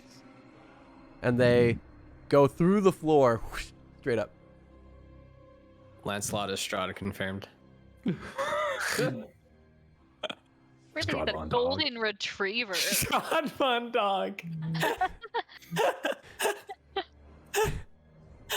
I love that. I want to see Well. artwork of that. You want to see what? Artwork of Strahd Artwork the of that dog? Strahd Von Dog, yeah. All right, how are we feeling? Yes. Continue or stop point? Go on forever. I mean, that seems like a pretty good like stop point because we're Yeah. about to head into like the Yeah. whatever the next room is, and Do we want to just Do we finish wanna- looking through the chests? I was gonna say, yeah. yeah, we can just go through the rest of the chests. Hermes and I are in cahoots. All right, I'll let you then guys I will explore save you the chests. time. Who checks B and who? This is B. I And go this is for it. A. It looks like Alistair's getting A. Oh, wait, we didn't check this one, did we? Yes, we we did. did. That was the note. Yeah, that was the note. Alistair, I have you the notes find this a one. chest containing 11 gold pieces, 60 silver pieces, and a pouch made of human skin, I pocket all of it. including the pouch. Because I feel pretty bad that I haven't been participating. How much silver? And yeah, I'll do the pouch. 11 gold, 60 silver. What's in the pouch? You're rich. Andar, you find 3 moss agates in a folded piece of black cloth. Did we look in this one? Down Yes. Here? That's All the of them have been hairbrush. checked now. Oh, right, the The- hairbrush. Cool. The skin pouch. Is there something in it, or is it made of human? The pouch skin? is made of skin and it's holding gold and silver. Okay, so that stuff was in it. Yes. All right. Got you. Yes. Got you. It's a human skin pouch. Do you still keep the pouch?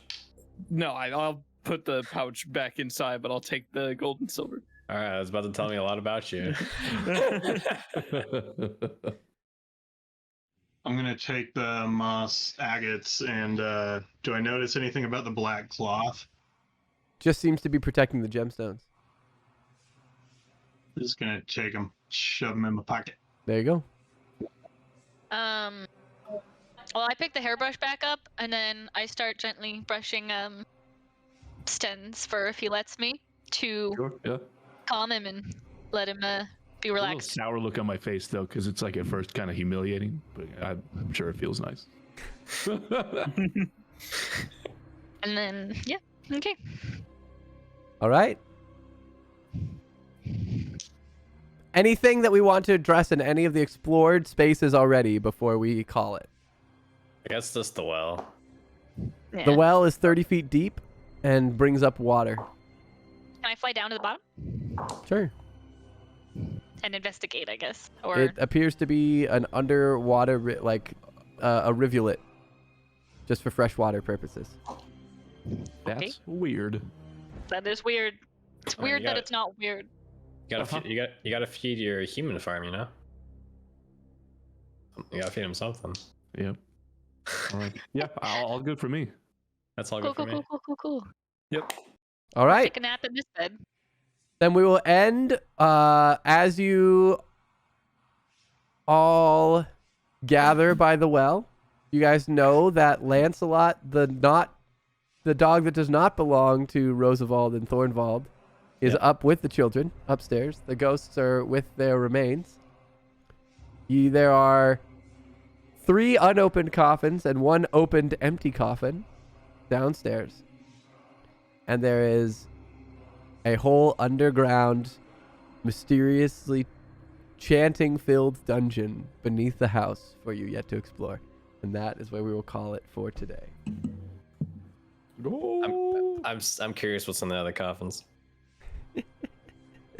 I don't want to find more bugs. It's not gonna be my fault. Open them.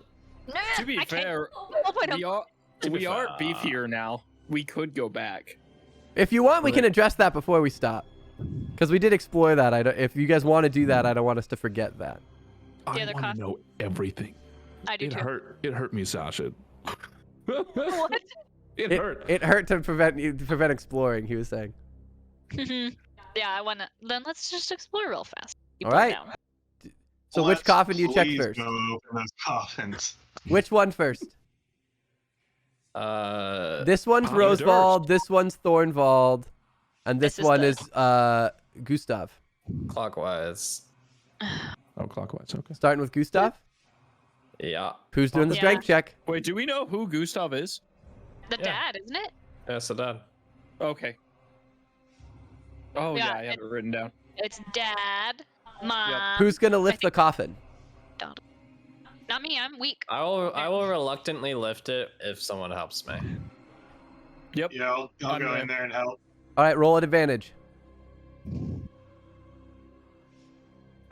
I'm already sneaking. Just because I'm. Just All right, roll me a stealth. 20 That's I'll 20. wait here. That's a 24. You are able to easily lift it, and you find an empty coffin. Oh, cool. That's only one more potential enemy that we might have to fight. Well, all we know is that the kids are dead, right? Yes. Yep. Like this could just be like just in case when the family member. That's true. And then. Well, this you was the know there are next one. skeletal remains upstairs that you believe to be the children. Yeah. Yeah. And the kid's ghost came from. So 21 to open this You one lift without it and it's help. empty. And then the last one, top left. You lift it. I'm gonna save you the roll, and it's empty. Yeah. yeah. Cool. So they're all empty. What did you say? was As you this lift area? the last coffin, you hear a barking, and Lancelot has run down the stairs and is barking at you, and then runs back up the stairs.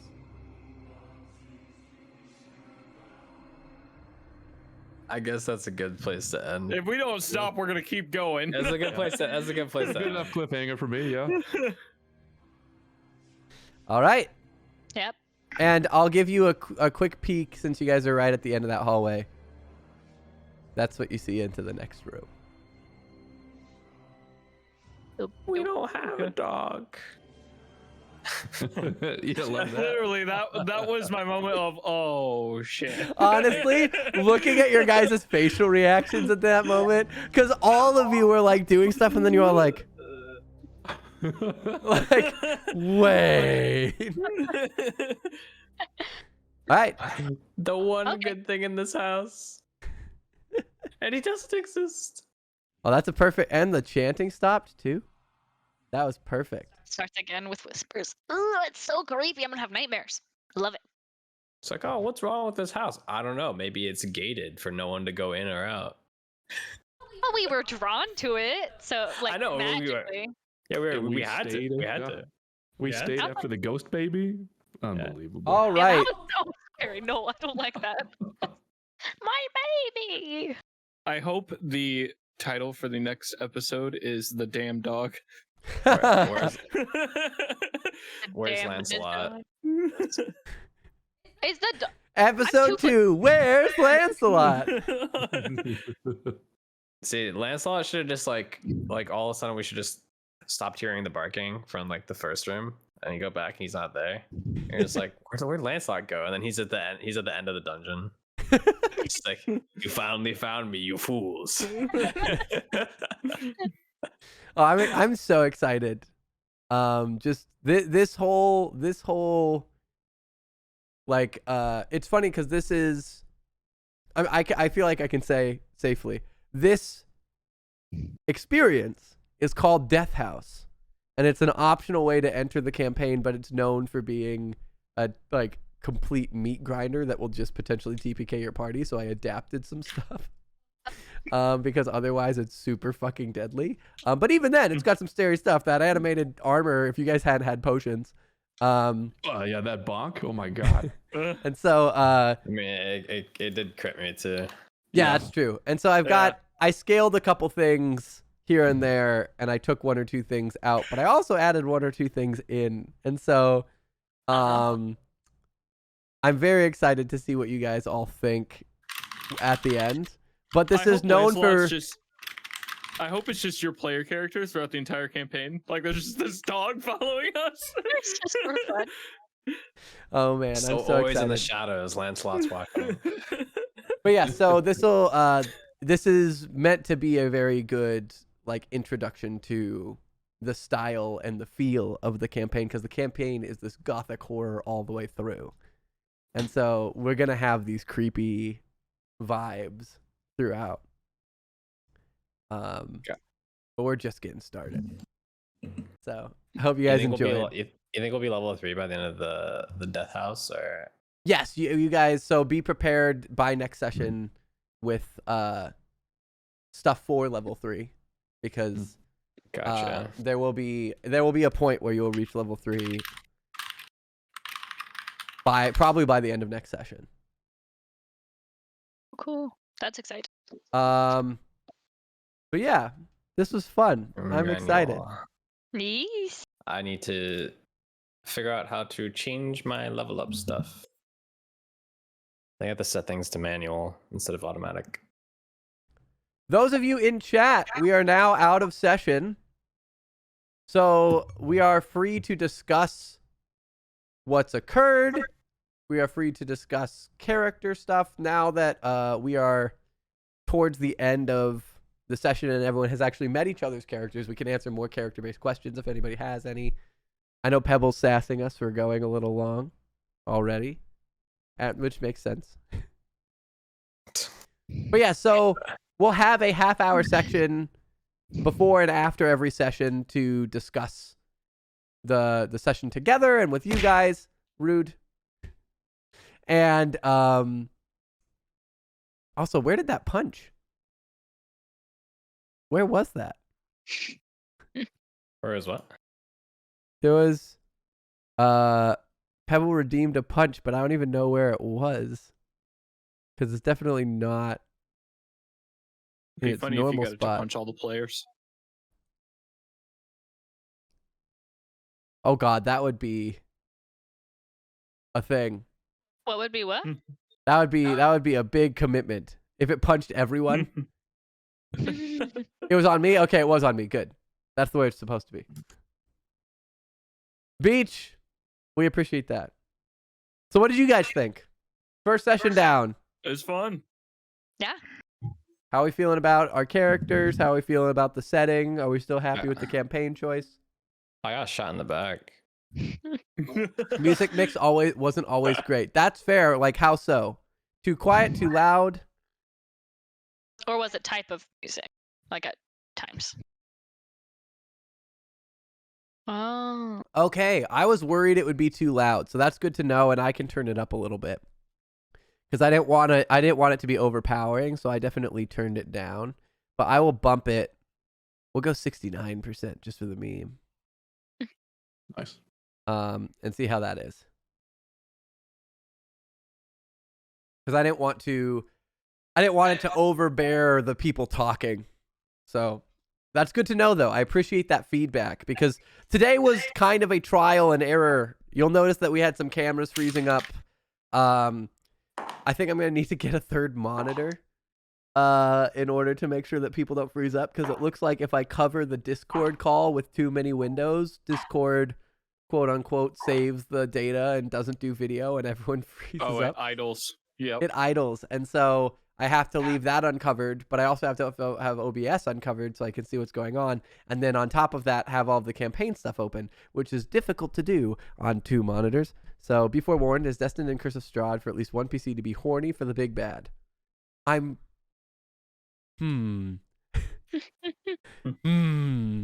Or all of them. Are you sure it's not the DM?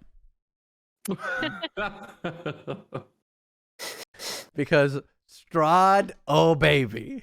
Strahd Von Daddy.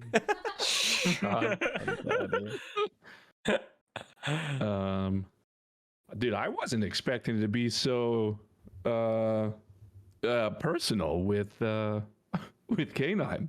How lovely. Personal? What do you mean? Yeah. Oh, we're just fast friends. Oh yeah. Oh, nice. He's a nice guy. I'm, When he's not killing stuff. Yeah. I was loving the immediate bond between K9 and Sten, and then also the immediate rivalry between Alistair and Sten. I can explain that. I can explain my decision there if you want. Go ahead. Hermes, if you want to hear. Yeah, okay, sure. So you were the first one to talk, right when I opened my eyes, and so I imagined it was your doing. Oh, okay. Which is kind of I like- dig that. Well, why would he not just initiate this if he didn't do it? So I love that. I just didn't want it to sit idle. That's the only reason I Yeah. did that. no, someone had to talk.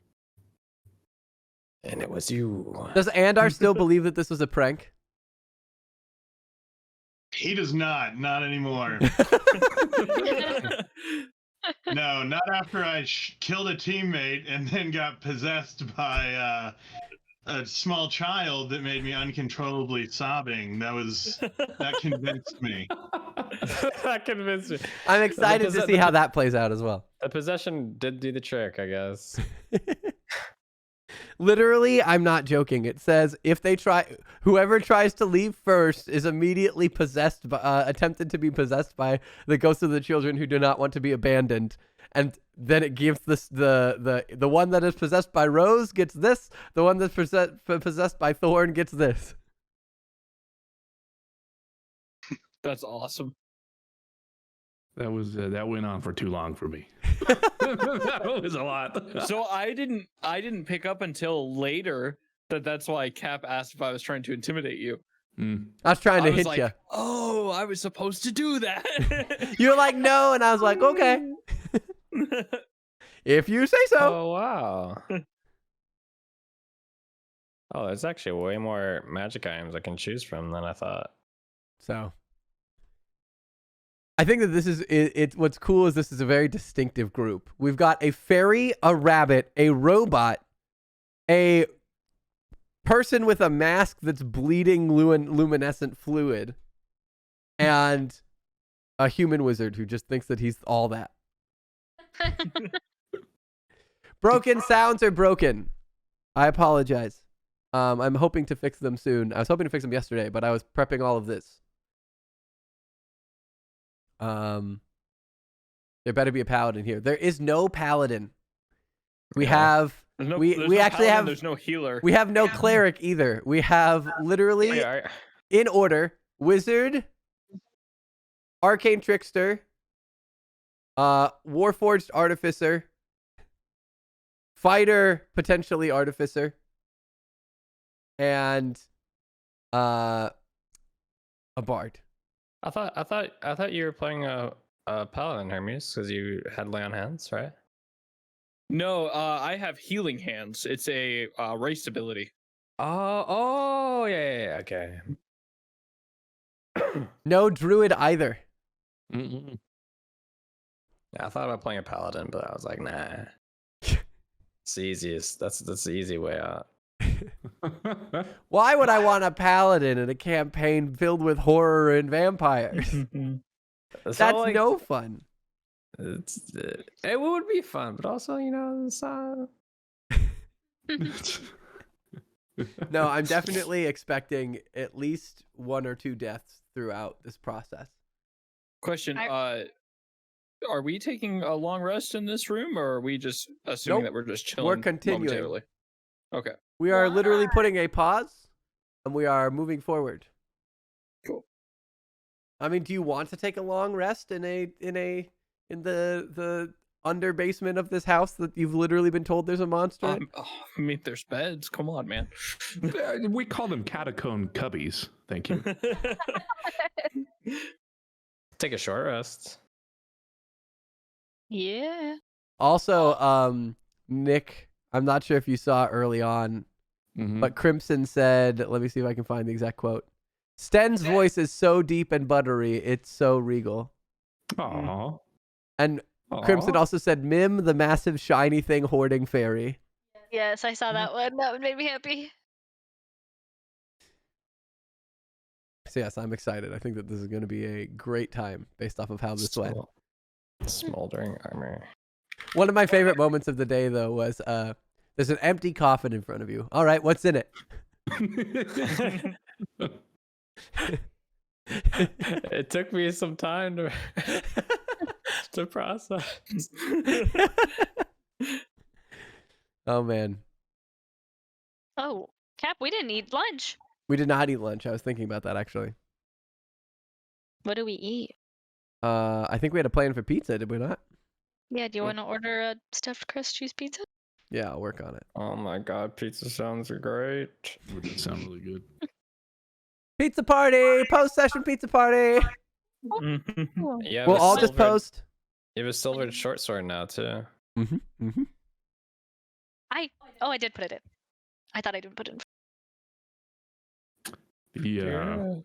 The wolf armor thing, that's uncomfortable. On On the second floor. I did not even think about that, but that's so true. I wanted to take the plate armor with me, but there's just no way. Yeah, What? especially considering it takes an hour for you.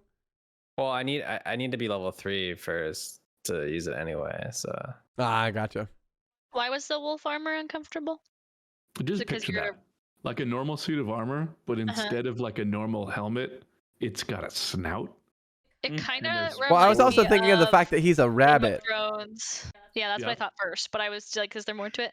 No, it reminds me of Game of Thrones, though. Oh, sure. oh sure. Sure. Oh, sure. Did we ever see the windmill from outside? No. No. Or a windmill, I guess? Nope. Oh, I thought we did. Nope.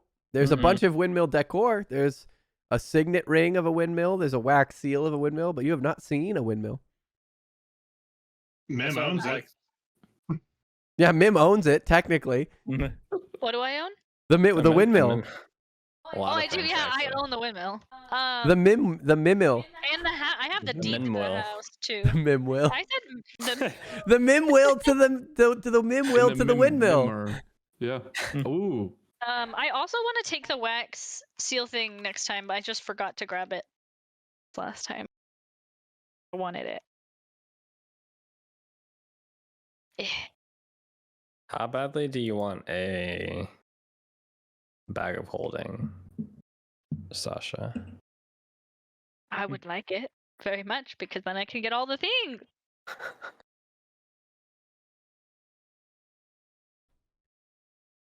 I had things and now they're gone. How are you guys still awake? I done fell asleep a long time ago. Well, it is the middle of the day. Yeah, it's I'm gonna go with here. that. And also we were playing D&D. Do you D&D fall and B. asleep during D&D? D&D and B. D&B. Oh, I get mage hand. And oh no, that's third level. Man, never mind. Oh Close, man. close. May or may Huh? not have taken cure wounds. It's okay. Once I hit third level, I'll be a lot harder to hit and kill. I want a bag for all the things. Also, Sasha, press all the buttons, become a god. I have the things. What? I have the things. You've never played? Oh man. Well, give it a watch. We literally we're if you're not familiar, we're literally demonstrating for you. So that's the nice thing. And this will happen every Sunday, which is super exciting. We start the actual filming at 10:30. We start the session itself at 11, and then we go until 3-ish or 3:30, and we have a little wrap up. Will this be available on YouTube as well? That's up to us. I thought about it, but I didn't want to presume. What do you guys think? Because I'm cool with whatever. I'd be okay with it. I vote for. Yeah, That'd within be like awesome. 10 years, I'm like, God, remember that one time I fucking made out with Strahd? I'd love to watch that again. There it is. The prophecy is as coming long- true. As long as Lancelot's on there, I'm cool. Lancelot, the dog that does not belong to the family who lives in this house. It is a little strange that he was like whimpering and sad with the bones of the kids. It's not strange. It's not badmouth Lancelot. He's done nothing wrong. I think I it's mean- weird. Innocent until proven guilty. Well, think about how weird the room we found him in was. There was no me. He was hiding underneath a harpsichord in a very scary house. But there were like children everywhere. Like, Not in that room. Not in that wasn't room. it etched on the door? On the door? Children Oh, there singing and stuff? there was Yeah. paintings of children and women and men singing. But they were That's- beautifully painted. It doesn't matter. I bet Lancelot painted it. I still think this is just Cap. You think this is just me doing what? That you're just another party member. Like the dog's gonna. Oh Follow yes, us no, the everywhere. dog is just me. I am the golden retriever. You didn't know? How many hit points do you think a golden retriever has? I'm pretty sure like 9. Let me check. It's a hefty amount for a long That- while. That almost has as many hit points as I do. Yeah. Dog. Dog. Hit points are 5. On average, it's 1d6 plus 2 technically. Okay. Could be a strong dog. It's a strong dog. Yeah. Look at him. Look at him. The name like Lancelot. Come on, guys. Very strong. All right, is there anything else that you guys want to hit on before we wrap this up today? No, I think I'm good. Did we want to do like brief character descriptions? We never did that. We can, yeah, yeah. absolutely. Okay. Especially what- considering now that everyone's met everybody and like there's no. And there was still a leftover question for Hermes and Hewitt. That's true. Yes. What left our question? I don't remember. Let me look at it. It was. Your ideals and Um.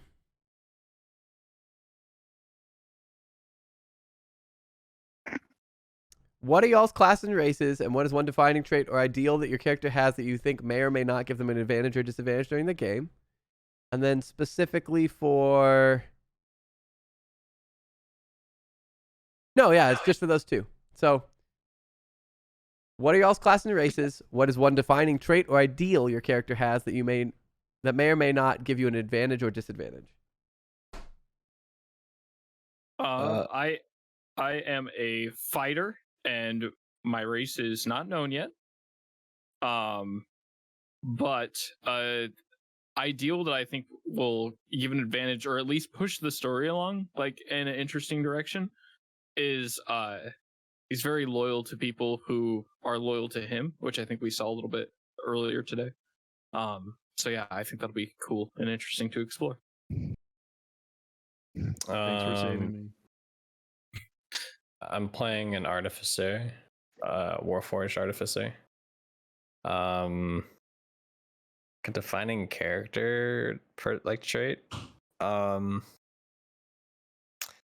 think the nice thing about K9 is that although he behaves very robotic, he clearly has a personality and like his own wants and cares and needs and stuff. So probably throughout the campaign, you'll see the conflict of what he feels like he's designed to do in comparison to like what he actually likes and wants to do. So I don't know if that will end up being bad or good, but that probably will just come up at some point. All right. And then did you brief character descriptions you wanted to hit, Nick? Oh yeah, sure. So What does your rabbit look like? I can go first. In case anyone missed it, my character's name is Sten Simon. He is a Harengon, which is a rabbit humanoid race from the Feywild. So you are a human. Ish. So it's a little uncomfortable looking because it looks like an elongated rabbit. But he's like a bluish green color. Totally antithetical to this just, drabby nighttime horror mansion. Doesn't have as long as ears as you would expect, but has like a really long snout. Kind of tallish. Doesn't wear a lot of bright colors except for his bright green scarf. Scarves. That's about it. Let's go through screen order. So then Alistair. I am mysterious stranger with a my most notable feature is a wooden mask that on the eyes it's like super darkly tinted glass that basically you can't see through, and then from that glass going down is almost like a crying or bleeding look of like a gold glowing liquid of some kind. Besides that, he's dressed in mostly darks like black and gray, and some light adornment on the shoulders, and yeah, that's basically it. So Alistair looks super off-putting. Yeah.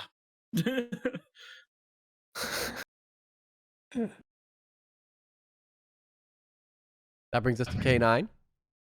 I didn't see. I can't see the order. No worries.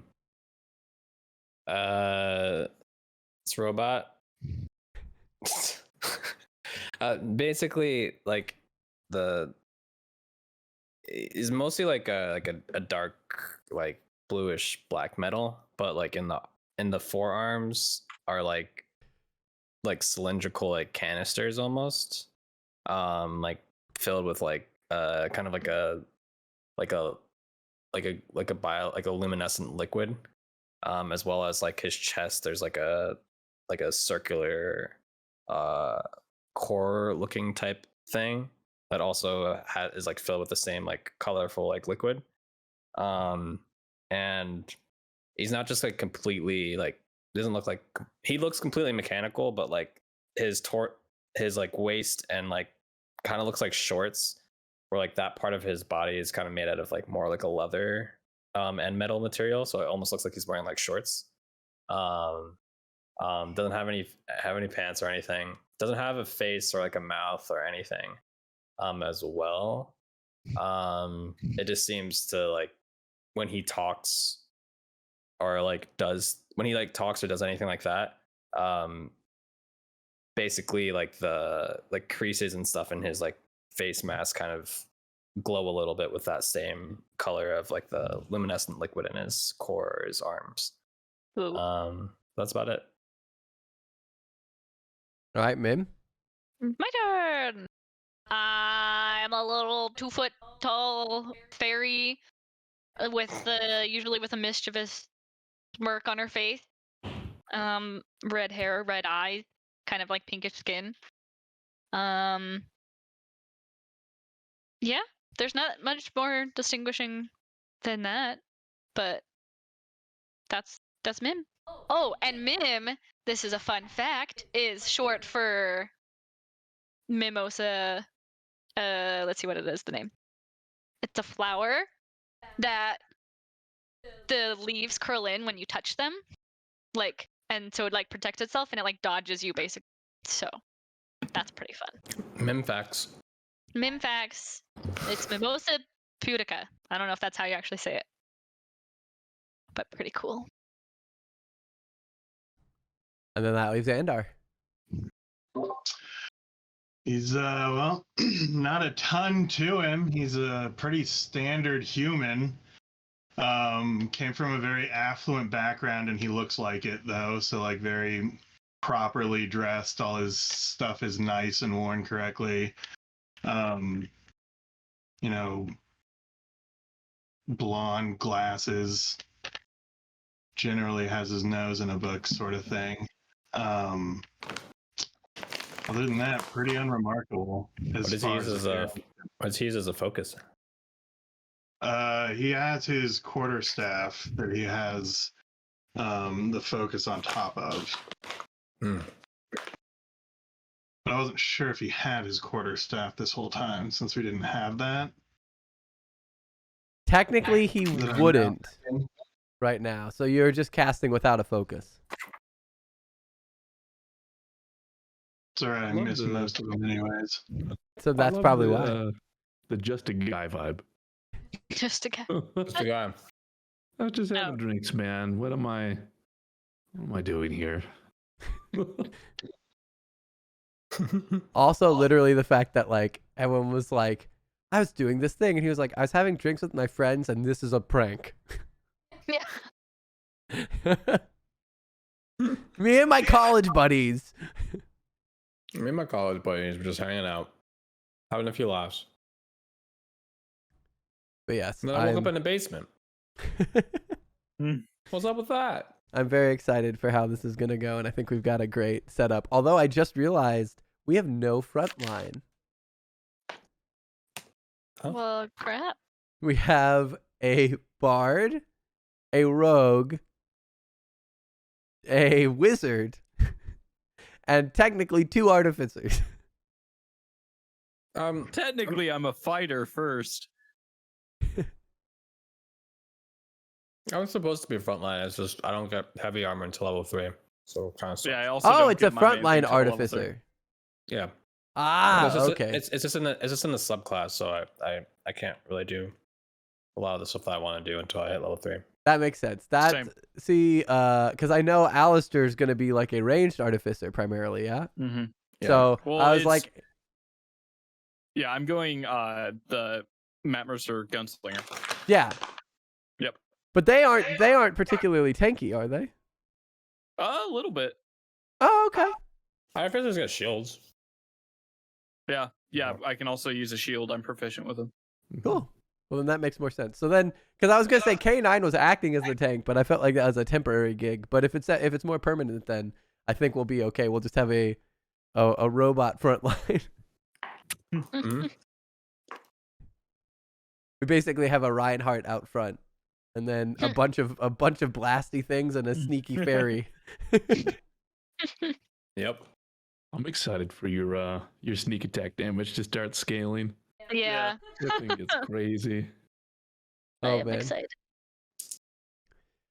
All right. Well, that seems like a good stopping point to me. Thank you guys for joining. I'm Yes. excited to see you guys next Sunday. If there's anything that you guys want to discuss character-wise, or any feedback you have, or anything like that, as far as the session or my DMing goes, or whatever, feel free to ping me. Also, if you guys could drop your character art into the D&D channel in the Discord, so that people can see what your characters look like, because obviously we have access to it, but everyone else does not yet. And so if you could drop your portrait and like a brief description of your character. I am going to, Treble came up with a great idea just a few minutes ago of having commands that people can ping that will give the descriptions of each character, of like who's playing them, race and class, brief description, all that jazz. And then I also, as I said before, I'm going to make rotating cards that we can pop up probably over chat here and there for oh my, I'm gonna switch off the We screen. lost the bot. Oh, the bot. Yeah, the bot was like, I'm out of It here. left. I don't get paid overtime for this. Oh, it's because I turned off the 24/7. It's because we turned off the 24/7 bit in order to fix the volume. Let me fix that, because we're gonna need that, or else it'll get messy. Servers, configure, boom, Oh, he's gone. 24/7. Now it'll chill here forever, bound to this plane of existence. Join.